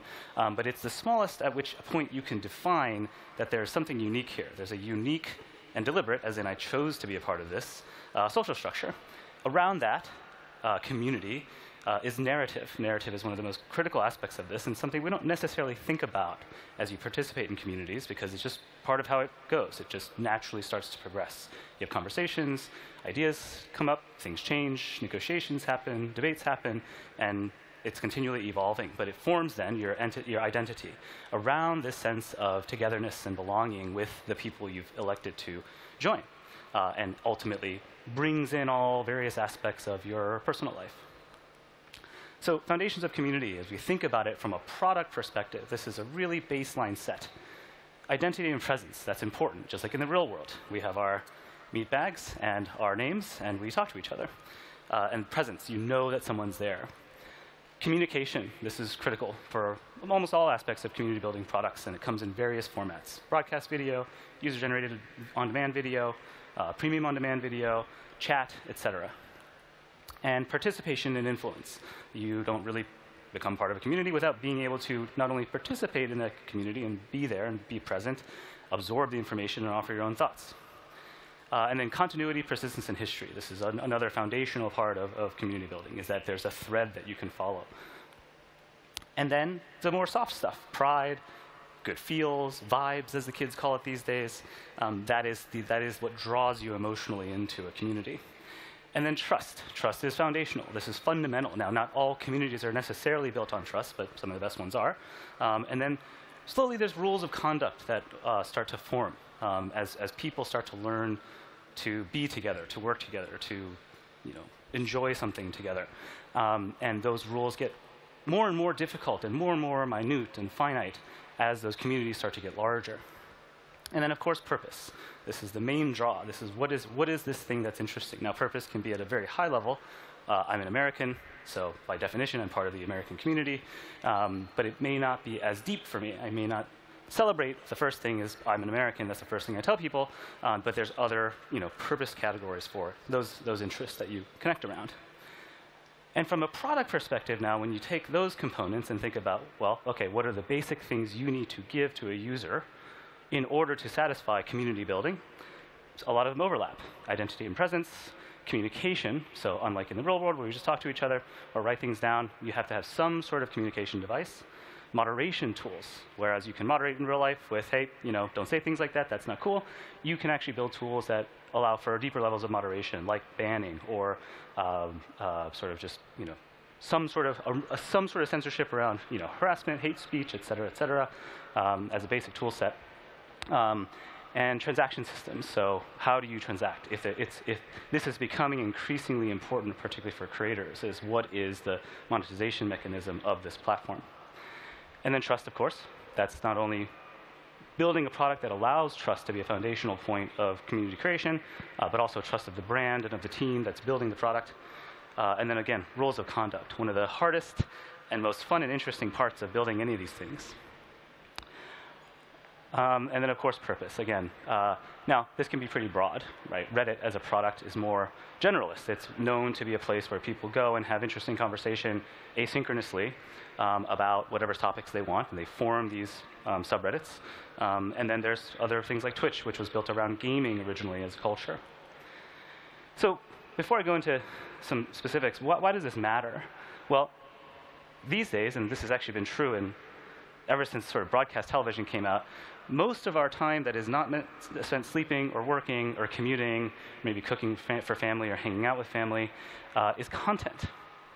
And if you break this out, 25%, 6 hours a day, it roughly breaks out for the average person in these categories.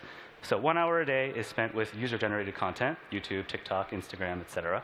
Another 60 minutes or so is spent with chat apps, WhatsApp, Telegram, Discord, increasingly, particularly for the younger generation, Snapchat, and then more sort of broadcast UGC, text-written, largely text content, also image and video, of course, Twitter, Facebook, Reddit, and then video games. 3 million people around the world play video games, and on average, that's 90 minutes a day. And then beyond that, if you are a gamer and you watch Twitch, that's about 40 million people a day that watch Twitch, you're watching for 90 minutes a day. And if you don't watch Twitch, chances are you're spending it on Netflix or Hulu, roughly again, about an hour and a half a day of premium content. And if you look at the data, so there was a study recently that asked millennials a simple question: do you feel like you have friends? And 22% said they don't feel like they have friends, and another 27% said that they don't feel like they have any close friends. Stark contrast to a prior generation, Gen X, that response was about 16%, and boomers, it's less than 10%. And so this is an increasing problem where people, despite having these connective tissue tools, all this social media, all these interesting creator community tools, they still feel more disconnected in the real life with people. And that's something that I hope that people can fix. So just laying it all out for you, this is the day. This is an average day for a lot of people. And I categorize these as broadcast content. That's Twitch, that's YouTube. You're sort of putting it out there. It's sort of one-to-many, unidirectional, and then the bidirectional and the below the line, and then synchronous versus asynchronous. But the point is, even if there's not something that you're watching that has to be watched now, as in it's live, there's all this other stuff that captures your time throughout the day. All these notifications that you see, that you open up, and the next thing you know, you're down the rabbit hole again. So I think about it this way. These days, particularly now that we're thinking about Web3 and what that really means, what does blockchain really mean when not only can you own your data and your identity more securely, and you can opt in rather than opt out of things, what does it really mean from a product perspective? And I think this really has changed in my mind. The community is the product. If you think about, okay, it's the people that are using it, not the interface that you're building, that really starts to change the way you can think from a much earlier level in product development. Rather than saying, okay, I need to solve these clear problems, you're also thinking, I need to solve these clear problems because ultimately the community is going to use it in this way, and have to figure out some predictive stuff around where does it really go. When you release a monetization tool, what behavior is that really eliciting with your audience? And I'll talk about that around Twitch. So Twitch is one of these community platforms. It is 40 million people a day. It's about 2 to 3 million active concurrents any given moment. That makes it one of the largest TV channels in the world, and it's a totally global product. We call it multiplayer entertainment these days. We originally just described it as shared real-time experiences. And our mission was to get 1 million people around the world that could make a living wage wherever they were, just creating content, just streaming whatever it is that they were doing. But what kicked it off was gaming. And this is the basic experience. This is now a much more familiar experience, and it's been replicated. Well, not that we were the first. We built a product that other people were building, and we learned from each other. Twitch is sort of like the idea of camping. I think people sometimes describe it as a campfire, but I really think the actual campfire in general, in our experience, building a smaller community originally around gaming and then expanding from there, is the game is the campfire. And the node, the creator, is the host. They're the person that gathers everybody together. And then chat is where you interact. You talk to each other there. You have identity there. You have a username. You can build some history. And the history of this creator's community is being built together alongside not just the creator, but of course the community, the audience, the chatters, the superfans, the moderators, the editors, that are all contributing to this shared story creation. And as community products scale, this is the important part that becomes harder. It really becomes more about policy and values than features. As a matter of fact, sometimes building features is more harmful to you because you never really get the right opinions processed into a feature development, and sometimes there's commercial reasons, business reasons to do something that may not be very community-centric. And so how do you start to think about policy and scale and predict that at an earlier stage? And communities are becoming small again. When we started Twitch, to us, gaming was a small community. It's obviously huge in the sense that so many people play games, but people were coalescing around small channels, just a handful of people, maybe a dozen or two, eventually 100 people that were watching, and eventually 1,000, tens of thousands now. And that's how I think a lot of people are starting to fragment off and wanting something deeper. And this is like NFTs, for example, in Web3, where there may only be 10,000 owners or tens of thousands of fans or low hundreds of thousands of fans, but those are certainly smaller communities than you see on traditional social media today. So what are we doing about this with meta theory? So our thesis is simple. It's to increase Web3 utility meaningfully through transmedia investments. That's everything from comics to animation to video games and new interactive experiences that we can build. And our epic, our vision, we like to call it an epic and a quest, is to create worlds where our citizens' stories are never lost, and each one is shared as part of a grand narrative. So similar to Twitch, a little bit of a continuity there, where creators are really the centerpiece. These are the world creators that build around them this community and this ongoing story and history that is shared with so many people around the world. We want to do that through what is sort of more traditional linear content. How do we do this? How do we actually create narrative around a centralized lore that we've developed with our community and have that story expand with their feedback so that things that they do are actually consequential, and that this larger community can point to, oh, remember when Ryan did this, or this other community member did that, and that's how that got integrated into the story. That's cool. And we want you to feel like you're actually part of this world-building process. And one major change, I think, for Web 3 versus Web 2 is now you have this concept of ownership. So before you had players, you had creators, and those included all the fans and the streamers. Now you have this concept of this owner. So as we build games, as we build NFTs, we have to think about how do we continually deliver value to our user base.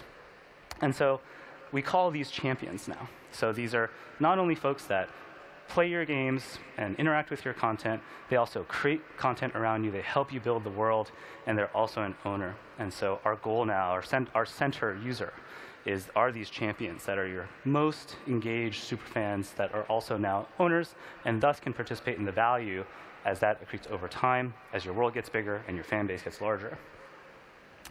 So Dustbreakers is our first project. It is a sci-fi world set in the year 2084, a little bit of a future dystopian place where our main topics are about second chances.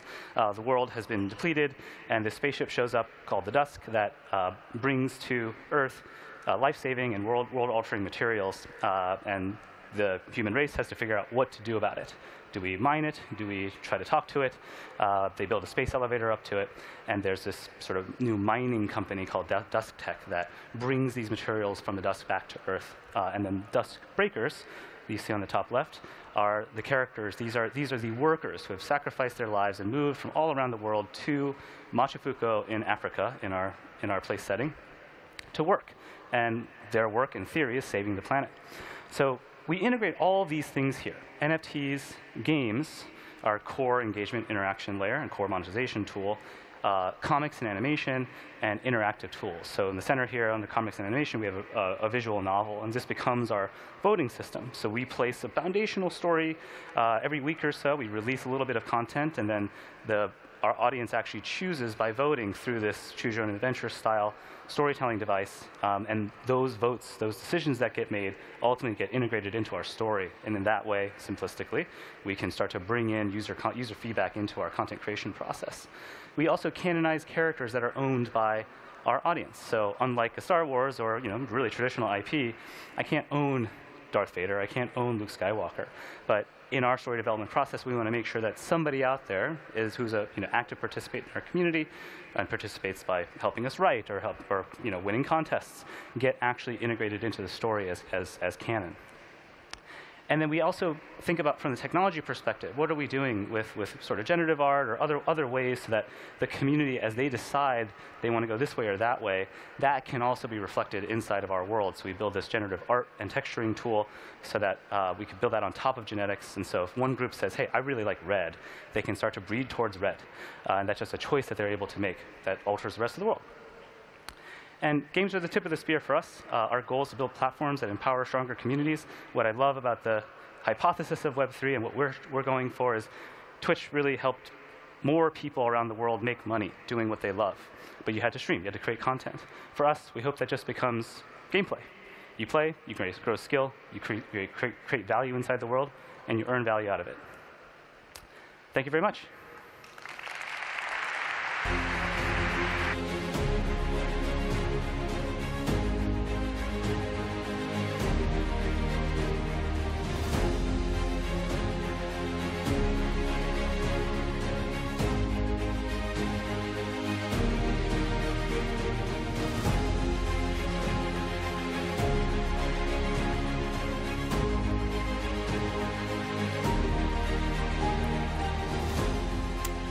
European Union venture deal sizes defied a global downturn and continue to grow, even with uncertainty and inflation looming over VCs and startups.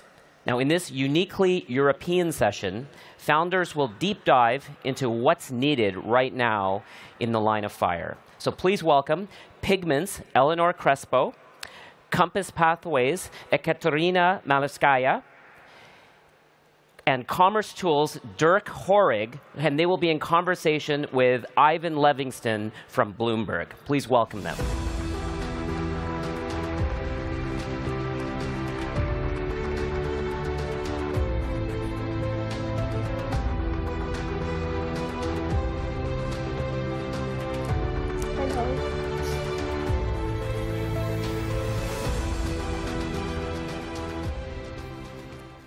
All right, good afternoon, everyone. And I want to jump right into it because I think we're all familiar with the Europe tech landscape now. We know that's come a long way. But I think the place to start is with the founding of your own companies. Europe has a reputation, I think, for being a little more conservative, maybe behind the US in terms of entrepreneurship. So if you could just talk a little bit about what it was like starting your own company and even just a little bit about what your startup does. Maybe starting with Dirk, and we can work our way down. Yeah, sure. So Commerce Tools is a commerce technology provider that enables brands and retailers to operate and build outstanding shopping experiences. And we already started in 2010, so we are basically not a startup maybe anymore or a grown-up. And when we started in Europe, everybody told us, why don't you have a new commerce platform, right? So isn't commerce already solved? And we believe that the market is going to change. We especially looked into the US, where there was a lot of things going on in the e-commerce ecosystem, and thought that the market is going to shift in a different kind of way, and that we have an ability to change the whole way how software, especially on the e-commerce side, is being distributed, how it's customized, what companies can do with it. So we started with a very big vision, but at the beginning it had been baby steps, right? So we launched our product in 2013, and then it took us maybe 3 to 4 years to really get at scale. Now we are 600 people operating globally in the US, in Europe, in APAC, probably serve around 17 billion on GMV this year alone that's running over our platform for our merchants. But it definitely was a marathon and not a sprint. So on my side, Eleanor Crespo, nice to meet you all. I'm co-founder and co-CEO of Pigment. So it's a business planning platform for finance and business teams. We are 200 people globally. I will tell you a bit about the story because I think there is an interesting topic about US and Europe to cover today. We serve customers in the likes of Figma, Carta, Brex, Gong in the US, and Deliveroo and the likes in Europe. And really the idea of the tool is to help you get rid of Excel and spreadsheets in order to plan better your business and take better decisions. We thought day one, and I think it's an advice I would give for people in the room that want to start a business out of Europe. We thought day one about how to create a global business and how to take a topic and think about a topic globally, meaning that even if a topic could have some sort of compliance involved, how can you make sure that everything you do from a software can scale? And that's something I've seen very often in Europe, is that sometimes you start something and you start in your own country and you don't necessarily think straight away about is it going to work elsewhere. And I think thinking obviously about that aspect, that angle very early on is important, not only, I would say, from a design perspective of your tool, but also from a talent. But we can come back to that. I'm Ekaterina Malevskaya. I'm a co-founder and chief innovation officer at Compass Pathways. And we are a mental health care company aiming to accelerate patients' access to evidence-based innovation in mental health. And our first program is, lead program rather, is we're developing psilocybin, which is an active ingredient in magic mushrooms for treatment-resistant depression. And actually, we're a late-stage clinical development company, and the results of our phase 2b study was just published at the New England Journal of Medicine yesterday. Very exciting results. But back to the company. It was a conscious choice to start the company in the UK, and when we started, it was still Europe. And because we're focusing on access, it was very interesting to work in kind of national health systems, such as UK or any other European countries, where health is a human right, as opposed to US, where it's a bit of a wild west and a multiverse of insurers. So finding the way to address significant unmet need for treatments in both kind of systems was really important for us. But Europe, UK was home, and that's where we started. And the company, we started the company in 2017 and went public in 2020. So we traded on NASDAQ, a public company. Yeah, thank you. And it's great that we have Germany, France, and the UK, which are definitely three of the leading European innovation centers. When you think about some of the pros and cons that distinguish Europe as a tech ecosystem, what comes to mind during your journey? Yeah, so at first, I think Europe, let's start with the disadvantage, has a challenge that it's very fragmented, right? So often from a US perspective, when companies say they go to Europe, they see Europe as one. But it's a lot of countries, it's a lot of cultures. So internationalization is for a lot of companies at the beginning a huge challenge. And I also think that the same thing could be an opportunity, because a lot of people like to work here, right? So Europe is very attractive, has great cities, great cultures. So the opportunity here for us was that we can attract great talent.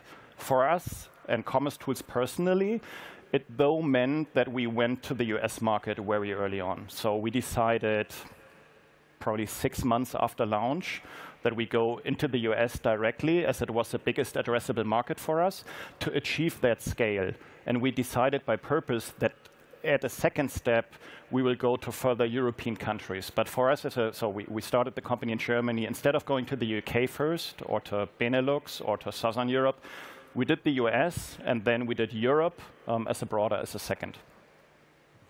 So I'll start also by the negatives to convert them into the positives. So I think the big negatives are very simple. One we discussed, Ivan, is definitely the stock option system that sometimes is hard not only to get your head around, but also very different from one European country to another, with rules that are not necessarily as good, obviously, as, for instance, in the UK or in the US, where you can decrease a lot the strike price for your employees, so very generous towards your employees.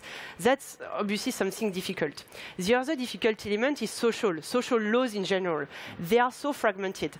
And the problem that you encounter is that obviously you want to be generous with your company and your employees, and you want to make sure you give them the best in terms of policy. If you think just maternity, paternity leave, is completely different from one country to another. I think, for instance, in France, we are really, really bad with paternity leave compared to other countries. Same in the UK. In Germany, it's way better. So that also allows us, actually, as an opportunity to level the game and to make sure we give, actually, to our employees what's best and try to think day one about the global policy that makes sense and that level everyone for the best. A second element that I think is tough is obviously from a social standpoint is that every time you need to hire talent, let's say, in Germany, you have to open an entity. And that is very costly, not only from obviously a monetary standpoint, but also from a time standpoint. So I'm very lucky now because we have our friends at Deal, notably, or other companies, remote, etc., that are doing a wonderful job at helping us open countries very fast. Yet, of course, you cannot necessarily have them like really as your own employees, so it's kind of a temporary solution. And so here again, I think what makes it very, that turns it into an opportunity is that it forces you to really be selective about where you want to go and how. So do you want to go strong in the UK, in Germany, in other countries? Because at the end of the day, you have to work on that as your own. I have other examples, but maybe I'll leave you to give a few. Sure. So for us, because we are, firmly on the path of clinical development. The regulatory system in the UK, in Europe is definitely different from the US. So the disadvantage for us, if we want to address both European and US market, would be the difference in regulatory requirements and regulatory path that we need to reconcile and design the clinical development program that is that would address the needs of the regulators. Of course, there are different country by country requirements that also need to be addressed. But we also have a strong digital team, technology team that we're building around to facilitate the delivery of care models that we're developing. And so again, here the regulatory requirements, the HIPAA requirement versus GDPR requirements are different. And again, the product needs to reflect that. And but I think the advantages of being in Europe, what we find is the diversity of the talent. So if you are in the US, the majority of the talent comes from Silicon Valley, and sort of they tag the former Google, former Facebook, carries the weight. Where in Europe, you really assess people for kind of the value that they can create for their true value. And so we really enjoy, we have a very strong team, and we really enjoy the diversity of European talent. I think the next point that I want to touch on, VC funding in Europe is flat this year, which is actually an accomplishment. So defying the broader slowdown, and there definitely been an analyses and criticism about the lack of later stage funding in Europe, IPO funding. So I wanted to ask a little bit about that. Maybe starting with Ekaterina. I think it's very interesting. Your company is listed in New York after being founded in the UK. So why did you decide to go to New York? Well, I think that it's simple. It's the access to capital, capital in public markets. Nothing stops us from, listing in the UK or Germany, but that was because we're developing a scheduled substance with, check past and stigma. We wanted to go, kind of clear that hurdle and demonstrate the highest level of rigor. And we passed that, at the first attempt. So that was a great accomplishment to bring the, kind of the stamp of approval, the seriousness, but also, obviously, the access to capital. And Eleanor, you've been, on both sides of the table, worked in VC, now founding your company. How have you found the differences, like navigating American and European investors, and especially now all the American firms are setting up offices in Europe. So how have you navigated that dynamic? Yeah, so I think we are very lucky in that regard. Is that I feel like Europe has been overlooked by the US ecosystem for the best, because obviously a lot of US VC are here to help you settle well in the US, and that's where we've been very lucky. Is we got a lot of help actually from some of our major VCs, which are Meritech, IVP, and Green Oaks, to settle very, very well, get our first customers, get our first candidates, etc. And obviously benefiting from that help is critical, I would say, if you want to build something globally and go to the US. I think we underestimate actually the power that a VC can have for signing your first customers, for creating the first element of trust when you create your business and settle somewhere. Because when you are looking, let's say, for your first account executive or your first sales manager in the US, if you don't have enough footprint, enough trust in the continent, it's going to be very hard for you to attract the best. And I have always found the VC the best channel to actually go after that. Not only that, but I would really encourage everyone in the audience, if you are looking to raise funds at some point, to create relationships very early on with US VCs, just because by doing that, they can open their network very early, they can get to know you, they can get to introduce you to, again, like the first whatever you need in the US. And the earlier you do that, obviously, the more you benefit. Now, I have to say that we are also very lucky in Europe, right? Like even in terms of funding, if you are a company that is to stay and stay only in Europe.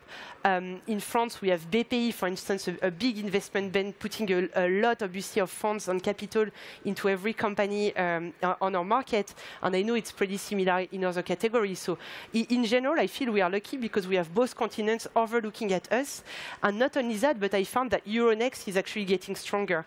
We are chatting about Adyen. I don't know how you are all familiar with Adyen, but it's the biggest success story today in Europe in terms of IPO. And it has been done, here on our continent. So I'm sure we'll see more and more and more of them coming in the next few years. And I'm super confident in the ecosystem moving forward. And Dirk, when you think about like possible exit options, I don't know if IPO is on your path or something you're thinking about, but how would you weigh kind of Europe and the US as options? Yeah, we look at the market from a global perspective, definitely, and we did from the very beginning on. And it was less an, is it Europe, is it US? We always wanted to build a long-term sustainable company that's helping our customers and partners, and no matter if it's in North America, if it's in LATAM, if it's in Europe. I would say that access to capital is there, right? You could argue about if the European funds can run on every round, as also we decided clearly to do it with US companies as partners, and maybe to just add what Eleanor said, there are a few advantages that you get with US VCs. First, they have seen bigger scale at companies, and if you get them in at a later stage, they can help you to grow your business. And they definitely have deeper pockets as their fund sizes are bigger, right? But in general, I think Europe is a great place to start a company, and it's also a great market to hire diverse talent.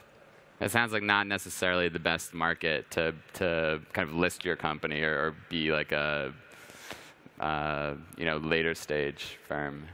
I think there are opportunities definitely for Europe to step up also on the public market, right? So, but it's a country by country. Everybody has their own stock exchange, right? So with the UK, with Frankfurt, with Paris, and so on. So I think there are improvements that the governments definitely can make to make that market even more attractive for companies to list over here. But I wouldn't say that this is a primary purpose. I worry always more about where the jobs created, where the taxes being paid, and also where's the wealth created, because the companies that are presenting here on a Web Summit, they generate the next group of founders because they come out of these success stories, and a lot of the potential future founders are sitting here in the audience. And I think that's what matters. If somebody's listing on the NASDAQ or NYSE, on the Frankfurt Stock Exchange, or on London, I think that's details, but it matters more where's the business happening, where are the people working, and what are the problems that they are solving. Yeah. I think we probably have time for just one last question. I'll open it up. As we're navigating all the economic issues right now and the downturn, like how are your companies doing? How's Europe doing? Is the more conservative approach like actually now an advantage? So for us, we're in the lucky position that we're doing e-commerce technology, and that market is still growing. So we're not very affected from the overall macro environment, though we see the situation, of course, for our customers, and we walk in their shoes over here. So therefore, we're very confident. And the only thing that I can give as a recommendation is the best companies had been founded at the times of downturns. Right, and I think now is the best time to start the next company in Europe, from my perspective. Yeah, I agree with that, and I have to say, for us, the way we see it, and it's also because this is what we sell with Pigment as a business, but the most important is to plan different scenarios to make sure that you always have the path to never have to raise again if you can. That's really what you should always be doing. So it's really about agility in the current market condition, because no one, absolutely no one, even the Fed director in the US, they don't know what's going to happen.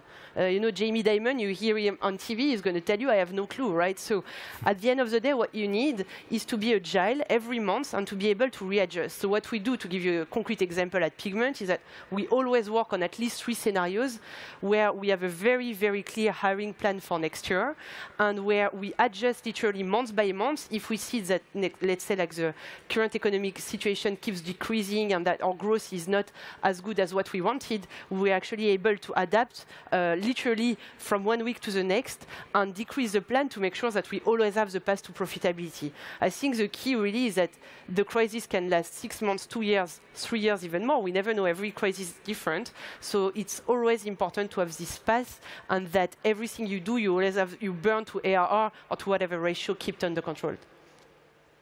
Yeah, I agree, completely agree. You need to plan in advance, and we are a public company, so there are a lot of requirements for us to meet the SEC to be compliant. So it's a complicated path to be compliant, but yeah, I think planning and agility would probably get you through this. Yeah. All right. Well, thank you very much. Very interesting. So, thanks everyone. Thank you.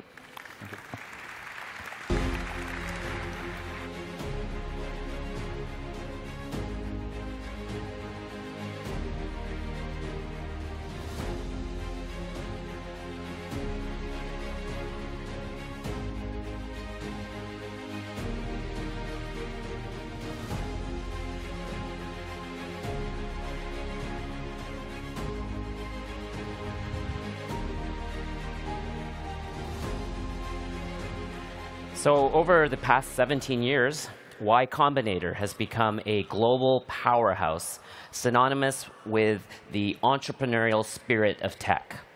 But with a new chapter approaching, the company is making a series of changes and bets for the years ahead. As Geoff Ralston's tenure as YC president nears its end, let's join this session to learn about what's coming next. So please welcome the president of Y Combinator, Geoff Ralston, in conversation with TechCrunch's Connie Loizos.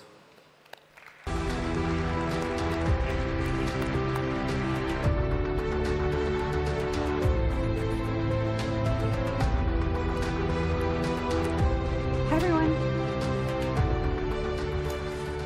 So, Geoff, so nice to see you. Nice to see you, Connie. Such a treat.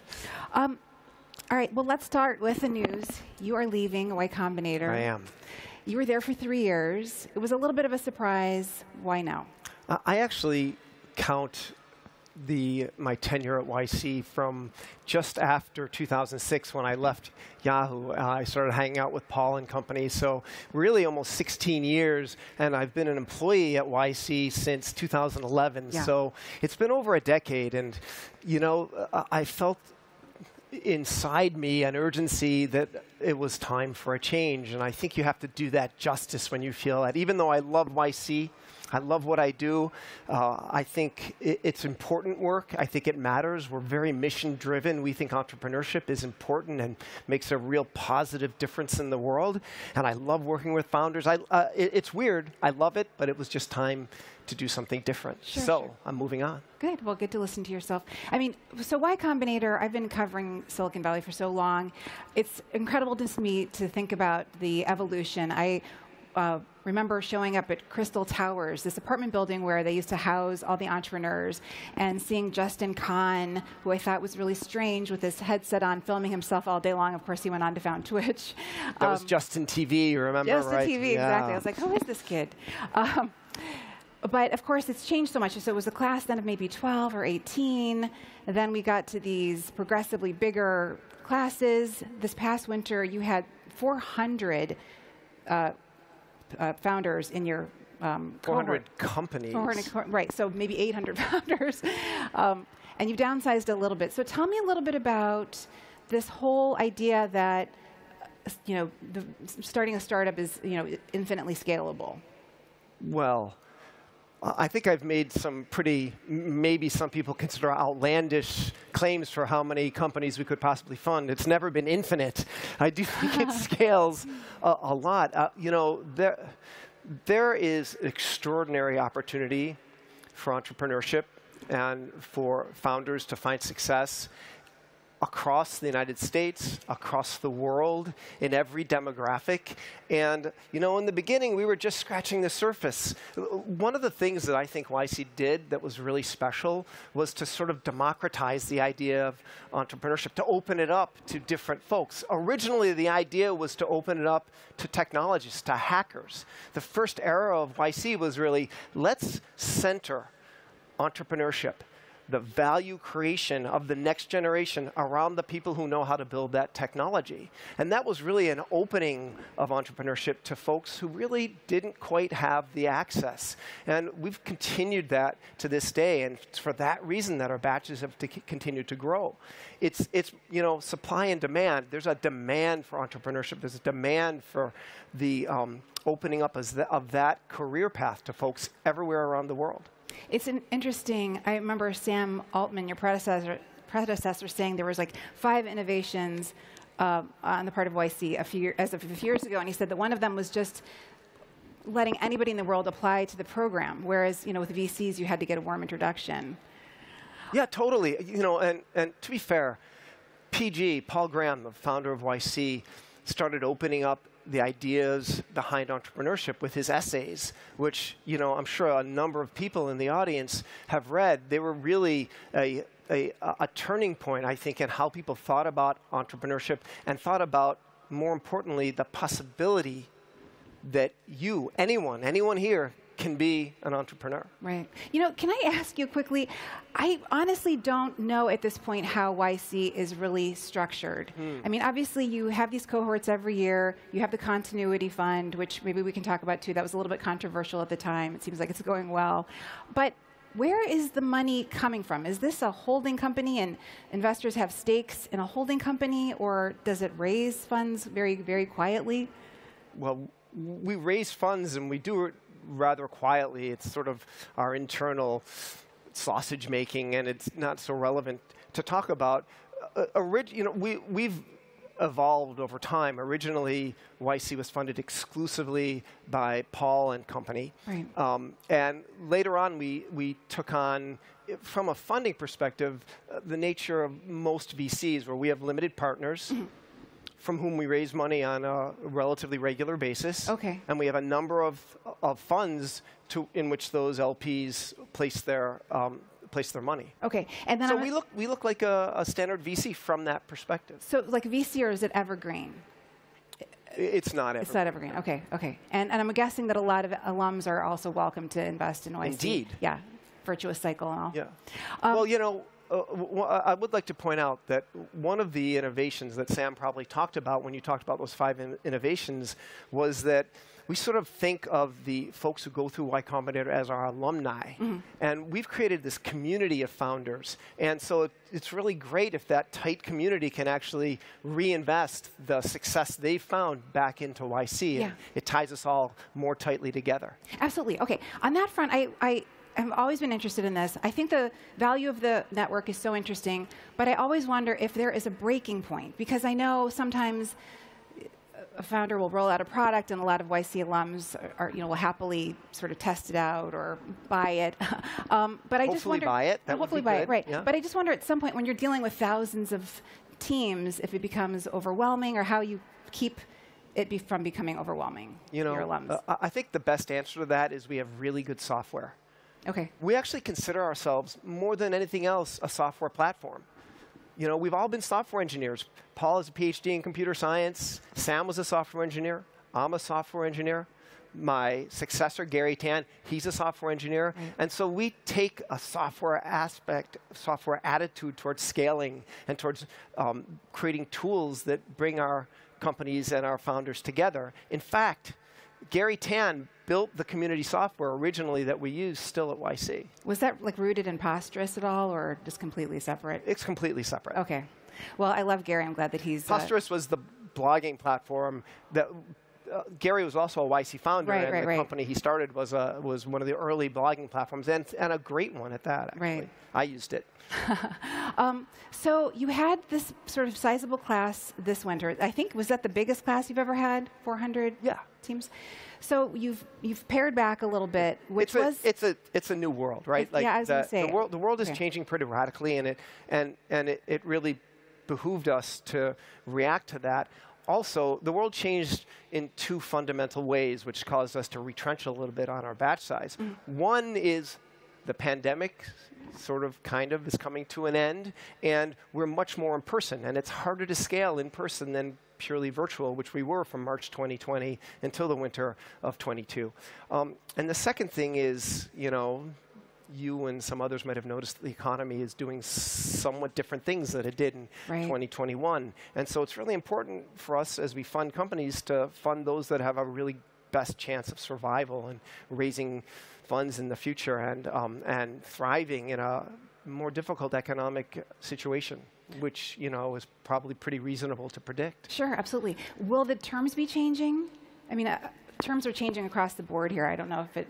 Not in the short term. Okay. Not in the short term. I mean, over the years, we've changed the deal that we give to YC companies, and you probably know that recently we changed the amount of money we give each company from $125,000 to $500,000. Right. That'll stick for a while. In fact, we're actually sort of super pleased that just as we're coming into an economic into actually stormy economic weather, every YC company gets to start off with a minimum of $500,000 and has a great chance, therefore, no matter what, of making it through to the other side. And there will be another side. There's always another side. Sure. Actually, I read a piece this morning with some VCs predicting that maybe it's next year. Let's hope.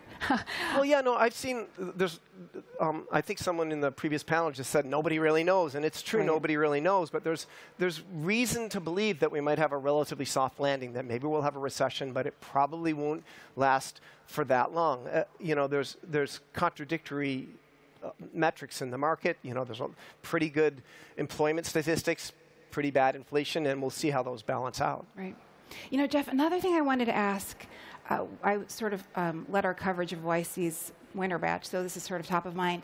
But I think the title of the story is YC becoming a kind of fight club? Because you had so many different companies that were very much alike. You had very similar stage companies in the same regions, seemingly tackling the same problems. And I thought at that scale, it's probably inevitable, and do you just have to sort of make as many bets on as many promising entrepreneurs as you can and see who kind of succeeds and thrives? Yeah.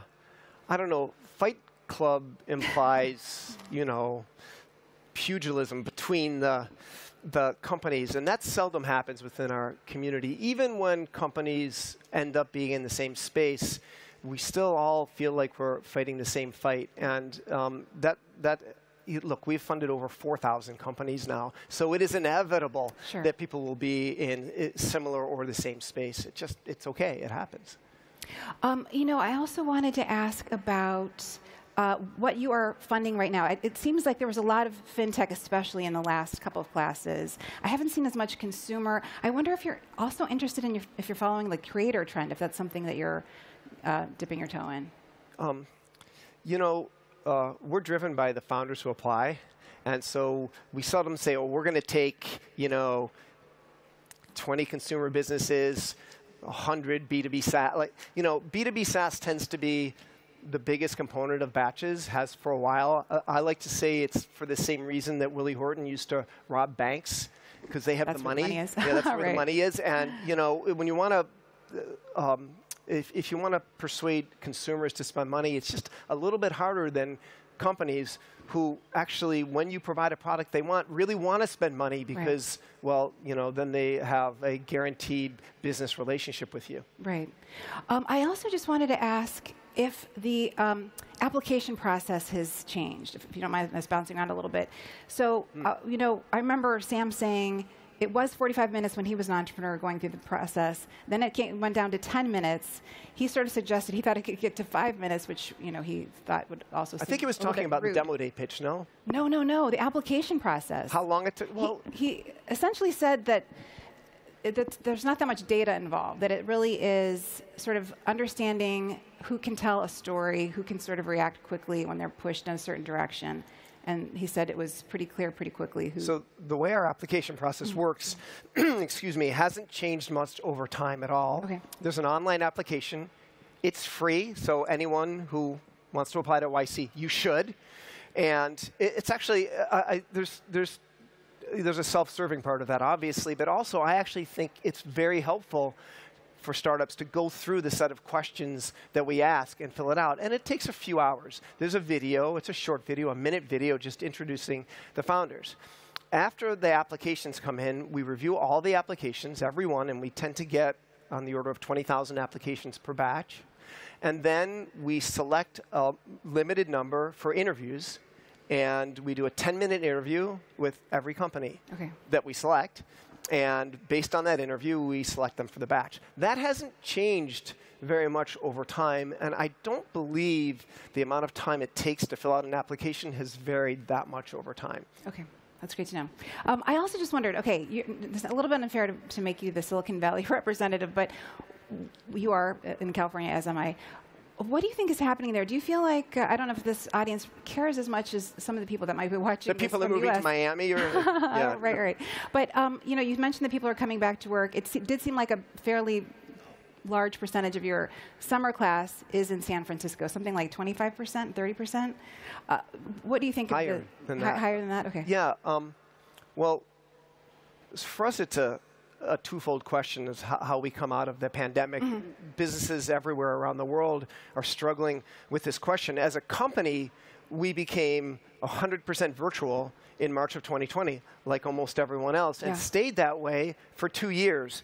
And we're just figuring out what does YC as a company look like in 2022 and 2023 and beyond.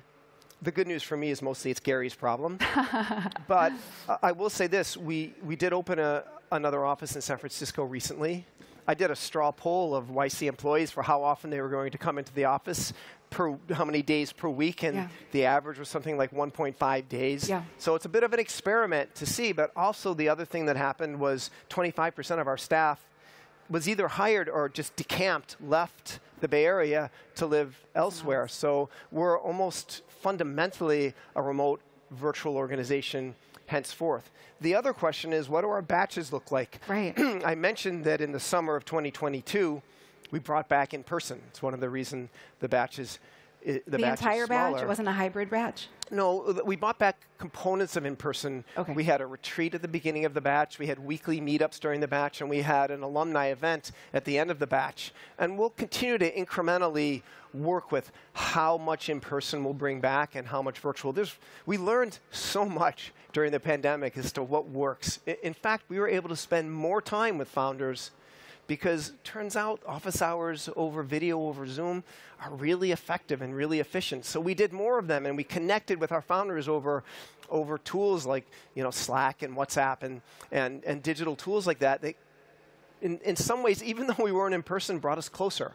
So we're trying to find the happy medium, the best of both worlds, where we can spend that sort of quality time helping founders, and also kind of the very human aspect of meeting them in person, hugging them when they need a hug. Sure. Those things actually are super important, especially, we talked about in the beginning how we are a community. We're a set of people who all believe in paying it forward and helping the entire community be successful. And meeting in person matters for those communities. Absolutely. I think that's wonderful. For what it's worth, I just saw some of my colleagues for the first time at TechCrunch at a recent event, and it was such a reinvigorating experience. It's so great when you get back together in person. And even though our office is, there tends to be 10 or 15 people there at a time, it's still so great to go back in and just to see people. But it's weird, when we used to go into the office, it's because that's where our work was. That's where we did it. And now it seems like we go into the office, I don't know, to see people. It's a little strange. Right. I think you're right. I think we just go to socialize mostly. So we're almost out of time. I did want to ask, selfishly, I hope you stick around, but what is your plan? I mean, are you going to do, you've been in the industry for so long, you founded a number of companies before joining Paul at YC. Are you going to go off and be a cattle rancher or something, nothing related to tech? I've been really fortunate in my career to always leave under my own terms, and I never have a plan until I'm there. And I don't know precisely what I'm going to do. I have some really significant projects. There's some writing I want to do, some software I want to build, and some other projects that I have, sort of been in the hopper for a long time. But that's not my main thing. And I'll figure it out. I'll take my time. I think there's a lot of real significant problems in the world that maybe I'll try my hand at. I started an educational technology accelerator that was sort of a sister accelerator to YC because I believe that was an important way to make a difference in people's lives that is durable and sustainable and fundamental. and perhaps I'll delve back into that space. But I just don't know, and that's I love intentional. that you don't know. I love that you don't know. It'd be nice if more people sort of approach their careers that way. It's a little scary, but yeah. Well, I think it's wonderful. It's so nice to sit down with you. Nice to see you, I hope Connie. we get to do this again when you're doing your next thing. Whatever that is. Yeah. Thank you. Thanks, Geoff. Thanks, everyone.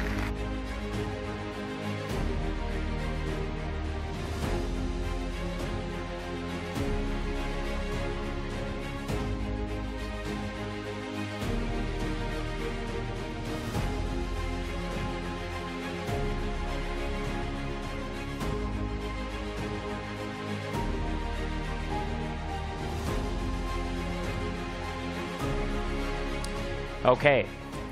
You know, when you think about this event, we think about the incredible speakers we have, the partners, the investors, and at the top of the list, usually we think of the startups. But there's an underappreciated dimension to putting this event on, and that relates to the volunteers that we have.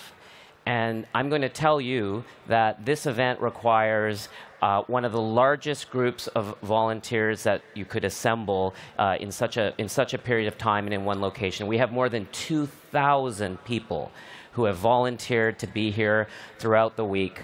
These are the people you met first in the morning when you arrived, and they helped you throughout your day here to get to the places you need to go, and saw you last when you left. I'm going to ask a small section of those volunteers, 40 or 50 that we've asked to just join us on stage for a photo.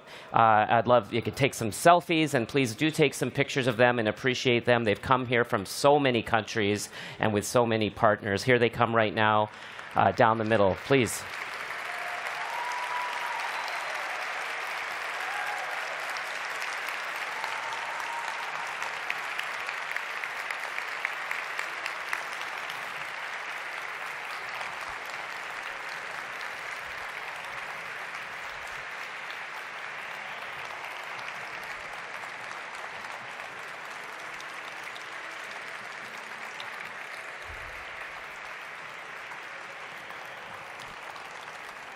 Please.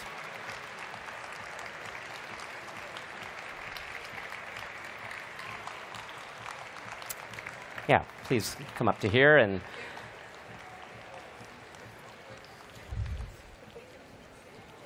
amazing. Okay. So you're all being streamed on the live stream, and please tell your parents, your friends, and we really love you all. Whoa. Wow.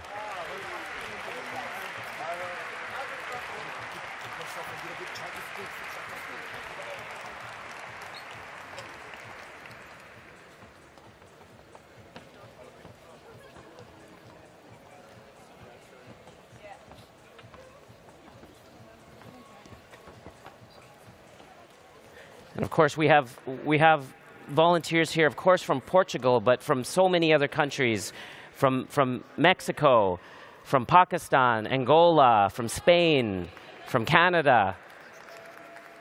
Amazing. So please, we'll have the official photographers do their work.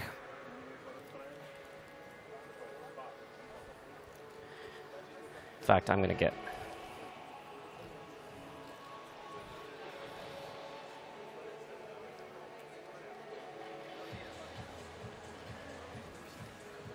Okay. Does anyone want to say hi, to tell us where you're from? Oh, okay, yeah.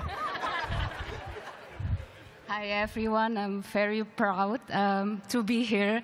My name is Eka, and I came from Indonesia. You're very welcome, Eka. Amazing. Anyone else? Just a hello. Anyone? Yes, yes.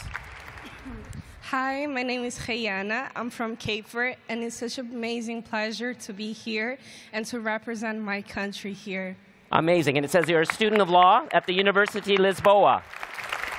A lot of students, a lot of international students. Anyone else want to say hi from over here? Yeah, you. Yeah. Please. Hello, I'm from Portugal, and it's a pleasure being here. Thank you. Well, thank you. Thank you for welcoming us. Amazing. Okay, well, the stage held up. Nobody got hurt. Weren't sure about the weight limits here, but we did it. So please, I'll ask you just to finish the photos, and we'll move off stage. Thank you.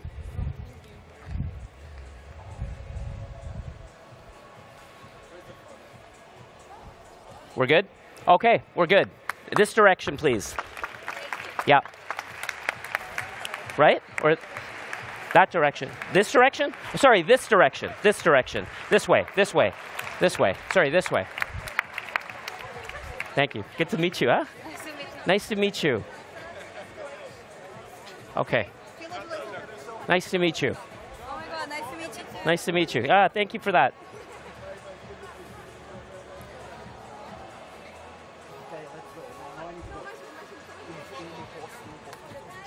Okay. Yeah, this way. Awesome. Okay. So I know that everybody is just so excited to be back here in Lisbon for Web Summit. I'm just going to start doing this while our distinguished guests make their way off. We all love this arena, Altus Arena. And the fact that we get to use it for center stage means that we have what's probably the largest tech venue in the world for a tech conference like what we do. But there's so many questions behind how does this arena work and what are the details for how we can put on an event like this. So I'm excited to bring forward Ana Figueiredo, the CEO of Altus Portugal. And she's going to tell us now how these two incredible organizations work together. Please welcome Ana.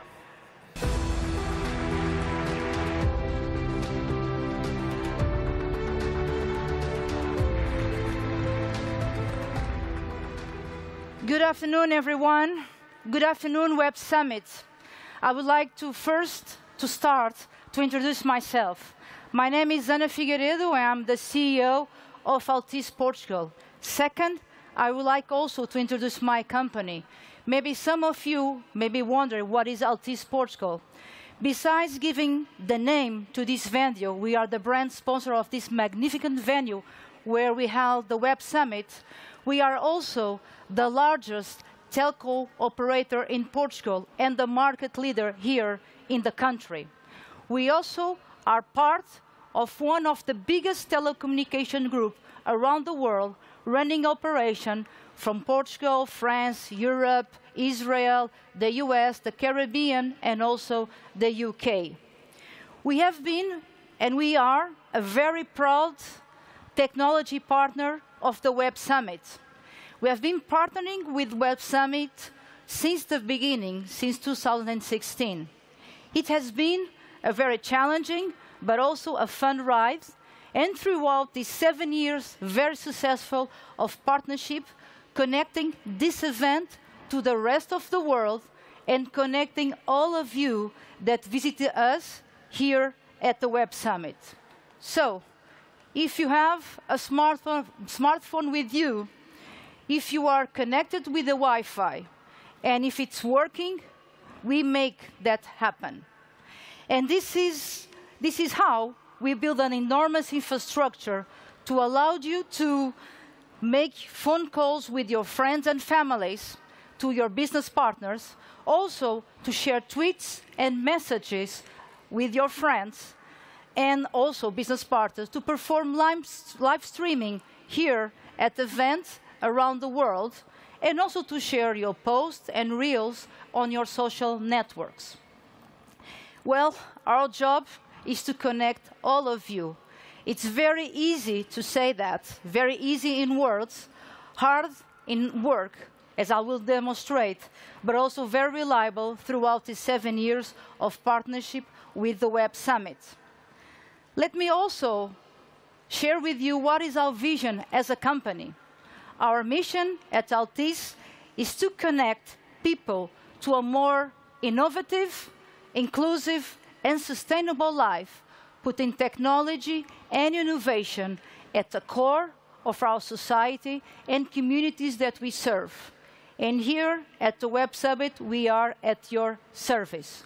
This is why it's been very successful, and we have been partnering with the Web Summit because our company values match perfectly also with the values and the purpose of the Web Summit. Let me share with you how we make it happen throughout these years and also these days. I have some impressive numbers that I believe that are very impressive to share with you.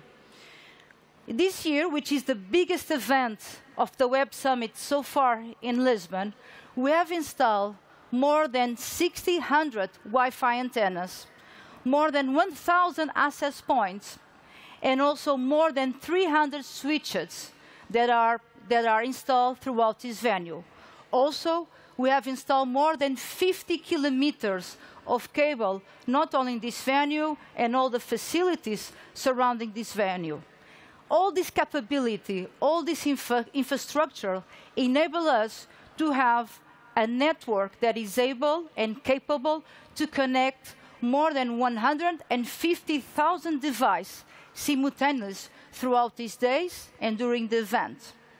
And also, on top of that, we have built, because security is key, as we all know, we've built a very highly reliable and secure network and infrastructure. And during these days and up to this morning, our networks generated more than 50 terabytes of traffic. Just to have a perspective, an idea, 50 terabytes of traffic, it's equivalent to 1 million movies in HD. So this is what has been trafficked throughout networks throughout these days. And we all believe that technology is crucial nowadays, and it's fundamental for our daily lives. But even more crucial and more fundamental, it's people. And people can be more, and we believe that are more crucial than technology. That is why I would like to pause here a minute and to extend my very, very thank you to the Altice teams that make this event possible. There are over more than 160 employees of Altice have been working for more than 3 months on the planning, on the implementation, on the rollout of the infrastructure, and on the monitoring of all the network. And only for that, we have built 2 war rooms that are redundant in space in order to keep this network up and running for all of you. Their hard work made this event possible. And this shows our expertise and also our know-how at Altice in this type of events. And that is why we are known and we are a global reference worldwide in terms of innovation and technology. We also are a very proud company and a very proud Portuguese affiliate here of Altice. And why? Because we developed technology made in Portugal for the rest of the world. Being ahead of our time is what drives us daily, constantly, every day. And also, it's a part of our DNA. And as the technology journalist Mike Butcher wrote a couple of days ago, Portugal is the new kid on the block in Europe. But we at Altice, we operate for more than 135 years, and we still feel that we are the e-kid also on the block here in Portugal. Our innovation hub that is called Altice Labs, located at the city of Aveiro, produces technology made in Portugal that is exported for more than 60 countries worldwide, and also it is used, our technology is used by over 300 million people around the globe. Maybe some of you use our technology and maybe you don't know. Portugal also has been for a long time and over more than 2 decades a tech K-space around the world. And at Altice, we are also not only an example of that, but also a promoter of that. We were the first company in the world, first operator to launch the first prepaid phone, democratizing the access to a mobile operator. Also, we were the first ones to launch the 2G, the 3G, the 4G networks, the first to do a video call on 5G, and last but not the least, we are also, in May, were the first operator that enabled the first breast cancer surgery in the world. So the 5G era began, but we at Altice, we are looking towards the future. And the future will bring new challenges, new opportunities, like the 6G, the quantum technology, or the metaverse. And we strongly believe that maybe the metaverse will be the next evolution phase in terms of social connection. Maybe next year we'll meet all of you at the metaverse here at the Web Summit. So, we are in Lisbon. The future is around us here in Lisbon, in Portugal. Our daily job at Altice is to assemble that future, but also to create that future. Here, in Lisbon, in Portugal, where the tech world meets Portugal. Thank you so much. It was a pleasure being here. See you next year at the Web Summit, connected through Altice. Thank you.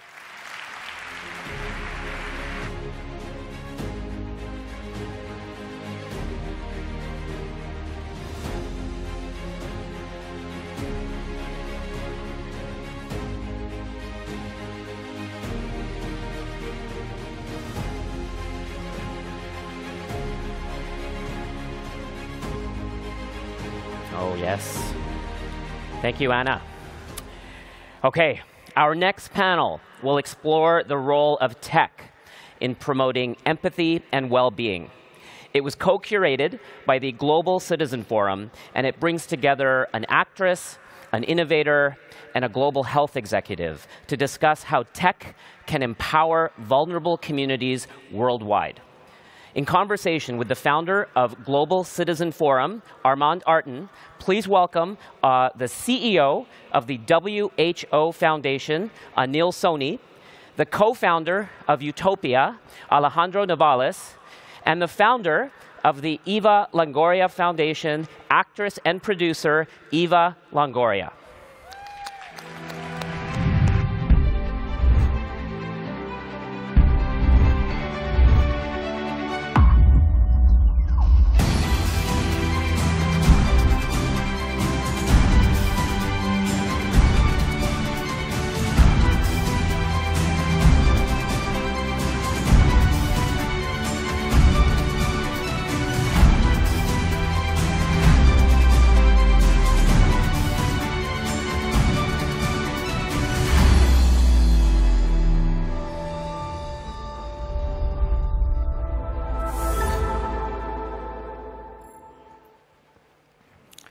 Hello. Dear guests, welcome to one of the last and most exciting panels of the Web Summit. I hope you enjoyed the last 3 days. I'm Armand Artin. Among other things, I'm the founder of the Global Citizen Forum, a Canadian think tank focused on empowering global citizenship through dialogue, action, and private-public partnership. We've been a knowledge partner of the Web Summit for many years, supporting initiatives that endorse digital innovation and empowering some of the most needed community around the world, the migrants. It's an honor today to host this panel with such a powerful team around me, old friends, new friends. And without further delays, let me start with introducing them. Let me start with the person that needs the least introduction of all, Eva Longoria.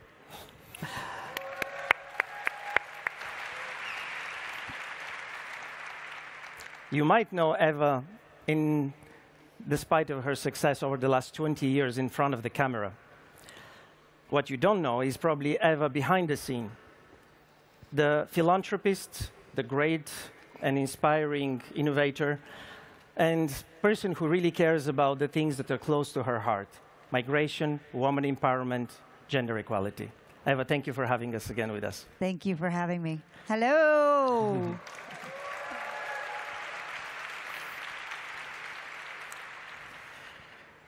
Sunil, a new friend. He's the CEO of the WHO Foundation. This is the funding arm of the World Health Organization, created amidst the COVID, have raised hundreds of millions of dollars to make sure that healthcare is available to those who need it the most. And my new last friend, Nino Alejandro Novales, who is the founder of Utopia. He's a philanthropist and innovator, trying to bridge profit with impact. Through his lenses, we'll discuss how the Web3 and the NFT can support philanthropy in today's world. So without further delay, let's start me ask with Eva. You're a superstar, millions of followers and admirers, powerful voice throughout the communities, a great platform through your foundation. What are the most impactful projects that you have engaged in supporting in the last years, and how technology has helped you support global citizenship in your work? Yes, well, I'm so happy to be here. Thank you so much for having me on this panel with these two smart people. I'm just a dumb actor, really. But I've always get very excited when these tech conferences talk about the role that philanthropy can play in it, because thank goodness for Web3 and the connection that it's creating, we can have a greater impact with philanthropy. That's my life's mission, that's my life's work. And so when I heard about NFTs and Web3 and blockchain, I immediately thought about how do we use this for good? More than a PFP and more than a really fun character on your profile. Like, how can we connect more people throughout the world, raise more funds, create more impact, and do it in a more transparent way? And so that's when I got interested in what Utopia was doing, what Nino does with Utopia.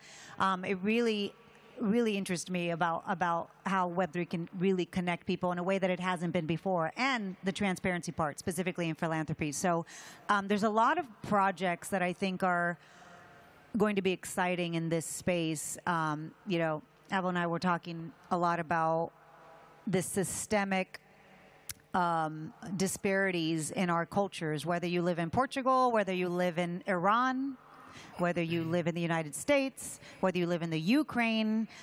What happens in the world affects all of us. And so we have to start thinking of ourselves as global citizens. We really have to understand we live in a global community.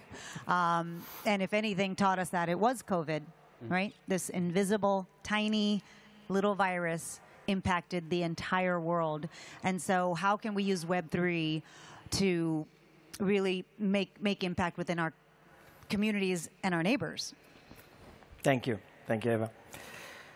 Anil, you have raised an unbelievable amount of money in a short period of time through your organization. And we are aware that the WHO Foundation is really focusing on technology projects and how those technologies can increase the reach of your organization to those who really need it the most. So can you share with us some of the most exciting projects you're working on right now? Yeah, sure. Well, one of the ways I'll do that is if you imagine a doctor or a healthcare provider coming to you, or you going to a provider, and they have a toolkit and they reach inside and say, what's the tool I can take out? Is it a medicine? Is it a stethoscope that is most influential in terms of providing healthcare today? I wonder what everyone thinks it is. The answer, amazingly, is the internet, is the information that is available through what you power. So the WHO and health organizations, they're producing evidence, they're producing medical science, but in order for that science to translate to impact, we need technology.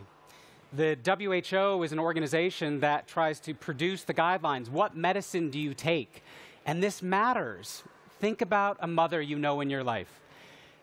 Maternal mortality, the biggest cause of it is postpartum hemorrhage. It turns out there's a medicine that if you give it immediately after a woman gives birth, the chance of a woman dying goes down 33%, and it costs $1 to administer. But how do you make sure that healthcare providers around the world know to use that medicine? And how do you ensure that people, when they're seeking health information online, aren't following information that's not true, misinformation. And so we're working with technology companies to do both of those things, to make sure that we can accelerate the pace at which new evidence translates to guidance for doctors and healthcare providers around the world, and also so that when you go to YouTube, when you go to Facebook, when you go to other social media platforms and say, hey, that monkeypox thing, if I kiss someone, can I get that? The answer, by the way, is no. But you don't necessarily know that. So we're working with social media platforms to make sure we can take the science and make it easily accessible to everyone in the world. Thank you. Thank you. Nino. NF3, W3, metaverse, I'm still trying to get my hands around, but in simple words, what your space can do for philanthropy today? What are the opportunities ahead of us? Well, I believe that we are in a time of evolution. That's what Web3 basically brings to all of us. And I think that the evolution resides in each of us as individuals, because we are the ones that are responsible to make the impact. So I would like to first cite one simple world from one of the partners that we have from the Chopraverse. Her name is Gabriela, that is from Voltaire. Everything is possible in the best of possible worlds, and that is the one I create. If we actually want to deep think about this sentence I just said, it's actually us the one. It's actually about community. It's actually making an impact, and it's actually making a change. So when you want to make a change and you want to emerge into that new world where it's actually connected to the one we live today, and it's our path to follow to always make sure it is connected and it keeps on growing that way, is when you reach that best version, inner version that makes you be ready to share it with the community. So when you share with the community, the most important about NFTs is being inclusive, right?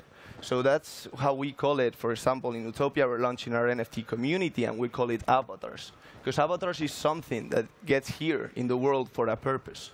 So when you find that purpose, is then when you can actually make it to become better of yourself and actually share it with the people that you have around you. So once you actually build a community, and I believe that's the path that many of the technologies, no matter if you're an emerging technology, even a company, a traditional company, whatever, you need to empower your community. And when you empower your community is when your values get transmitted to them. So when you actually transmit that values, like the ones we have, like the ones we have in our community of giving back and growing with that path, is when philanthropy arises. But I mean, philanthropy has always been around us. We just need to give back for what is given. And I believe that is the beautiful place of growing, and the way to transmit it is through a community which is inclusive, and that's why avatars was the way that we chose. No gender, no age, no nothing, right? Everybody can be whoever they want to be. The only thing that is important is the mission that they bring to the world, and that mission resides inside of them. Yeah, I want to add to that, because also what Utopia is doing is building this community and connecting the dots of like-minded people. So, you know, whenever you find your tribe, you find people who think like you. So imagine, you know, this philanthropic point of view multiplied in the world. Imagine all the good that can do. And I think that's probably one of the most beautiful things about Web3 or NFTs or anything. It is that community building. If you go into any of these Discord rooms, you feel this connectivity, whether it's because of an ape or because of a doodle or because of an owl, like whatever it is, there's just this sense of community that we all like the same thing. This is amazing. So imagine that lightning pole being philanthropy and giving back. That's what makes an impact. Thank you. Thank you, all of you. Tell us what creates the pathway to global citizenship, and what is the most pressing issues? How would you define even a global citizen today? Anil. Well, Eva mentioned this earlier. The COVID pandemic taught us this. To me, global citizenship depends on understanding that what happens in one part of the world affects you in another part of the world. A virus that shows up on one side of the world leads to you being stuck at home and being scared of your own health and the health of your family. Political and crisis and conflict in one part of the world is now leading to 70 million people, that's the size of France, being at risk of starvation across a dozen countries in the Horn of Africa and the Sahel. That's a lot of people who are experiencing the impact of something that's happening in another part of the world. Global citizenship means we are interdependent. And it comes back to the South African word, Ubuntu. I am because you are. And if we can embrace that, if we can understand that we're all connected, then by helping you, I'm helping me. I'm helping my mom. I'm helping my son. That's global citizenship. Well said. I would add to that exact same sentiment, which I said before. You know, in the United States, we have elections this week. The political landscape in the world right now is a little polarized, and so we just recently had a law rejected about women's rights in reproductive health, and this will affect women all over the world. The fact that we won't have a right to choose what to do with our bodies in the United States. This will affect women all over the world. If you see what's happening in Iran, we have to be the voices for those women in Iran, because what's happening there can easily happen anywhere else. And so I think, being at this summit and talking, I know the First Lady of the Ukraine was here. Like, this is important. It's important for us to connect with each other and be each other's voices for the crises that we're facing in our own communities, because it doesn't just happen in a silo. What's happening in the United States, what's happening all over the world, what's happening in Mexico, what just happens in Brazil, it affects everybody. And so thinking like that, we need everybody to think that way. I have to care that there's AIDS in Africa. Yeah. I really do. That will affect you. I have to care that women are being silenced in Iran. That will affect me. So I think, this connectivity in Web3 and using technology to be each other's voices is really important. And I think entrepreneurs like this, what you can do, what all of you can do is actually create transparency about that connectivity.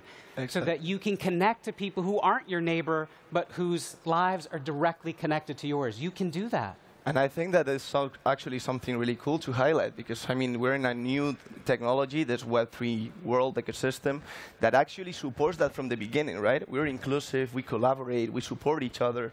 So we're actually looking forward to make that global citizenship happen, and we got the tools to make it, for example, the metaverse, that the infinite possibilities that this gives is actually able for everyone, and is going to be advancing more and more in our daily basis. Do you believe that there will be a nationality in the metaverse called global citizen? Can we become a passport of that country? The avatars will have a passport. Yeah, we never have enough. The avatars have their passport to Utopia, no? Any last words? We have, as you know, all great conversation has an end, but final comments for the audience so they can leave with the most impactful message back home. Well, I have nothing impactful to say, but I will say, we're probably preaching to the choir here. If y'all are here at a web summit in Lisbon, Portugal, you're already thinking globally. You're already doing what you're supposed to be doing. So what it's going to be is up to you to go back to your homes and multiply this message and use this technology and use this education that you're getting here at this web summit, the people you're meeting, the person to the right of you, the person to the left of you. There's so many like-minded geniuses in this room, in this summit, and so I just encourage you to go back and take this message, because I think collectively you guys get what it means to be global. You're here in a different country and experiencing speakers from all over the world. That's really cool. You know how many people don't do that? The majority of the world. So go back and be multipliers of good. And I'm just going to add to what Eva said by saying, make yourself a small promise. Sometimes we come to these events, I remember I've gone to political conferences, and it just feels like, how am I going to take on the world? How am I going to save the world? The way we do it is by taking a single step.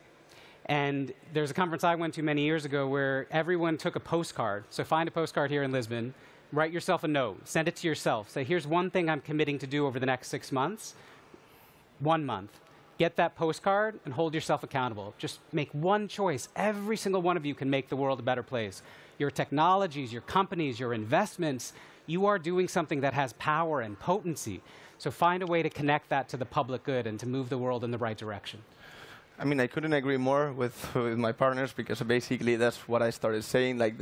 That change, that impact, it starts on each of you. No, so it's our mission. It's our duty to first make it ourselves. No, and if we make it, then we will be able to, all of us together, make it happen. No.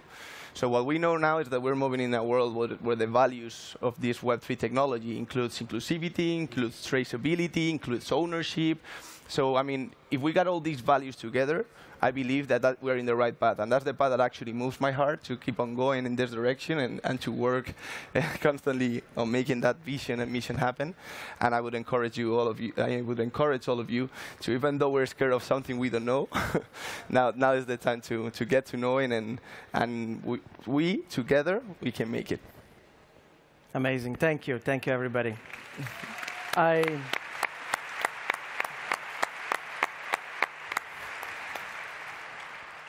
I personally believe in global citizenship because all of us on this stage and all of you in this room, we have one common thing.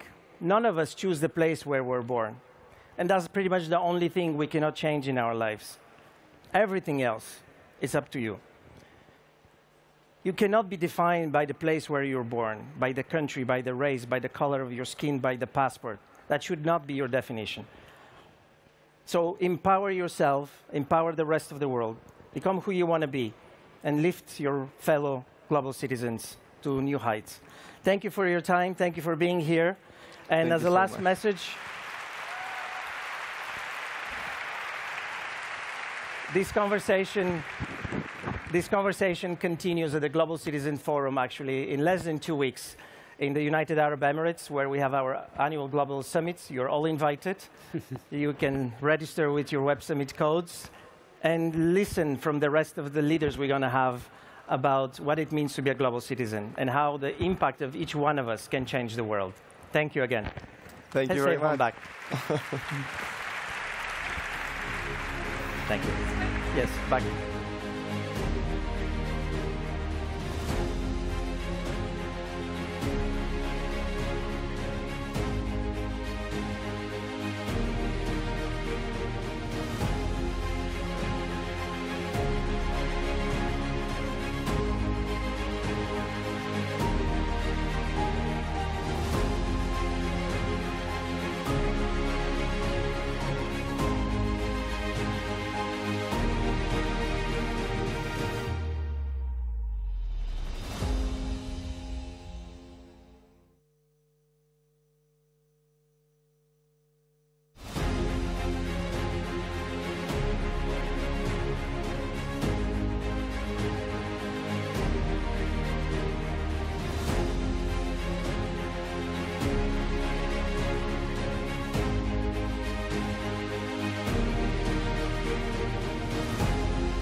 All right, look at this, full house, guys. Very exciting.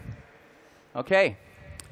Hello, everyone. Welcome to the winner's announcement for Pitch partnership with Siemens.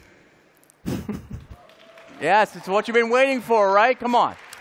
All right, joining me on stage to announce the winner is Bettina Roderman, Head of Strategic Marketing at Siemens.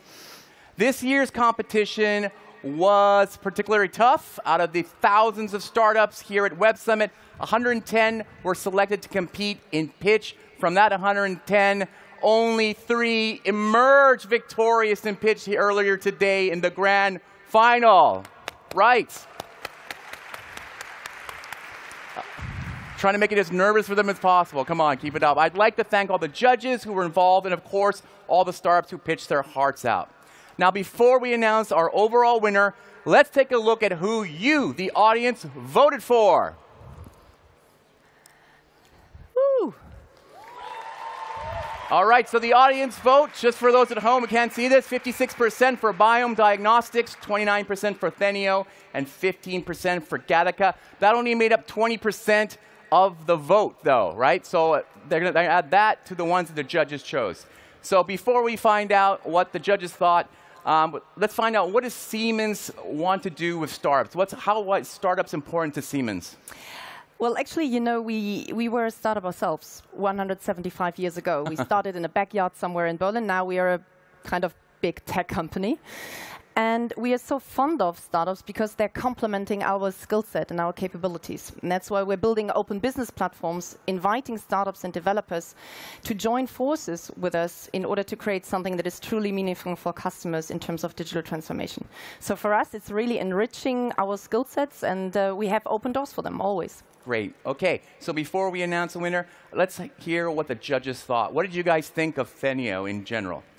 Well, first of all, it was just really respect to all three of you. You really had powerful presentation and pitches, and it was a hot discussion we had in the back. So Theneo for us was really a good go-to-market, very structured, already have you scale in the first month of your presence on the market. And also we see a huge scaling potential, not only for developers, but maybe in the future also for citizen developers, people like you and me that are not working with APIs every day. And so we saw a huge potential in Theneo. OK, great. Yes, applause. Very good. All right, and what did you think of Biome Diagnostics? Yeah. Biome, so as we have seen by the poll, we totally understand that this is something super meaningful. It can save lives, or it can enrich lives for the better. So we saw that the purpose behind was very, very strong. And we also saw that there is scaling potential. Yeah. At the same time, we just looked at what is the risk behind, how much do you really can scale into the markets. But it was definitely something with a huge purpose behind. Great. Great, congratulations, Biome, congratulations. Yes. And finally, what did you think of Gattaca? Yeah, Gattaca also, I mean, who of us wants to be hacked? If you have experienced that once in your lifetime, it's definitely not a good experience. That's why we see it super meaningful. It needs to come as we are getting more and more under cyber attacks, every one of us. So also very purposeful a topic that we see. And still there is a lot to do in your go-to-market and scaling up. Fantastic. All right, that's another round of applause for all three. They're all winners. They did a great job. It's amazing. OK, here we go. Why don't you hold hands together? This is it. Let's dim the lights. Here we go. OK, Bettina, who did you pick to be the winner of Pitch 2022? Who? Who did you say? There's no name on it. Oh. Kidding. Whoa. This year, as the winner of this pitch competition, we picked Theneo. Congratulations. This is yours. Congratulations. Well done. It's all yours.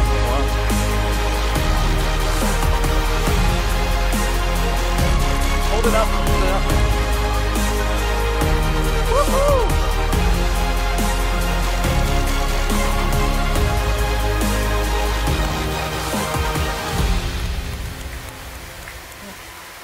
Okay, so, oh, hold on, I'm gonna wait for this to finish.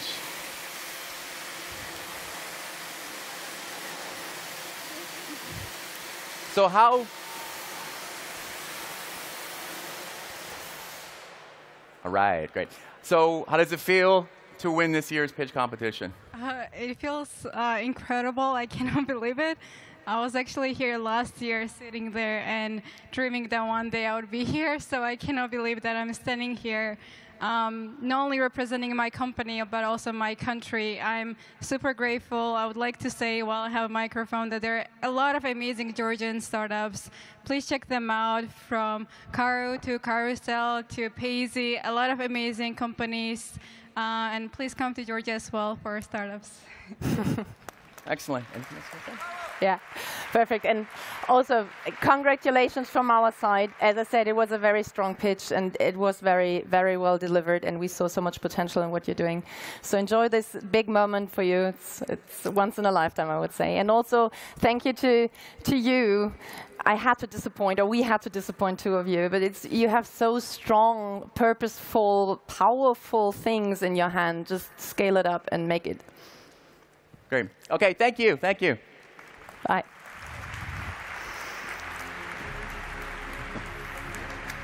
OK, let's go.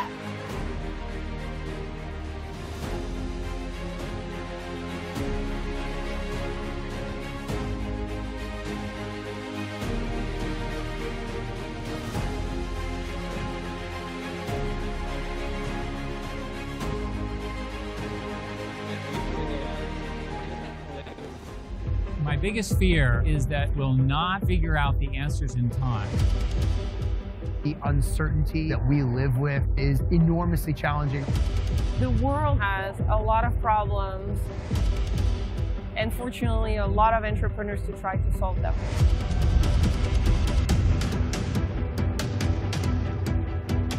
The 5,000 people are coming from different countries, from different walks of life. That is the beginning of the change that we need.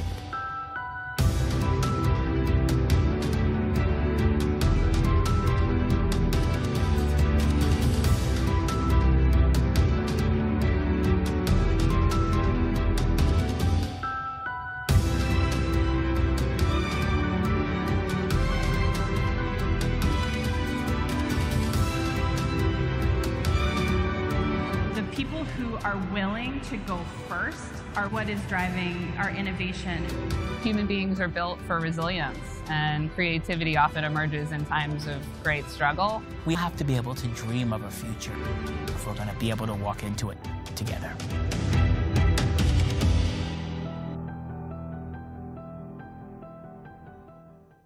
Okay, that was awesome. I can't believe I wasn't out here for that. Okay. Are we going to exit the internet and enter the metaverse? Or will the two just exist side by side in a more immersive, symbiotic, and 3D experiential type of way? Well, Meta's head of product, Naomi Gleit, is going to discuss what the future has in store for us now in conversation with Fast Company's Harry McCracken.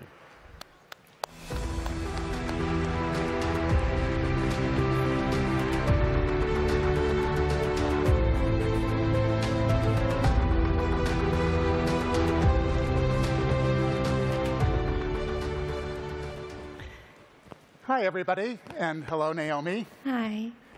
Thanks for joining us. We are here today to talk mostly about the future, but it might make sense to start with a little history, and specifically your history. Tell us when and how you came to join this company. So I've been at Meta for almost 17 years. I, like you, am interested in the history of technology. I studied science, technology, and society at Stanford. When I graduated, I wanted to work at Meta, Facebook at the time, and I actually interviewed to be Sean Parker's personal assistant, and sort of the rest is history. And it worked out rather well, but to fast forward to 2022, what are you working on today? I am the head of product. It means I'm responsible for the product management community at Meta. Specifically, I'm focused on building solutions that work across our family of apps, Facebook, Instagram, Messenger, and WhatsApp, and also our new Reality Lab devices. One of the fundamental things about the metaverse is it's still in the process of being invented, which means that everybody can have their own definition and nobody's right or wrong. But can you give us, at a high level, what Meta's definition of the metaverse is? Yeah, I like to define the metaverse as the future of the internet if we experience the internet today in 2 dimensions, when we look at it from our phone or our computer. In the future, I think we'll experience the internet in 3 dimensions and be in it, accessing it from VR headsets or AR glasses. And it might be helpful just to back up quickly and define some of these terms. I would say VR, virtual reality, is being fully immersed or having a sense of presence in a virtual world. Augmented reality is about adding to your physical world by projecting images or digital objects onto it. And then mixed reality, which is actually demonstrated in our new Quest Pro device, is about blending both the physical and virtual world. I think a lot of people think that the metaverse is about gaming. I'm definitely not a huge gamer. I don't know if you are, although I do like Beat Saber. And one thing that I've been doing a lot in VR is actually just watching movies with my family. My cousin, Jonathan, actually works at Meta as well. He works on the Quest team, and he's a film producer, and he makes films for virtual reality. And Actually, last week we were just watching a nature documentary series called Kingdom of Plants, which is a nature guided by David Attenborough. I love these kinds of experiences, and it's really cool because instead of watching it on your TV, you can be in the Royal Botanical Gardens with David Attenborough as your guide, and he's explaining how to touch a Venus flytrap. So Meta is making a historic investment of billions of dollars a year in building the metaverse, enough that there are some people who say this is too big a bet on this idea. And it's not really a secret that there are some people who don't think the metaverse sounds exciting. They think it sounds grim and dystopian. And in some cases, this part they don't like is specifically the fact that Meta is involved. Is there anything you can say to these people to help get them a little bit more interested, or at least think it's a bet worth making? So I would first say I think there's a common misconception that the metaverse is going to replace being together in person. Nothing is going to replace being together in person. I think if we learned anything from the past few years, it's that sometimes you can't be together. Actually, I was talking about John and watching his movies in VR. My dad and I take an annual trip with John and his dad, who's my uncle. And we weren't able to do that. That's why we ended up watching these movies in virtual reality together, and we could watch David Attenborough, or he made another film called The Soloist about the rock climber Alex Honnold. These are all experiences that are about making the time you do spend online even better. The other thing I would say is this is a big bet. I think it's important that we make big bets and take risks in order to innovate. Harry, you know this. You've been covering tech for a really long time, but technology is always evolving, and so we're building for the social technology of today, but we also need to build for the future of that technology, which we believe is the metaverse.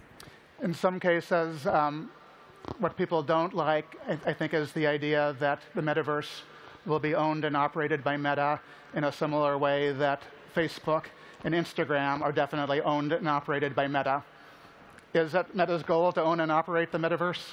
No, Meta will not own the metaverse. I think no one company can own the metaverse in the same way that no one company owns the internet. You don't have the Apple internet and the Microsoft internet. And if we think of the metaverse as the future of the internet, there are so many companies, to your point, investing a lot in building out the metaverse. I think that's really important, that it becomes something that's open, that is interoperable.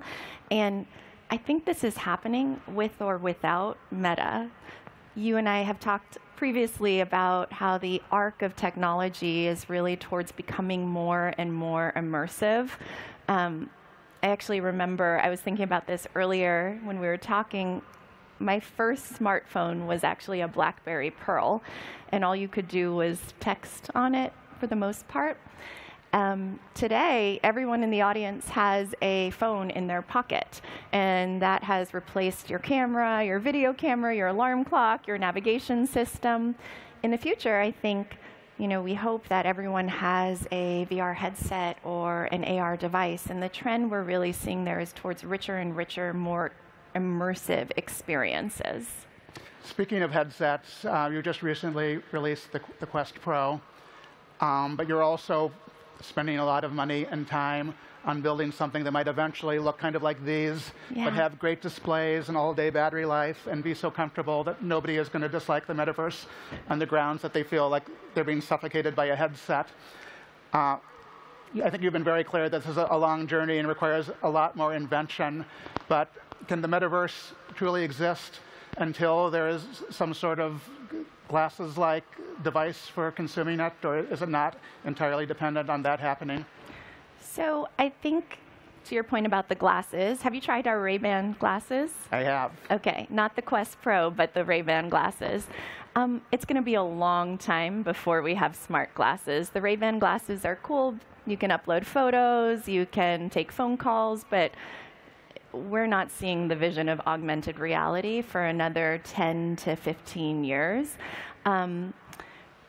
I think we're already seeing glimpses of the potential of virtual reality today. So I mentioned during COVID, I think like many of you guys, I was on a lot of Zoom calls. Zoom is two-dimensional.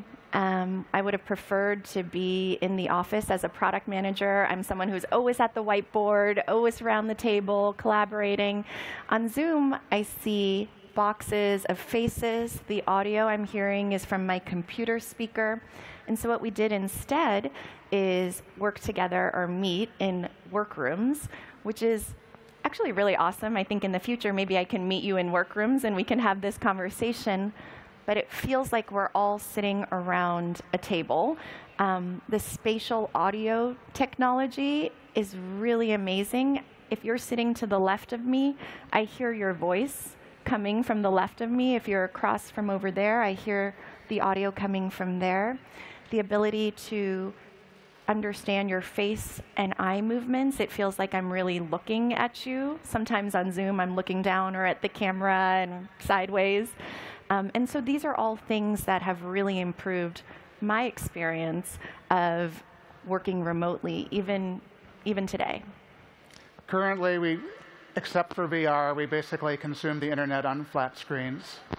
I know you are doing some things within VR to bring flat screens in there, but do you expect flat screens to go away at some point, even if it might be 10 or 15 years from now, or will they coexist with more immersive experiences?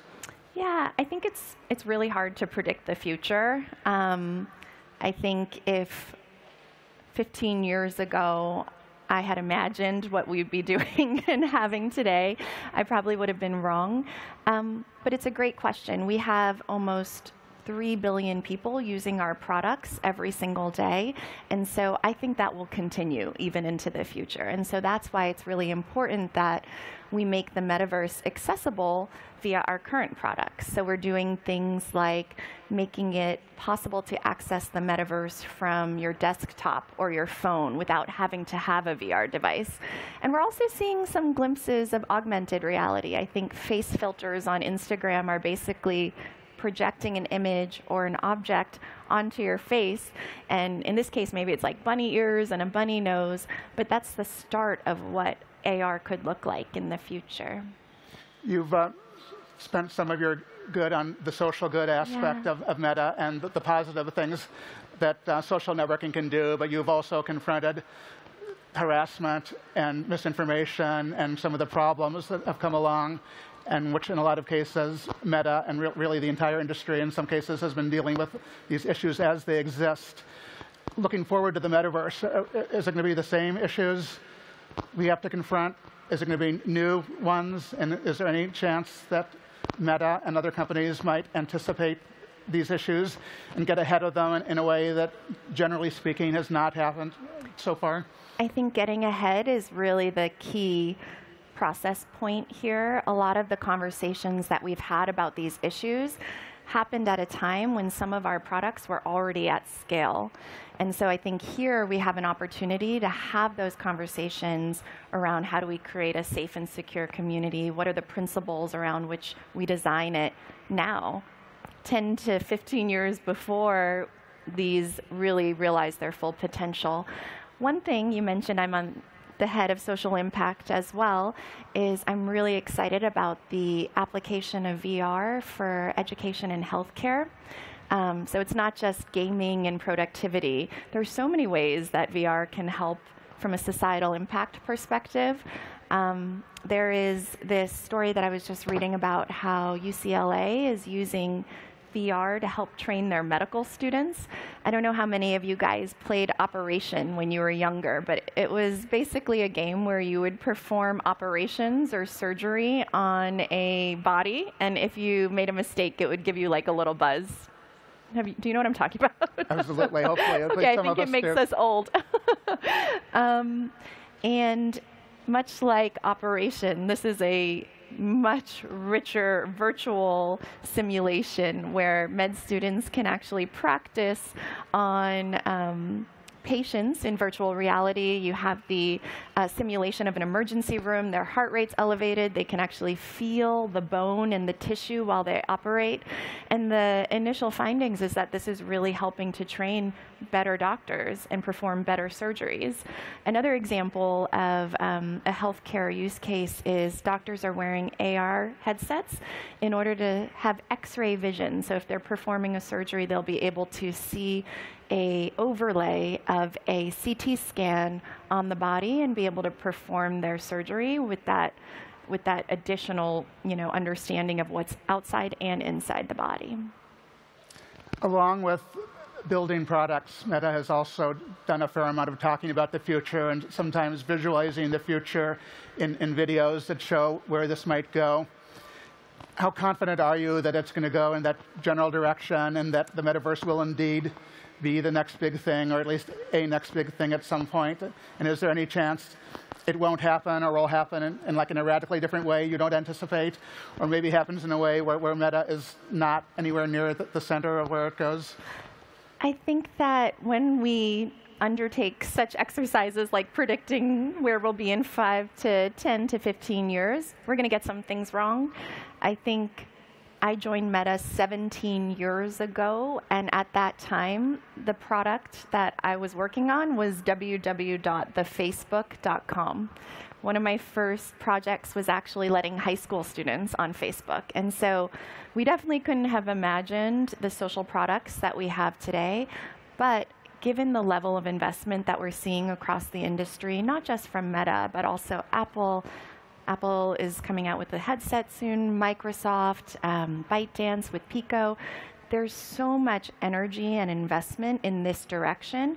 Obviously, some things are going to work, some things are not going to work. Surprises, lack of surprises, but I think that the overall direction is definitely towards more immersive. Well, I'm expecting lots of surprises, and hopefully we'll get to continue this conversation as it becomes a little bit more clear where this is all going. But for now, thank you so much for taking the time, Naomi. We really appreciate it. Thank you, Harry. Thank you, guys.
Please welcome to the stage founder and CEO of Web Summit, Paddy Cosgrave.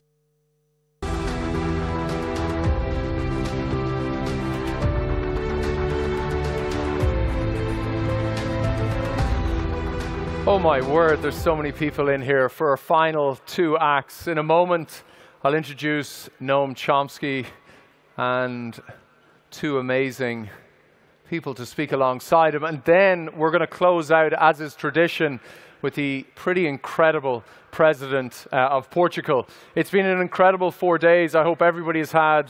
Have you had a good time? It's been remarkable. The father of modern linguistics, Noam Chomsky, joins scientist, author, and entrepreneur Gary Marcus for a wide-ranging discussion on why the myths surrounding artificial intelligence are so dangerous and why we should not rely on AI to save us all. Please welcome to the stage Noam Chomsky and Gary Marcus of Robust.ai in conversation with Jeremy Kahn from Fortune.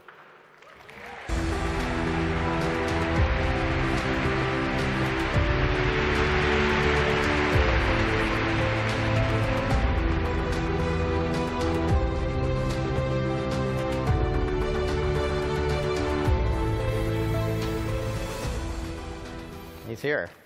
Oh. Hi, Noam. Thanks for joining us. And Gary, thanks for joining us. A lot of people think we're living in a golden age of AI. There's a lot of hype around generative AI, these systems like DALL-E and Stable Diffusion that can create amazing images just from text prompts. There's also a lot of discussion about GPT-3, a system created by OpenAI, that can create long passages of coherent text, again, just from a small human-written prompt. A lot of people are very excited about where this technology is going. But no, my understanding is that you are not, that you are actually disappointed in where we are with this technology. Why is that? Oh, I don't know if he can hear us. There we go. Yeah, I am, indeed, yes.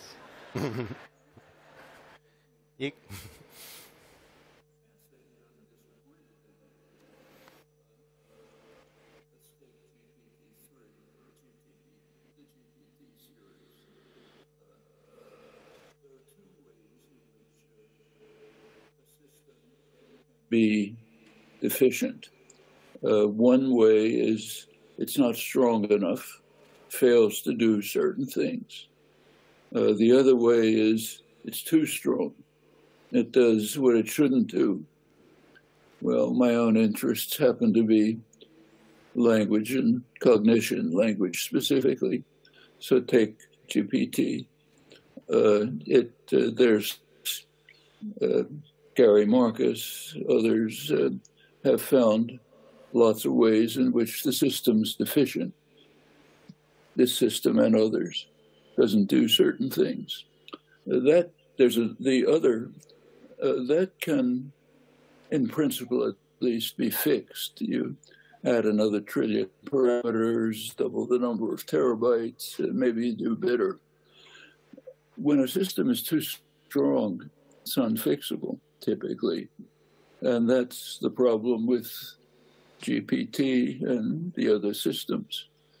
So if you give a database to the GPT system, which happens to be from an impossible language, one that violates the rules of language, it'll do just as well, often better, because the rules can be simpler.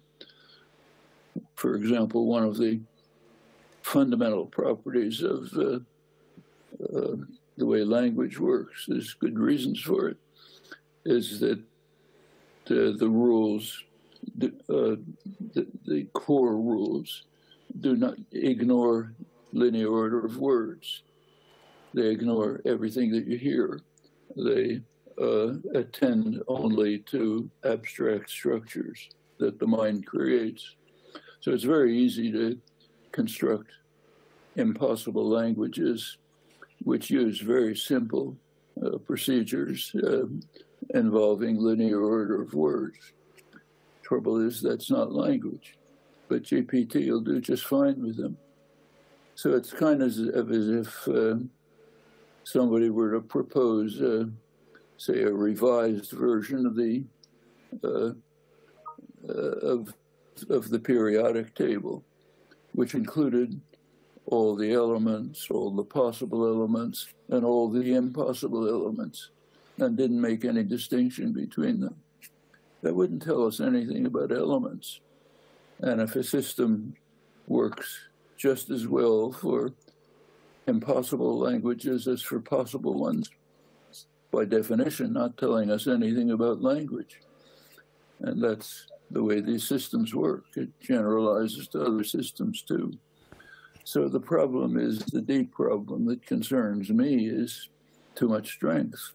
I don't see any conceivable way to remedy that. Interesting. Gary, you've examined how some of these systems fail. Can you talk a little bit about what those sort of modes of failure are that you've discovered? Sure. And usually also, Noam and I have had this interchange over the last few months where he tells me that I'm too nice when I'm negative about AI. In this case, there's a certain way in which I thought he was too nice. So he said that in the ways in which these systems are too weak, just adding more parameters, maybe that will help. And there I actually take a darker view maybe than Noam does. Some examples of the kinds of problems these systems have are DALL-E. If you tell it to draw a blue cube on top of a red cube, it might just give you a red cube on top of a blue cube. So one of the most basic things about language is that we put together meanings from the orders of words. This is an idea that goes back to Frege and even further. These systems don't understand the relation between the orders of words and their underlying meanings. Another version of this system, you say something like, draw a picture of a man chasing a woman, or draw a picture of a woman chasing a man, and the system is basically a chance. It really can't tell the difference. And it's not clear that just adding in more of the same, what people call scaling today, is actually going to help. I think that there's something fundamental missing from the systems, which is an understanding of the world, how objects work, what objects it's describing. There was another article that just came out on theory of mind and whether these systems can understand what you believe about other people. And there was failure on those kinds of things. There's failure on a system to understand something like, if I want some grapes, or sorry, I ask you if you have something, did you touch this glass? I can't remember the exact example. And you say, well, I had gloves on, so my finger, implying your fingerprints aren't there, Right. and the system doesn't understand it. That was another benchmark that came out this week. So when DALL-E came out, Sam Altman of OpenAI said, AGI is going to be wild. Artificial general intelligence is going to be here, and implied that these systems are close to artificial intelligence. And scientists like me weren't given access. And in the last couple of months, we've been given access, and these things fall apart left and right. So yes, they can draw pretty pictures, but no, they really have a very shallow understanding of language. And then to Noam's point, if they have a shallow understanding of language, they're not really helping with the question that Noam has worked on all his career, which is, why is human language the way that it is? And what he's saying is, these systems could learn computer languages or languages that aren't like humans. They could learn anything. They don't do any of it perfectly, and they don't really tell much about why we're the special creatures that we are. Interesting. Noam, I know you've sort of said that these systems are maybe good engineering, but not very good science at all. Can you explain what you meant by that, and why you think the science here isn't really valid? Well, let's take engineering achievements. So I happen to be hard of hearing, so I can't hear most of what you're saying. I'm reading live transcription, captions. It's pretty helpful. I'm all in favor of it. It's achieved by brute force, no scientific interest, but it's fine. I'm happy with it. I'm happy with a snowplow that clears the streets, so you don't have to do it by hand. I don't see anything, I have no criticism of that. I think it's great. Sometimes engineering achievements can contribute to science. So a telescope, for example, allowed Galileo to discover things he couldn't have discovered without it. Well, that's fine. There are apparently some engineering achievements with the deep learning approaches that have been like a telescope. So they've apparently produced some helpful results with regard to protein folding, massive computation beyond hand computation. So that's good. But science is a different concern. You're trying to understand what the world is like, not how can I make something useful. Nothing wrong with making useful things. But the project of trying to understand what the world is like is different. So turning to Gary's point, I'm perfectly willing to concede that I've been too nice in thinking that if you add 1,000 parameters, maybe you'll get somewhere, maybe you won't. But my concern is different. If the system doesn't distinguish what's the actual world from non-actual world, it's not telling us anything. Just as in the case of the souped-up periodic table, the GPT systems and others like them can find superficial regularities in astronomical amounts of data and produce something that looks more or less like what their data was. But it can do exactly the same thing, even better often, with data that violates all the principles of language and cognition. So therefore, it's telling us nothing about them. You might ask whether it's making an engineering contribution. Actually, in this case, I don't really see any.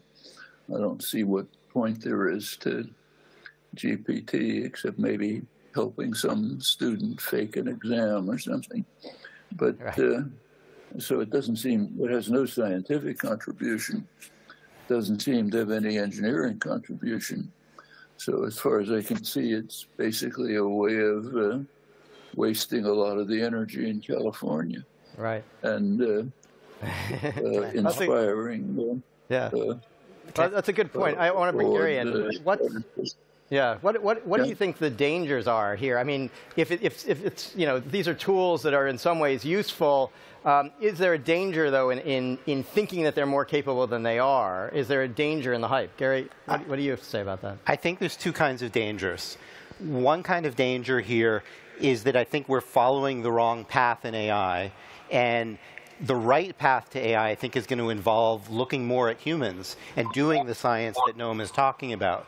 And so we're in this moment where we're at a local maximum. We have something that looks good, but isn't really as deep as we need it. And it's sucking the oxygen away from the field of cognitive science, looking at how humans understand language, how humans understand the world, because it's so much fun to play with these toys. And it's fine for people to play with the toys, but it takes away a lot of the energy. You know, young graduate students, if they have a choice between going into linguistics or a choice between working on GPT-3 and getting paid a lot of money, they're probably going to work on GPT-3.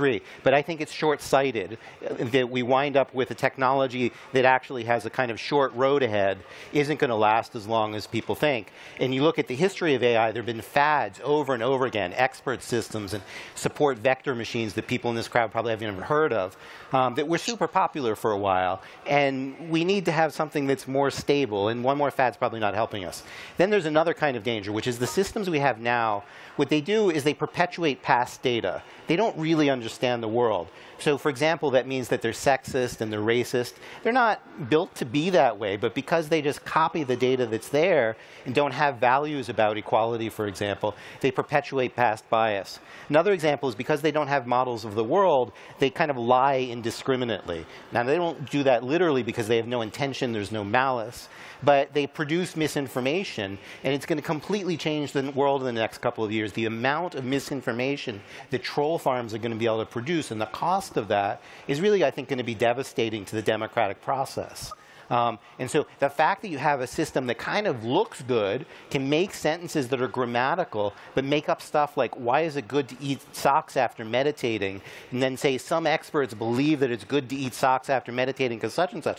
It all sounds plausible. You read it on a website when you're like falling asleep and you believe it. Well, now you can do this at scale. You can get your own custom version of GPT-3 for less than $500,000. So if you're a troll farm, that's a great investment, but it's terrible for society. So there's some specific dangers around it. Then there are lesser dangers, like a lot of people spent a lot of money on driverless cars, and it doesn't really look like it's working out. Like, maybe it'll happen in 20 years, but we're not going to have routine level 5 self-driving where you can type in a destination and go anywhere the way Musk has been promising it for 6 or 7 years. That's just not going to happen. There's been $100 billion put into that industry, and the money is wasted. I'm more concerned by the threat to the democracy than investors wasting their money, but it is another kind of side product of all of this. Is there a danger also in sort of not understanding modes of failure? I mean, some of those things you've discovered recently when you have had access to these systems about the way in which they do not understand language. Is there a danger in sort of believing the hype and thinking these things are more capable than they actually are? Well, I actually have a prediction. I think it comes out tomorrow in Wired for the year 2023. I predict that it's going to be the first year in which there's a death attributable to one of these systems, either because it tells somebody to commit suicide or somebody falls in love with one of these systems, but the system doesn't actually love them back, and they abandon it, or because it tells them to, you know, mix Clorox with Drano and they drink it all. So people trust these things because they appear plausible, but it's kind of like a magic trick. what they're really doing, we haven't said this, is basically a version of autocomplete. Like in your phone, you predict the next word. GPT is really just autocomplete on steroids, but it gives this illusion that it's more than that. And if people get sucked in, then they can take bad advice from these systems. And I think we will see a lot of that next year as these things become widely distributed and cheap. Interesting. Noam, I know you said you don't think there's been much contribution here. Do you think there's been sort of any contribution from these large language models to the actual understanding of linguistics, which is what you've devoted your career to? I can't think of one single thing. I mean, I can give you an example of the kind of stuff that comes out. Just a couple of days ago, I don't follow the literature on this closely. I'm not like Gary. But a friend sent me an article from something called, I think, the Federation of Associations of Behavioral and Computer Science or something like that. It was a study, a massive study, in which the guy was published in their journal. He had all of Reddit and a ton of other things in his database, all kind of supercomputers, and studying what you can learn about frequency of words and how important this would be for language understanding. And they gave one example that was really the chief achievement. They discovered that the word occasion is used much more frequently than the word molecule. And the reason they explained is because it's used in many domains, whereas molecules only used in a few domains. Who would have guessed it? That kind of contribution that comes out. If there's anything else, I've missed it. Interesting. I mean, these things can be useful. Like I say, basically what lies behind the live transcription that I'm using. So, again, I don't have anything against snowplows. Happy to have them around. But they shouldn't mislead people, which indicating it for Gary's reasons and others, that they're making some kind of contribution to science. They're not. They're not helping us understand the world, and they can't, in principle, because they're too strong irremediably.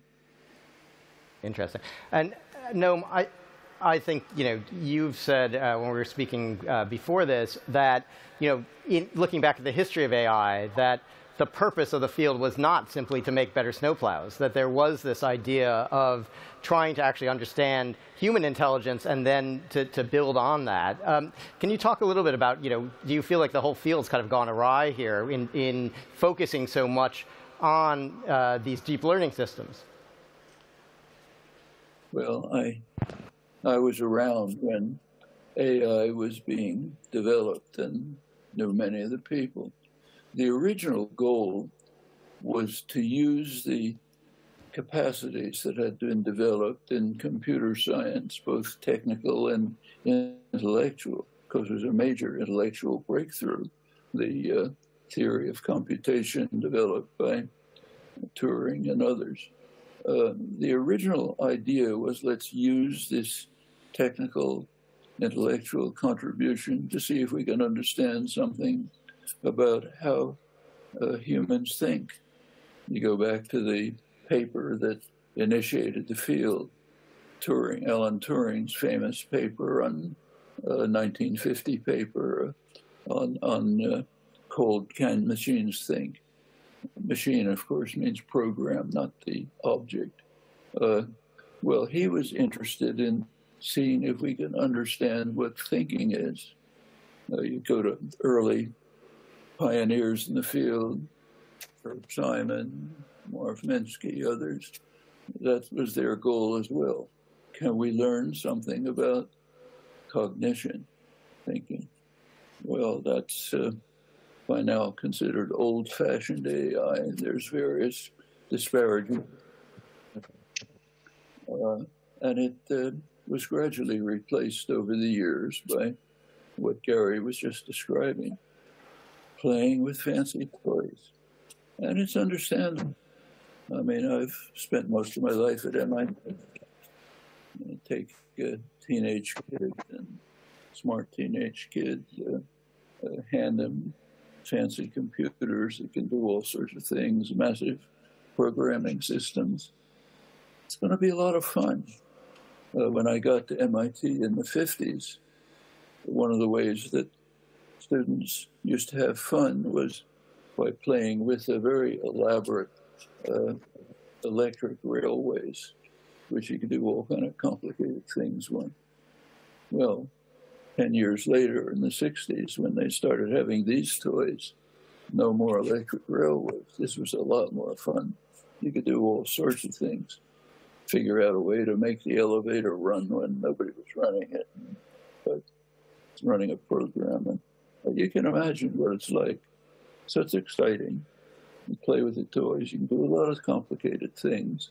It does get intellectually interesting when you work into how the programming works, how the statistical analysis works, and so on. It's just not going anywhere.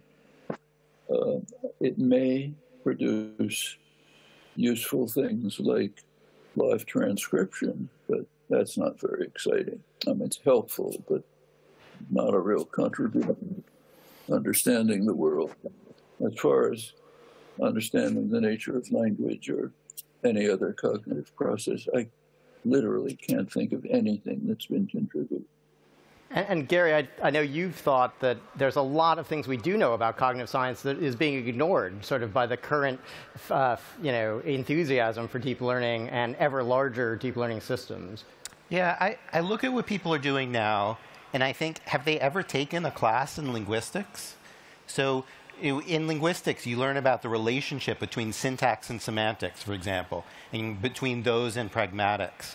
And if you build a language production system, for example, in the classic way, you start with a meaning that you want to express, and you translate that into words. Or in language comprehension, you start with a sentence that you want to understand, and you translate that into a meaning.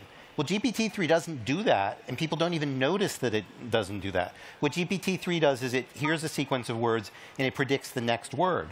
But let's say you want to talk to a user, and you know what you want to say. Well, GPT is like a wild bucking bronco. It's very powerful. It might produce something grammatically interesting, but whether it winds up giving you what you want is an entirely different matter. And if you want to extract from it a model of the world, it doesn't really do that. So there's this paper called Palm Saycan, I think, by Google, where they put GPT-3 in a robot. And it works like 3/4 of the time, and it's amazing. But 1/4 of the time, it doesn't work. Now, imagine that you want to put your grandpa in bed, and you want to tell the robot to do that. And 3/4 of the time, it does that. And 1/4 of the time, it drops your grandpa. Like, this is not good. Yeah. We don't want any dropped grandpas around. So, you know, cognitive science tells us that we want, for example, it's just a basic thing, but you want to map a meaning onto a sentence or the other way around. And people are like, I've got all this data, I don't need to do that. Well, no, you really do still need to do that. Another example is we have lots of knowledge. You know, you go to college and read books, or when you're 5, you read books. You absorb verbal, symbolic knowledge from the world. And there's this funny politics that goes back 50 years about using neural networks versus a knowledge-based approach. It turns out the knowledge-based approach has some value, but it had some trouble, 30 years ago. So now we're doing all this stuff without knowledge, which means like you have all the knowledge in Wikipedia, and nobody really knows how to put it into these systems. And because they're statistical mimics, you ask a question like, who's the president of the United States? And they might say Donald Trump, because in their data set, there are more examples of Donald Trump than Joe Biden.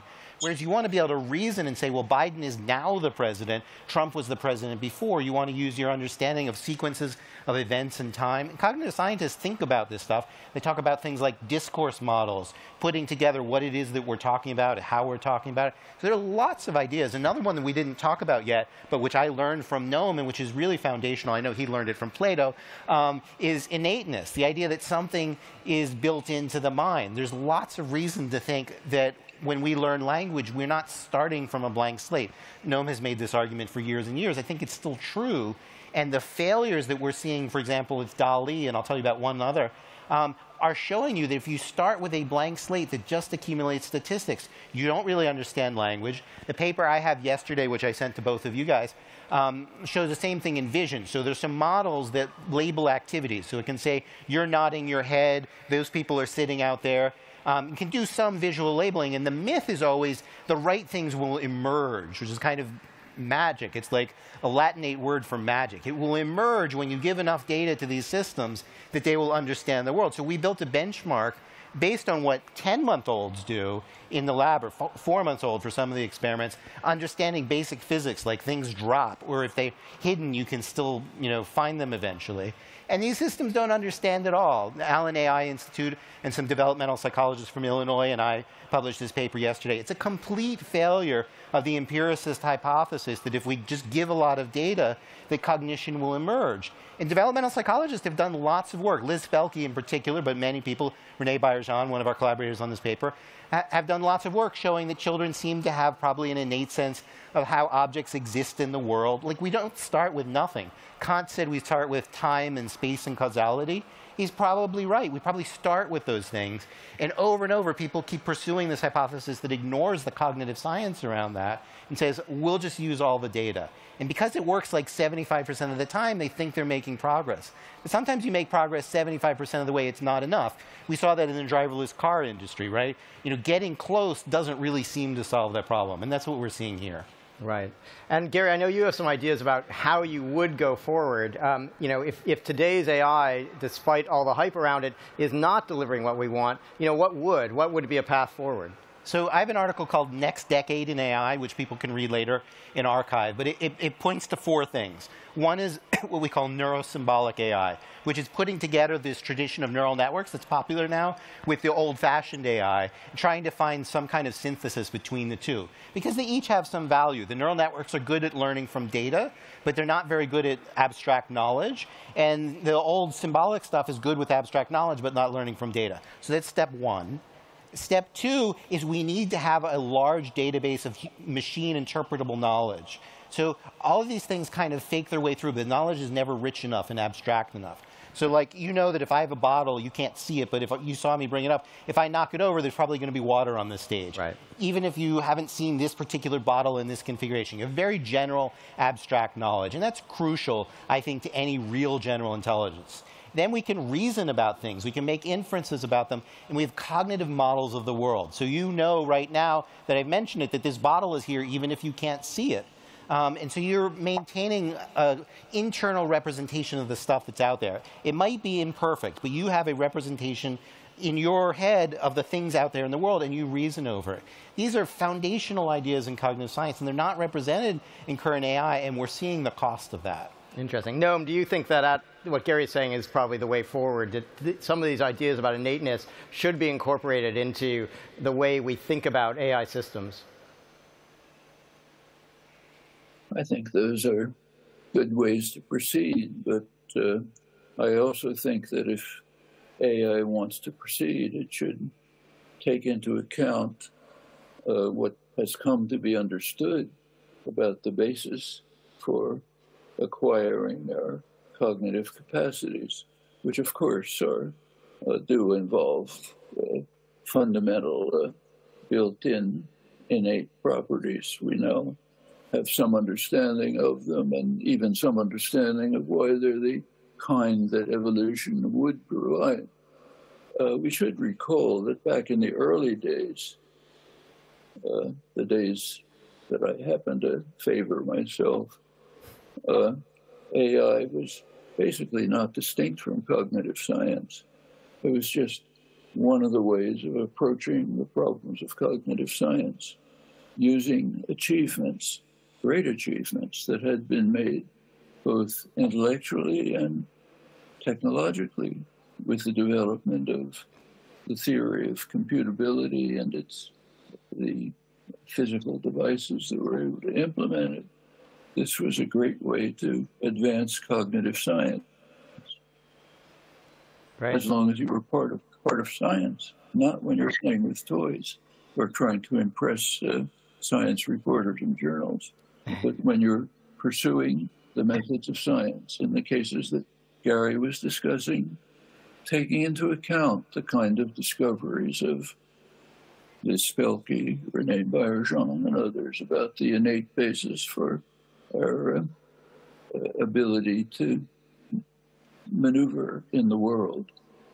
If you're working on language and thought, which are virtually indistinguishable, then you look at what has been discovered about the innate basis for the acquisition of language on the basis of virtually no evidence, as has been shown by now in experimental work, a lot of it by the late Harry Gleit and others, which show that a child just acquires language the way it walks. You know, it's just sitting there waiting to be triggered by some stimulation, and it all comes out. Well, you want to study introducing such understanding into the methods of AI could lead to carrying forward the earlier programs, which I thought were on the right track, of using the achievements of intellectual achievements, technological achievements, as a way of carrying cognitive science forward in its effort to understand what the world is like, in this case, what our minds are like. Great. Well, we're out of time, but I want to thank Noam Chomsky and Gary Marcus for coming here and debunking a bit of the hype around today's AI, and also pointing forward to some ways we might be able to take the technology forward. Thank you very much, and thank you for listening.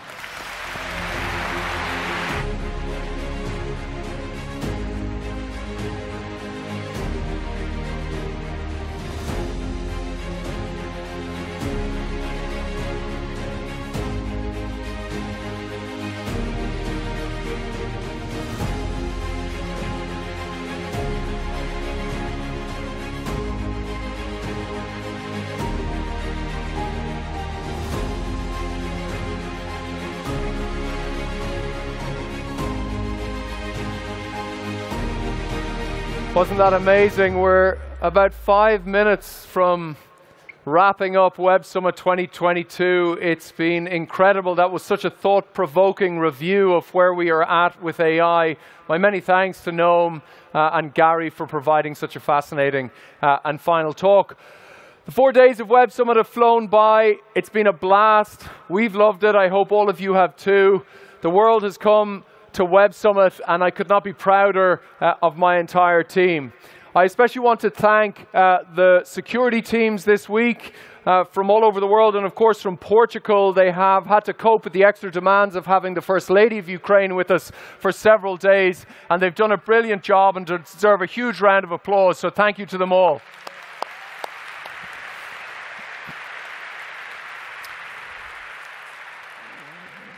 We were also joined by volunteers from more than 40 countries around the world, some of whom have been joining us for more than 5 years in Portugal. Some are professors in universities on the other side of the world. Some are PhD students from South America, others from North America. I'd like you to put your hands together for all of our wonderful volunteers.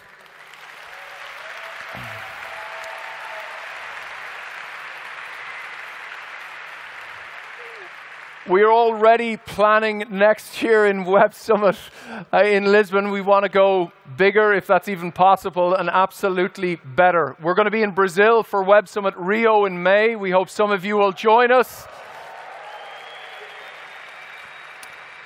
And we'll also be in Toronto in June for a collision event. Are there any Canadians in here? The Canadians are far too polite and far too quiet. They're frankly a little bit boring sometimes. So right now, I want to thank each and every one of you for coming to Web Summit. Thank you so, so much for making this year. Web Summit is truly back after 2 very, very tough years. Which brings me to our final speaker. You know who it is. We can't close Web Summit without him. Please welcome on the stage the President of Portugal.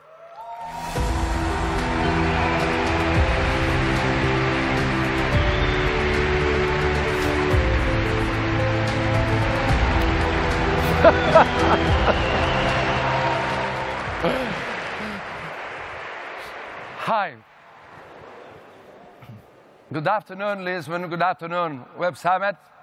Here we are, 7 years. Congratulations, Freddy. You are the best. He's the best. Please, your applauses. He's the best.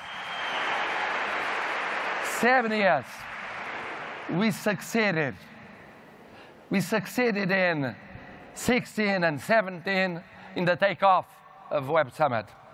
We succeeded in 18 and 19 fighting against the denial of climate change. You remember those times, the negationism of climate change. And then we succeeded in 2021 overcoming the pandemic. So many people said, you are not resisting. We resisted. Here we are. And now we are in the middle of a war, and we are succeeding. 75,000 people, 42% of women, people coming from all over the world.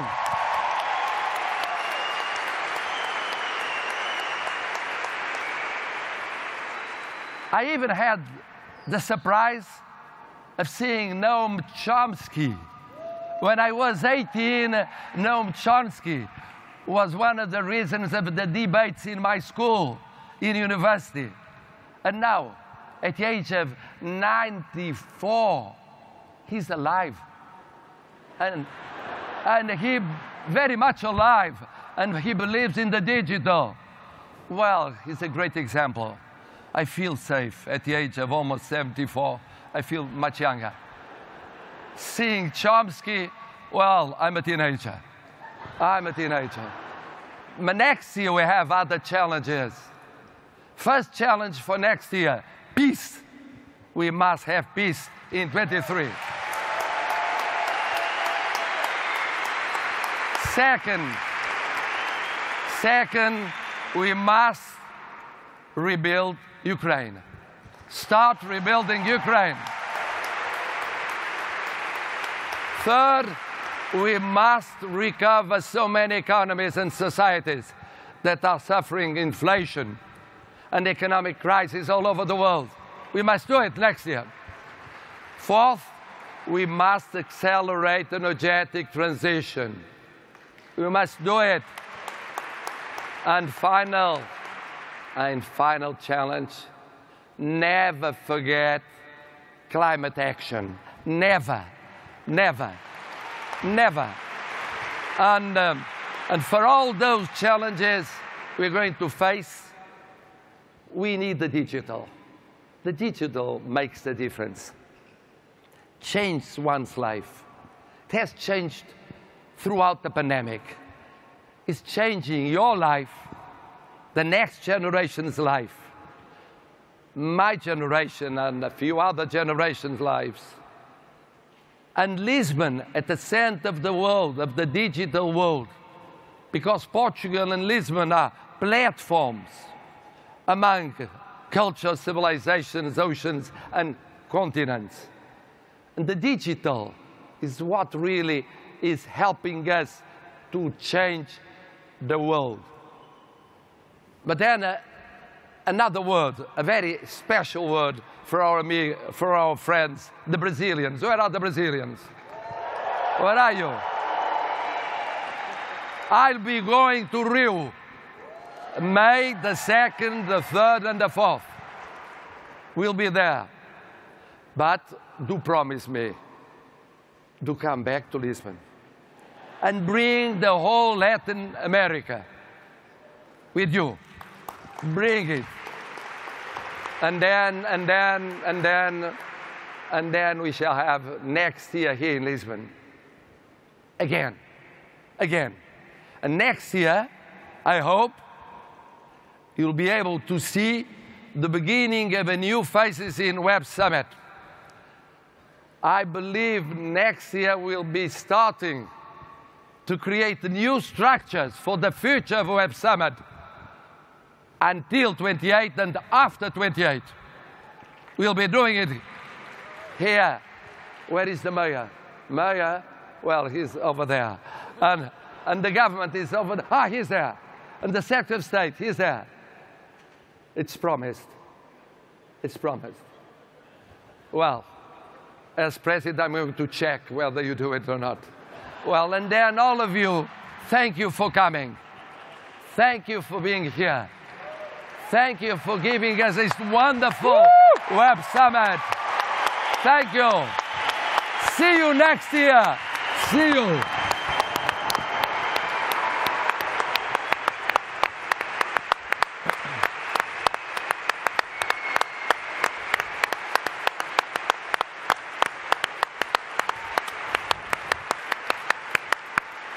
It's done. It's done. Thank you, Mr. President. Thank you, Lisbon. Thank you, Portugal. And thank you to all of you. See you in 2023. Good night.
We can step into a new story. The status quo does not have to win.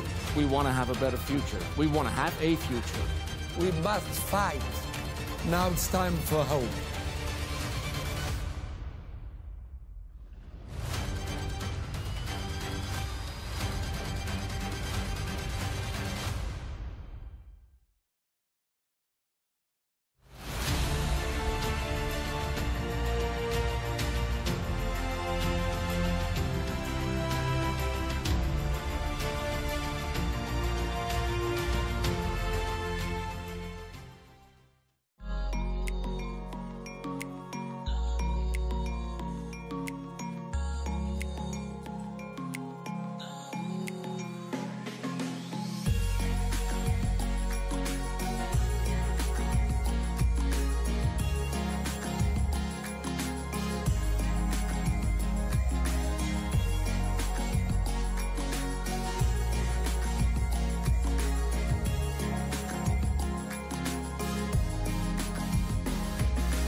My biggest fear is that we'll not figure out the answers in time.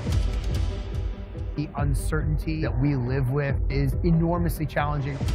The world has a lot of problems, and fortunately, a lot of entrepreneurs to try to solve them.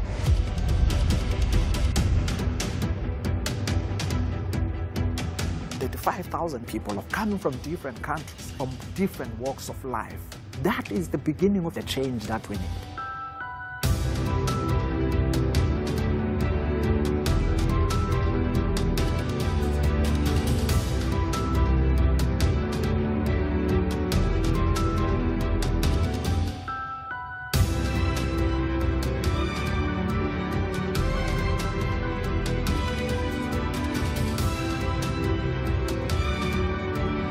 people who are willing to go first are what is driving our innovation.